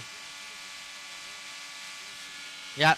Usually, right after Monaco, we're in a rush to get going for all of the pre-race and all of that, but no, we're doing this way after Monaco. Later on, much more later on in the day. Monaco was yesterday. Completely different to usual, yeah. And yeah, no, it's yesterday technically. Monaco was about what, coming up on 15 hours nearly. Wow. I'm still in the same clothes. If anyone watched Doctor Who with David Tennant when he came back as the 14th Doctor, that Doctor only lasted 15 hours and he was in the same clothes for all of it. I feel like that at the moment. I have not stopped. I'm expecting to buy Generate in a minute and split off into Shooty Gatwa. Pato leads. Let's hear from Nick Schneider. Dixon will be able to overcut us, but I think we have a Rossi better car pits. than him. All right, Alexander. Rossi down pit road in a green flag pit stop with 31 laps to go. 30 laps to go. And now the final green flag pit stop. She can make it 29 to 33 laps. They've timed it to perfection. So look at this. Rossi doing what he did back in 2017 and 2016. He's going to milk it to the end. Pun intended. Canapino in as well. 78, 7.5 second stop for him. Let's have a look at Rossi. It's a 6.9 second stop for Rossi. Let's have a look here. Dixon making a move. Yeah, he's got the toe, so Dixon's going to hit the front and take the lead of the race. And now here comes Joseph Newgarden as well, trying to get his second win as well at the Brickyard. Dixon trying to get his first since 2008. And do you know, I don't think it will be out of the realms of possibility. Today's been a day for people getting wins they've waited a long time for across all the series we've covered.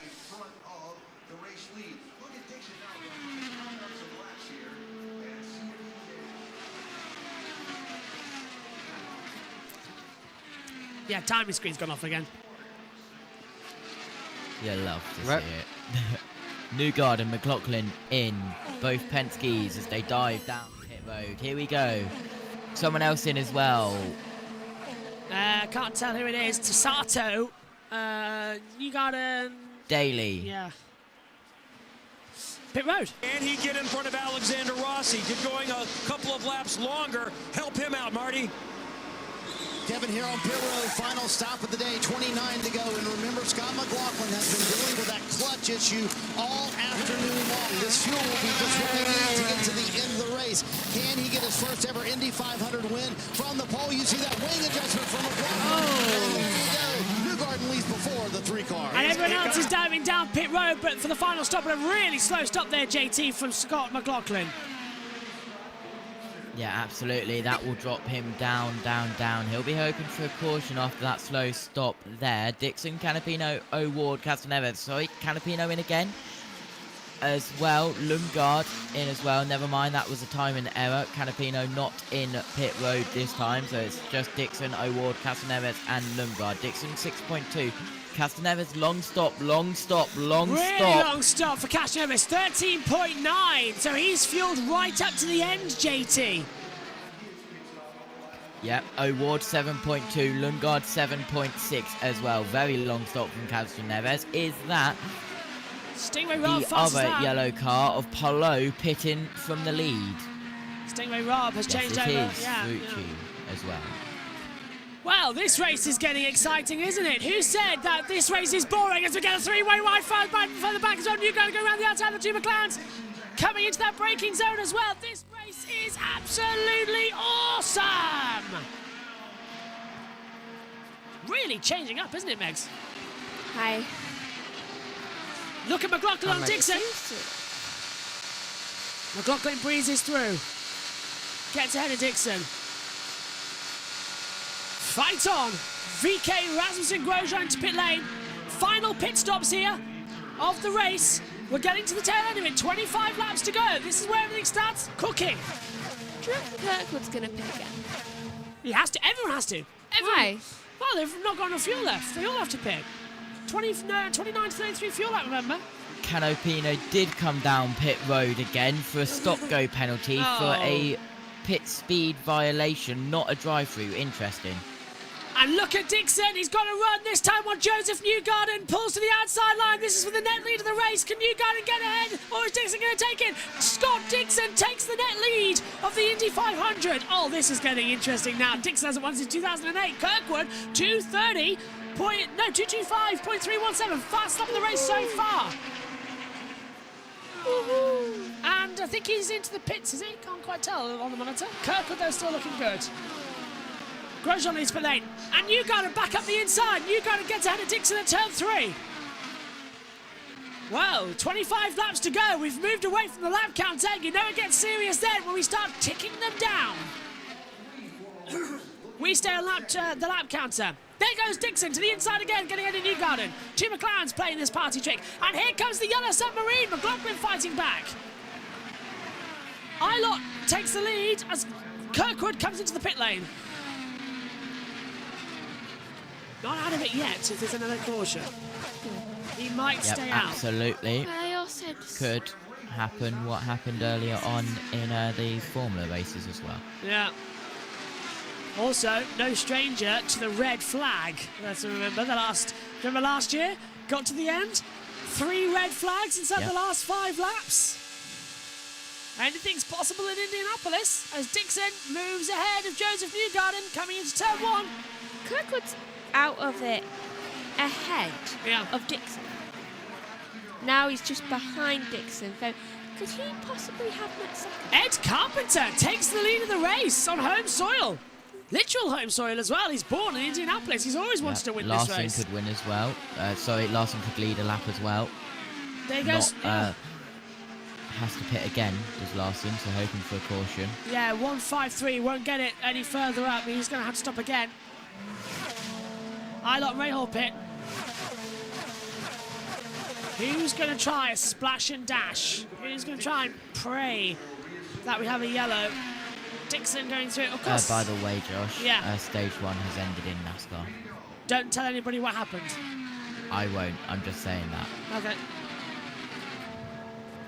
Callum Eilert heads into the pit lane now, giving Ed Carpenter lead of the race for now.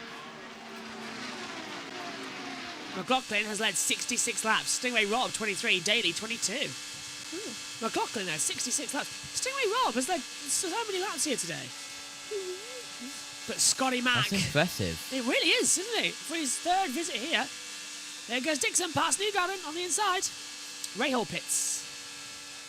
That's quite a slogan. Yeah. Oh, this is getting nerve-wracking now. Desperation starts to creep in. Lap 180 of 200. 21 laps to go here at the Brickyard. We count the last lap. We're into the closing stages now. How long was... Oh, never mind, I'll tell you later. Come on, what have you got? Look at Newgarden getting on Dixon down towards turn 1. Pulls to the inside line. Breezes past. And the McLaren's just playing together. Rossi ahead of O'Ward. Just staying with it. Not moving out there at all. Newgarden, multiple laps running, Josh, has been practicing out of turn 4. Oh. And every single time he's practiced, he's passed them before the yard of bricks. So Newgarden practicing the last lap manoeuvre already. He knows what he's thinking, doesn't he? He knows where it's going to Carpenter go. pits, Larson leads. And Kyle Larson now is the leader of the Indy 500. A well-timed caution here would do him a world of good because everyone else would come into the pit lane. Come on, Kyle. Keep it together, my friend. As Newgarden laps traffic. Larson's going to box this lap, I feel. No, is he? No, he's going to practice some toes himself. He just wants to have led a lap. He's done it. Larson has led a lap at the Brickyard. He sacrificed the Coca-Cola 600 for a shot at Indy. Kyle Larson is now your leader, everybody. Starting to get knots in my stomach at this one. There's tension, isn't there? Oh, I don't mind 2 wins as long as... Oh, I don't. I would like Scotty Mack, but with so many out there that could win it, that deserve to win it. As now, there goes Rossi passing Dixon. Newgarden trying to go for a double. So's Rossi, so's Dixon. They're 1, 2, 3 in the race, effectively. I don't even know who's net lead anymore. You say? I don't even know who's net lead anymore. Newgarden. Larson and Simpson have yet to stop. I wonder how much fuel Larson has. Are we going to go green till the end? It'd be very unusual if we do. I wouldn't be surprised if a yellow came out. I really wouldn't, because Cross your fingers. Well, it would be unusual to go to the end under green. Rossi lifting off massively. Rossi's in fuel-saving mode. Rossi's fuel-saving like he did in 2016. Do you remember, Megan? When he coasted across the line to win. Rossi's fuel-saving. They all are. Just sipping the fuel through the corners, lifting off, letting inertia take them through. Look at the lap times. They've dropped. 2:23 now is the speed. 2:22. Newgarden did win last year. He's trying to do a double. First one since Helio Casneves to try and do a double. Newgarden's got power right as well. Oh, Leon's got Rossi right behind him, and Dixon coming too, as that's Grosjean unlapping himself. No, that's Canapino unlapping himself. Grosjean's in the 77. Canapino's in the down in 20 seconds. Larson pits. Kiffin Simpson leads here in Indy.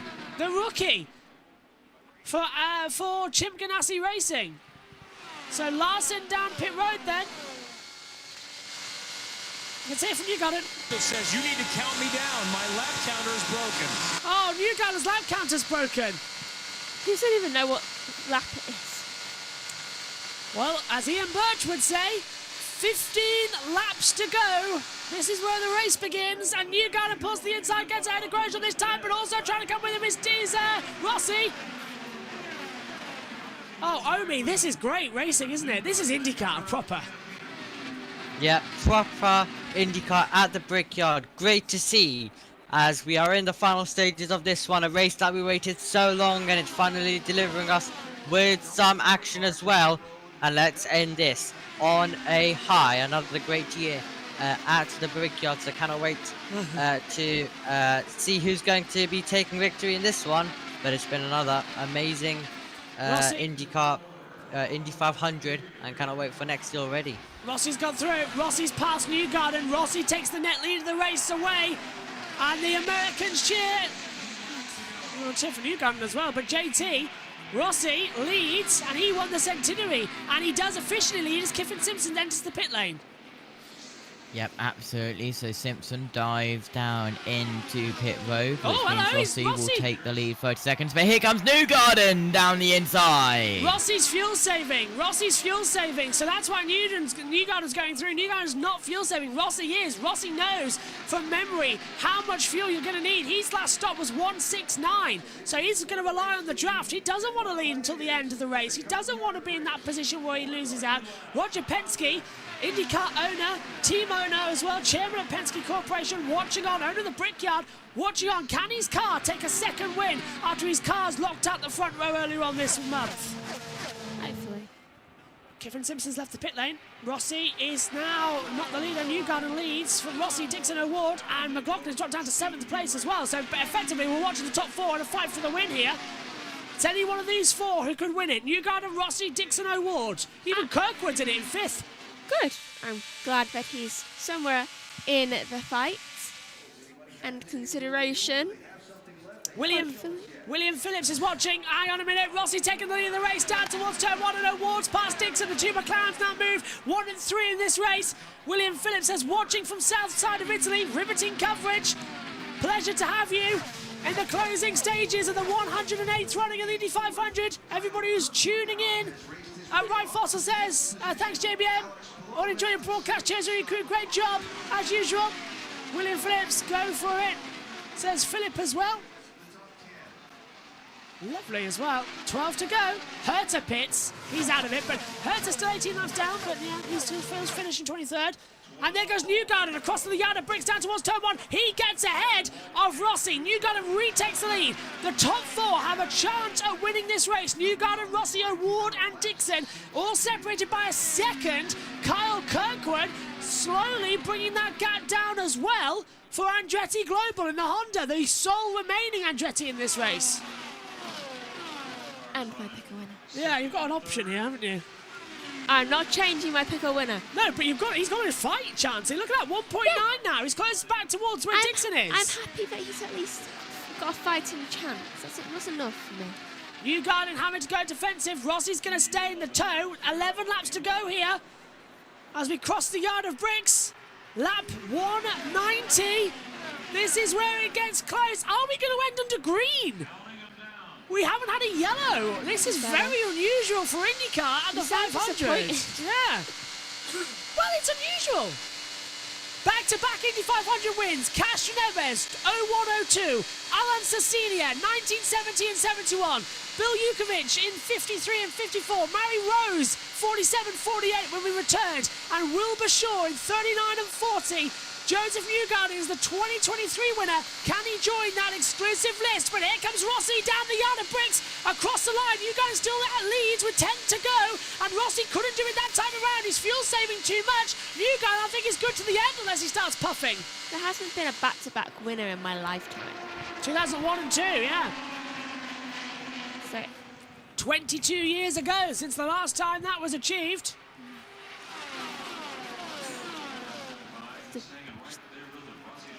It's closing, isn't it? This is quite entertaining. Kirkwood's on now 1.8 seconds back. Kirkwood's joining this little fight as well. He's a second behind Dixon. So yeah, even Kirkwood's in on it. Now it looks like the top three, which is including two McLarens and the Penske. Newgarden's going to get past here by Rossi down low, and O'Ward's going to try and follow him through. Rossi now releases the power that McLaren has and takes the lead into turn 1. And O'Ward's going to try and fight him too. Rossi's already 2 tenths up the field. Rossi fuel-saving tactics are working. That was a practice for the last corner, last lap. The gap between Rossi and Newgarden at the line was 1,000th of a second into Rossi's favour. That was definitely a practice there for Rossi. 2:20 on the last lap speed. But is Newgarden now going to practice that as they all nearly end up in the turn 4 wall? Across the line we go. 8 to go here at the Brickyard. And now Dixon trying to have a go. And there comes Kirkwood to join the fight. Kirkwood joins the battle. Top 5 racing the way for glory at the 500. I know it's unlikely, but I really hope Kirkwood wins. Award might get a shot here as well. Inside the top 4, 3 of them are double winners looking for this. Well, they're one-time winners looking for their second win. Award and Kirkwood inside the top 5 looking for their first win. They're going to be quick here. Look at Newgarden's exit speed out of turn 4. It's so much more faster. And he's going to pull alongside Rossi. And then we're going to see Award practice as well. Newgarden's got the under brakes, but the McLarens are going for it. And Award takes second place away. And that's Rossi down to 3rd. Rossi fuel saving down to 3rd. And Dixon's going to have him. And Joseph Newgarden takes the lead by going on the outside. That was a practice by Joseph Newgarden. 6 thousandths the gap at the line there. So that's what he was practicing. But can Pato Award do something now? Look at that. Now, where's Kirkwood? Pallot's past Kirkwood. They've dropped 2 seconds. Pallot down to 5th. Ferrucci passing VK. He was in with a chance. Well, we've got 6 laps to go here. Newgarden holding off 0.7 of a second to Award as they come across the line, and it's getting closer. The top 5 might still crash out. So no, anything's possible. Look, Yellow Submarine. Look at Sato back in 2015 and 2014 as well, crashing out the last lap of the race. McLaughlin, the Yellow Submarine, as JT says, time to come in for a massive twitch through 2. And here comes now Reward towing down the back straight away on Joseph Newgarden. Newgarden pulls up high into turn 3, swings down low into 4 as they take it with 5 coming up to go. I mean, you noticed something? What? Kirkwood is losing time. Yeah, he is. Award slapping. Here we go. Mean? This is Award's practice. 6th gear activated side by side across the line with 5 to go. And now Newgarden's down to 2nd. And now Award takes the lead of the race. 25 thousandths of a second. This race is going to be decided by nanoseconds. You can just feel it, can't you? It's been bubbling up all day. We waited 4 hours for a race. We've been racing now for 2 hours and 55 minutes. We've got 5 laps to go. It's going to take us to 3 hours of racing, and it's going to end in nanoseconds. That's what Indianapolis is all about. A month of racing to be decided by fractions. And now coming back into it is Rossi and Dixon. A 4-way fight scrapping with 5 to go as Award lifts out of 4. He's going to let Newgarden go back through across the line. 4 laps to go, and Newgarden retakes the lead across the yard of bricks once more. A 10th. Wow. They just keep swapping. Not even that, Josh. 47 thousandths of a second. We're running out of superlatives here. Who's going to win the 500? This is honestly breathtaking stuff. It's captivating. It's breathtaking. It's beautiful. It's poetry in motion. The Indianapolis 500. It's a dance between 33 drivers rehearsed over 2 weeks in the middle of the month of May. We had to wait for it. And now we're into the final act. It's like Swan Lake out there. So precise movements to dance around 2.5 miles, 3 laps to go, and it looks like it's a 2-way fight between Newgarden and Award, unless Rossi, Dixon, Pallot and now McLaughlin can find a way through, but all eyes are on Newgarden and Award. 3 laps to go now. Coming up on 2. Out of 4. Look at Rossi, he's got a great exit out of the last corner. So, and look at that, Newgarden's going defensive. He's practicing that defensive toe line. They are all so close together. 2 laps remain. 5 miles. Who's got it in the bag for the 108th running of the Indy 500? Award is pushing, and he might have a go. He's going to practice a back straightaway maneuver. He's going in the toe here in Newgarden. Is this a move for Award? To the inside, he backed off, he lifted. So did Newgarden, they both lifted. Down to 4th momentarily for Award. Yeah, they really have to just shift it. White flag in the air. 2.5 miles left. And here comes O'Ward around the outside. He takes the advantage away from Joseph Newgarden. O'Ward leads, but that's going to give him the disadvantage on the back straightaway towards turn 3. Debris on the track. It's fallen down the wayside. Next flag ends the race, caution or not, as they come up towards the yard of bricks. Who's it going to be? O'Ward is now ducking left and right. He knows what he's got to do as he comes into it. Newgarden goes up high. He's going to swing round the outside stone 4. Newgarden takes the lead. He shuts it down, but is it enough? Across the yard of bricks into turn 4. It's a drag race to the line. Look at Rossi. Newgarden's got it. Joseph Newgarden up towards the line. It's back to back.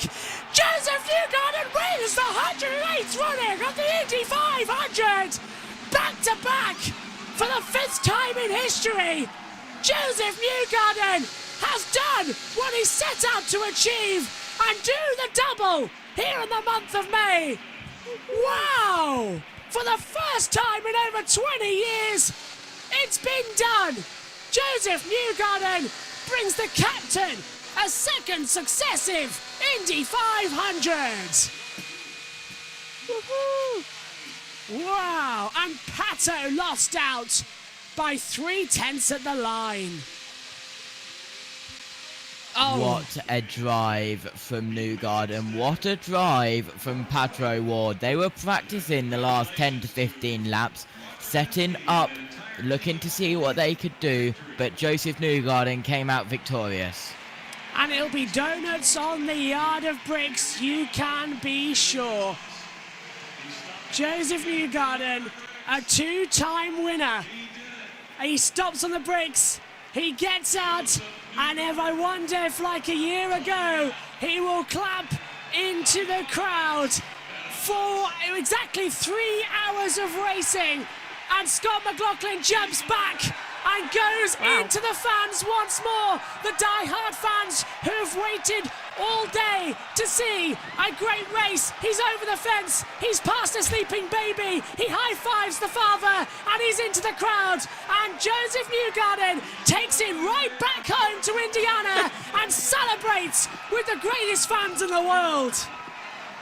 I think that is just so sweet. 2nd year running he's done that. And they are not giving him a moment's rest. And Joseph doesn't want to lose it either. Newgarden wins again, a 2-time Indy champion and a 2-time Indy 500 champion. Fantastic. Oh, Omi, what do you make of that? What an end. What an ending indeed. Coming down to the last lap, you've got to love it when it always comes down to the finest of margins. That is absolutely brilliant stuff as he goes over the fence. Oh, brilliant. Absolutely brilliant. I bet the fence jump is what he was actually practicing. Kyle Larson, by the way, ended that race 18th. He's already leaving the circuit to catch his flight. Newgarden, the celebrations begin. JT, 2 years running, the first time since Catherine Evers in 01 and 02. Yeah, what an absolutely incredible move at the final lap. One of the cameramen falling over one of the supports to the fence. I saw Joseph Newgarden helping him up as well there. But what a move on the final lap. What an end to the 108th Indianapolis 500. We had to wait for it, but when you wait, good things happen. Fantastic race, Megan. It was. And look, now he sits down, and there's his wife. She's just like, are you okay? Oh, Pato is crying. But his team are there. 2nd place in the Indy 500, Pato, is a mighty achievement. Be proud of that. Maybe next year you can win. But it hurts so much. Joseph Newgarden doesn't even know his wife's hands are on his back. He turns around, he sees her, he smiles, he clambers off to get everything out. The winner's hat goes on, earplugs come out, he turns around, out underneath the catch fencing after a sit down, climbs onto the catch fence and celebrates. Come on, get down. It's time for the kiss with the wife. There you go. You're a two-time winner. Let's hear from him. Down there. You said you needed a moment, but you did not want to miss that moment, Joseph. You're making this a habit. Unbelievable. I love this crowd. I gotta always go in the crowd if we're winning. I'm always doing that. I'm just honestly, that wore me out more than the race. My gosh, Jonathan. Jonathan Duguid, his strategist, coming in to fill in, and his fill-in engineer as well. Joseph, you said there's no better place to redeem ourselves than right here. Was there extra motivation for you and Team Penske coming into this race? Absolutely. They can say whatever they want after this point. I don't care anymore. I'm just so proud of the team. They crushed it. I mean, crushed it. They came here with the fastest cars. We worked our tails off. Team Chevy brought it. Luke, Tim, they're not here today, but they're a huge part of this. I'm just so proud for everybody for Team Penske, you know. That's the way I wanted to win the thing right there. There you go, Joseph Newgarden. The 300,000 fans that stayed at Indianapolis got to celebrate in person with Newgarden. And guess what, Diff? We're going to get to hear more from him in a moment in Victory Lane. I can't wait for that one. Joseph Newgarden, a double winner. He wins the 100th running of the Indianapolis 500. Right, we're going to let Megan go now because it's late for her as well. Megan, do stand up. What did you make of the 108th Indy 500? What a cracking finish. I thought it was very, very good. The captain's happy. Look at that on the top of the balcony. Absolutely fantastic. A lot of cautions. His wife is crying as he crosses the line and screaming as well. That's what it's all about. Fantastic. So, Megan, same time next year? Yeah, and this time next year we will have milk again. Yeah, slightly earlier as well in the day. Yeah, though with no way we are downing pints of milk at almost 1 a.m. Yeah. I mean, my favourite drink is milk, but I'm not going to down a pint of it before going to bed. Yeah, because then we really will have milk trouble, stomach trouble. I'm already not that great as well. How am I still hot? No, you're kind of clammy now. Oh, okay, so the adrenaline's still kicking in. I wonder how bad it'll get later. Right, NASCAR is on lap 126 of 400, so we'll join about halfway. Yeah, can I have my coat, please? Yeah, here you go. Thank you very much as well. I'll leave that here so I can change back into that later. Megan, you may go now, so we will see you in a couple of weeks we'll see you next week for MotoGP, but see you soon for IndyCar. Bye-bye. Bye-bye. Let's hand over to the world feed then as well, as we go over now to see what they made of it back at Sky. Special when you understand that team has had so much of an issue during this season, and they come to the Indianapolis 500, they deliver a front row lockout, and they deliver the win. And Newgarden was super impressive. The term win or wall comes to mind there, Simona. 100%. Like he was committed going into turn 3. Just you know, at the end of the day, it is for the win. You know, you're gonna win the greatest race on this planet. So he just committed to it, and it's stuck. And yeah, it's quite impressive because you know you got to be pretty gutsy to pull that off. Well, we've been on air over 9 hours. That was worth waiting for. All the celebrations for Joseph Newgarden, but a big shout out to Pato O'Ward. What does he have to do to win this race? He was fantastic. He just needs another half a lap. That's all he knew. I mean, listen, he's been so close on a couple of occasions. He had an outstanding race. You got to feel sorry for him, but at the same point, you know, you can't take anything away from Newgarden. He delivered when it mattered. 2022, he maybe wasn't aggressive enough. 2023, too aggressive. I don't think Pato O'Ward did anything wrong there, Simona. No, I think it's just timing. You know, with these cars, you know, you gotta be at the right place at the right time. But for sure, I think his move was the right one. Maybe he could have passed before, and that would have played out a little bit differently. But you know, you're so in the mix of things, and when you get a run, you gotta take it. And I'm sure, you know, not a lot of people would have thought that Joseph would just stuck it like around the outside in turn 3. I think, you know, that. I don't think a lot of drivers would do that, so it was quite impressive, yeah. The NBC team now talking us through all the victory celebrations. Up onto the podium lift. Ring from Justin, and of course the princesses as well. You think about what this team has been through. Joseph Newgarden really put it on his back at the end of that run with a vibration, getting around Pato O'Ward. But as he mentioned just a moment ago, this was a team win. Team Penske on pit road was absolutely terrific. And I'm amazed at how exhausted Joseph Newgarden was after celebrating with the fans in the stands. He is still fist pumping himself inside the car. Cannot believe the emotion of winning both the 107th and the 108th running of the Indianapolis 500. Celebrated with the fans a moment ago. Now he gets to celebrate with the captain, his boss, Roger Penske.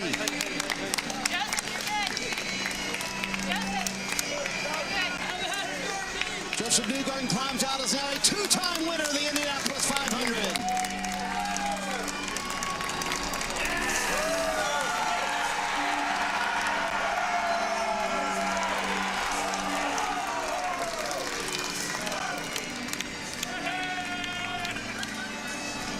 Boy, Joseph.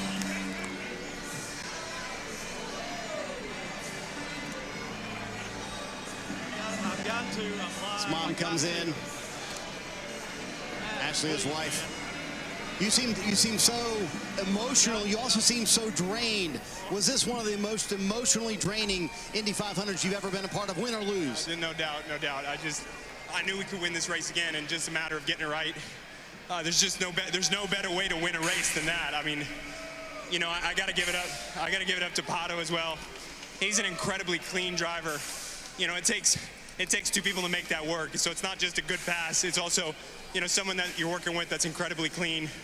So I mean, I got to give hats off to Pato. You know, he could have easily won this race too, but it just fell our way. And I'm just so proud of everybody, proud of this whole team. Luke at home, who not here but deserves to be here, and Tim. They're a huge part of this team. But Raul and JD did a great job this whole month. And to have Shell on board, we're running 100% renewable fuel because of these guys since last year.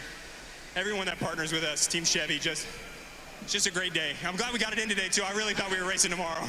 I wanted to ask you how you survived that last run. You radioed in very early. I had a right front vibration. And then on top of that, you were able to pass Pato. How did you pull that off? Yeah, I mean, we just had an incredible car. You know, I got a little out of position at lap 150. You know, we were restarting 8th. And I don't think I got that sequencing correct. I really thought I went too soon and then tried to back up. And then I put us in a hole. And so JD came over the radio. He said, look, you're going to have to win this thing the old-fashioned way. I can't help you. Like, it's not going to be stops. It's not going to be fuel.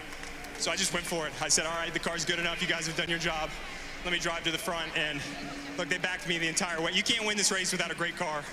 This is the best car in the field, I think, today. So hats off to the team. You did it, but you also mentioned the team. How much of this was a team win, Joseph? It's always a team win. And today epitomizes the team victory. It's a team win on the pole. It's a team win today.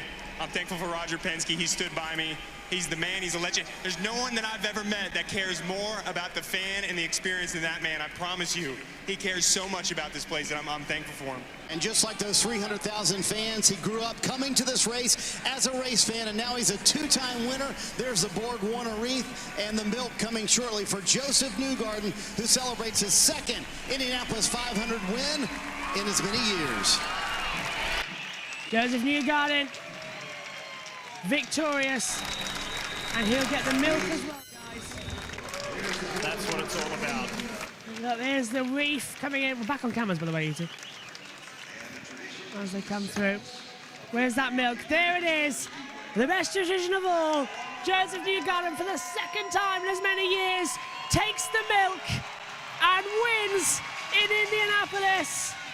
Learned from last year, doesn't pour it over himself as well. Learns the mistakes of a year ago. He brings over his wife and his son. He takes a selfie. And yeah, bleeping look as well. What an absolutely fantastic win. Joseph Newgarden victorious here. What a race. The sun now beginning to set. We're about 50 minutes away from darkness here as well, so we just got it in. The milk, the ceremony. Ryan Marine interviewing him there, friend of the channel. He'll be on the channel again on JBMotorsports later on in the season. Always special for Ryan Marine to get that interview, I know for sure. So I'll ask him what it was like later on as well over text to interview him. And commiserations, I think, to Pato O'Ward as well in second position. Just lost out at the end. Right, let's go through it then, guys, and take it over. Ideally, let's start with the race results. Let's hear from Pato O'Ward, though, first. I'm proud of the work that we did today. We recovered, we went back, we went forward, we went back. Some people were just driving like maniacs. We had so many near race enders and just so close again. So fucking close. It's just... You had last year and the year before to look at what you had done. How hard did you work at those last laps and the passes that you made on Joseph before he got you back? I mean, I put that car through things I never thought he was going to be able to do. Sometimes I said, that's it. And somehow I came out the other side of the corner. Oh man. It's just so painful when you put so much into it and then two laps short, I guess, or 2 corners short. It's this place, isn't it? Yeah, it owes me nothing, but it's just, I much rather have obviously finished the race rather than compared to last year, but it's always a heartbreak whenever it's just so close, especially when it's not the first time and you just don't know how many opportunities like that you have. How do you come back stronger?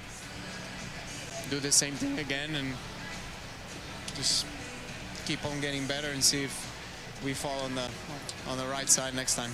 The crowd chanted for you here. Did you hear their applause and cheers on the final laps as you were battling? I did. I heard it. Yeah. You know they love you. Yeah, and I love them. They've really made Indianapolis a home for me. Perhaps next year, Lee, it'll be a home where he's drinking the milk. And folks... Oh, that's heartbreaking. That really is Pato O'Ward there finishing second. It's Joseph Newgarden. But that's motorsport.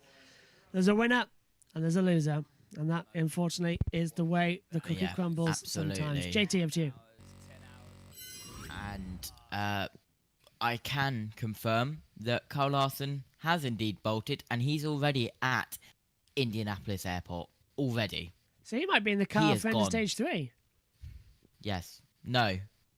There's private plane. End of stage, like in the middle of stage 3, I think. Well, at least he can get in the car. I'd rather him get He'll into the double. be in there the whole of stage 4, I do believe, as well. That's true. I forgot there's 4 stages. 100 laps each stage. Looks like we're going to get half the race in there, JT. Okay, let's wrap up our coverage here and head over to Charlotte. Final closing thoughts then from you two. Amy, let's start with you.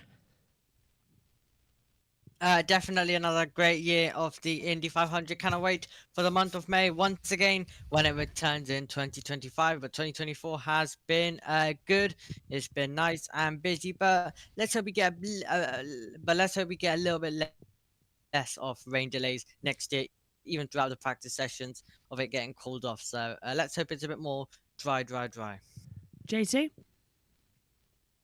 Yeah, absolutely. What a race. It was worth waiting for, in my opinion, and what a finish to this Indianapolis 500. Good things come to those who wait, and that definitely happened today. A lot of cautions today, but a clean end to the race. Joseph Newgarden, back-to-back winner, first time since Helio Castroneves over 20 years ago.